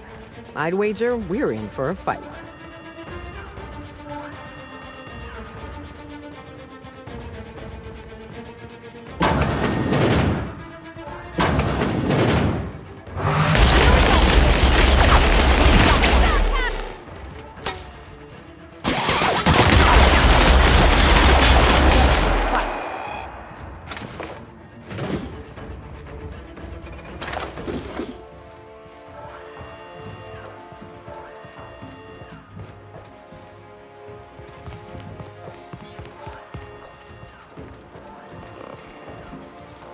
System.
No! That's how it's done, Captain.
Damn.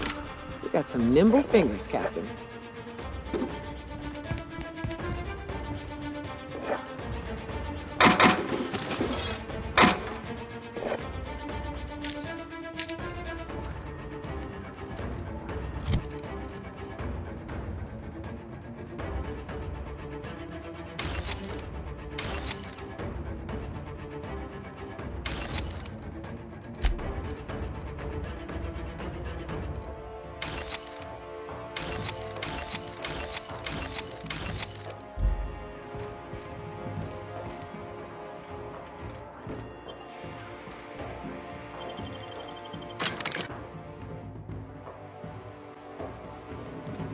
Nothing good ever come out of a place like this, Captain. Gives me the heebie-jeebies. Damn, someone really didn't want this place found.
Next one's mine.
Oh, you got that?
Didn't I warn you not to set foot in here until the job was done?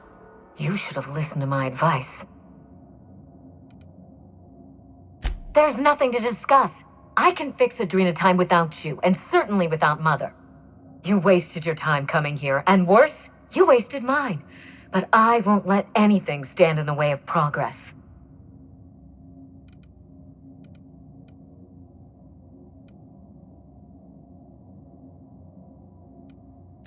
You'll surprise me, Captain.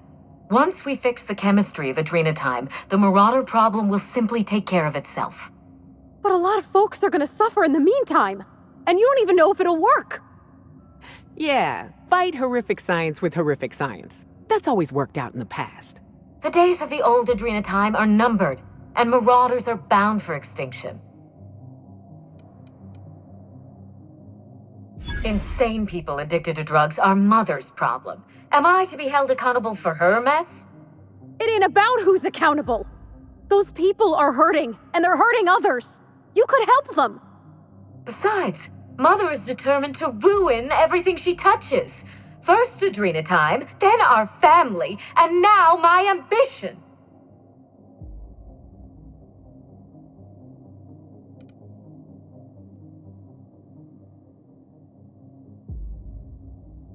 Stand down? I think not, Captain. People want to buy clean drugs, and I want to sell them. Under my leadership, Adrenatime will live up to its promise, unlike certain mothers.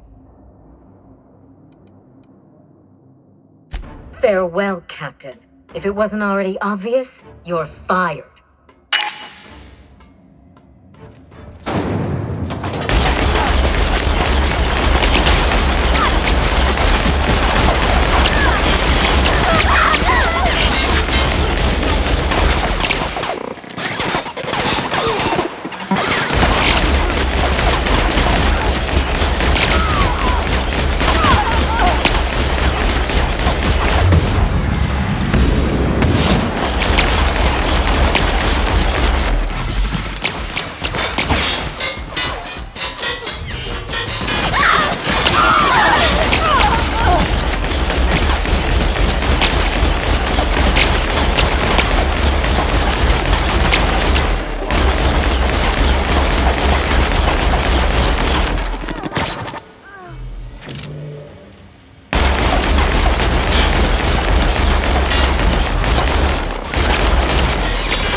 You've finished it, Captain. You've put Gorgon down once and for all. I only wish that Minnie had seen reason. The good we could have done together. Join me for a toast in the drawing room. I do believe you're due a reward. That sounds nice. You know, we don't celebrate enough. We ought to have more toasts. Hand to law, Captain. I mean you no harm.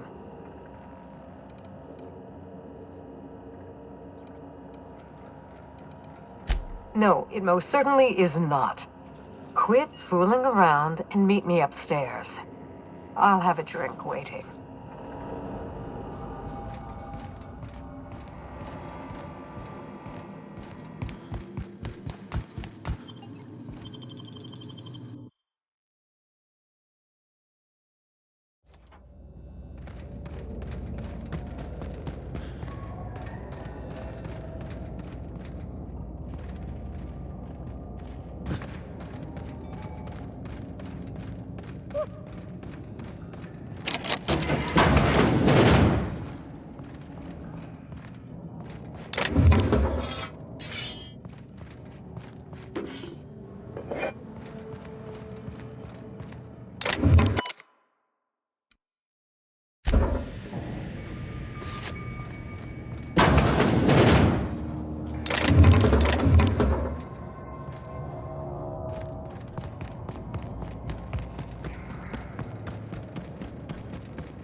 Nicely done.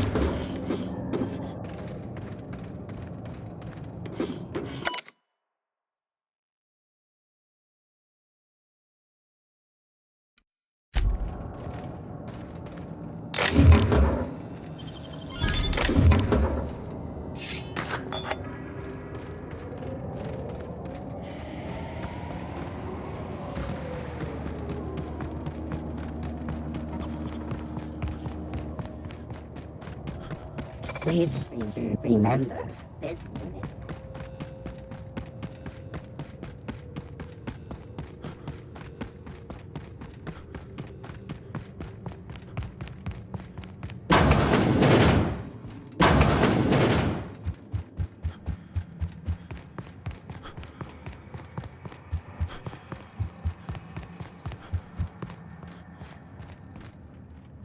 Captain, I believe a celebration is in order.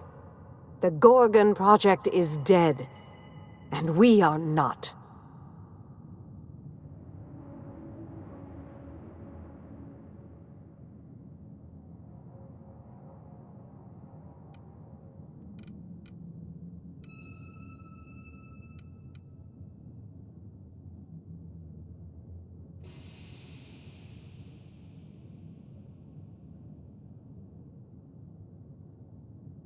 Ours and Halcyon's.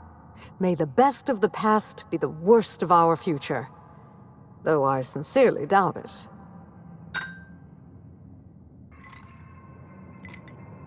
It's funny. When Spacer's Choice released Adrena Time to the public and began the Marauder crisis, and I sabotaged all the Gorgon facilities, I thought that was the end for me. Then you came along and changed everything. I find myself at loose ends now, Captain. What happens next?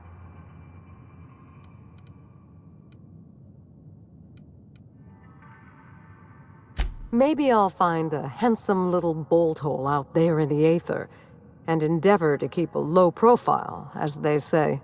Maybe I'll pick up a soothing, useless hobby, like watercolor painting. Spacer's Choice will want to take their turn at revenge, and I'd rather not be within reach when they do.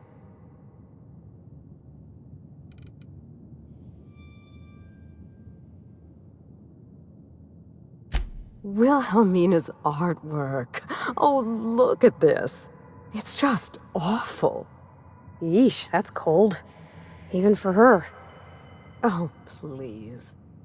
The colors are muddy, the shadows are all wrong, and it hardly looks anything like a canid.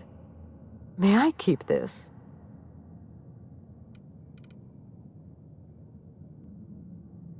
I'll take that as a yes. Thank you, Captain.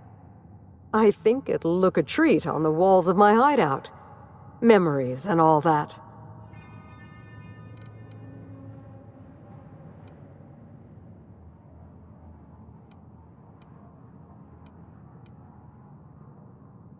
I'll take it a day at a time. Run when I have to, hide when I can. There's no glory in it, but I'm eager to put those days behind me. Where will the future lead you, Captain?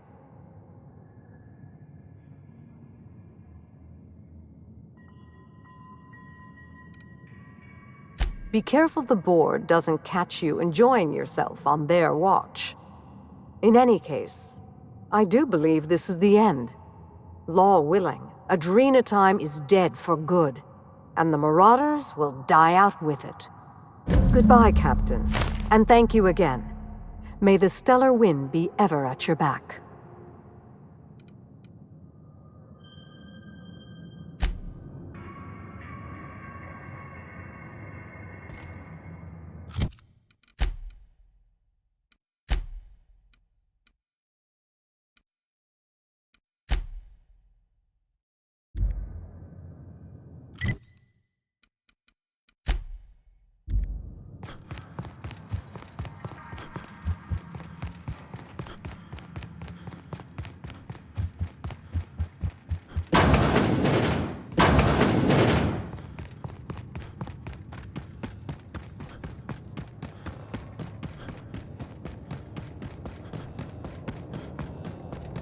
This unit expresses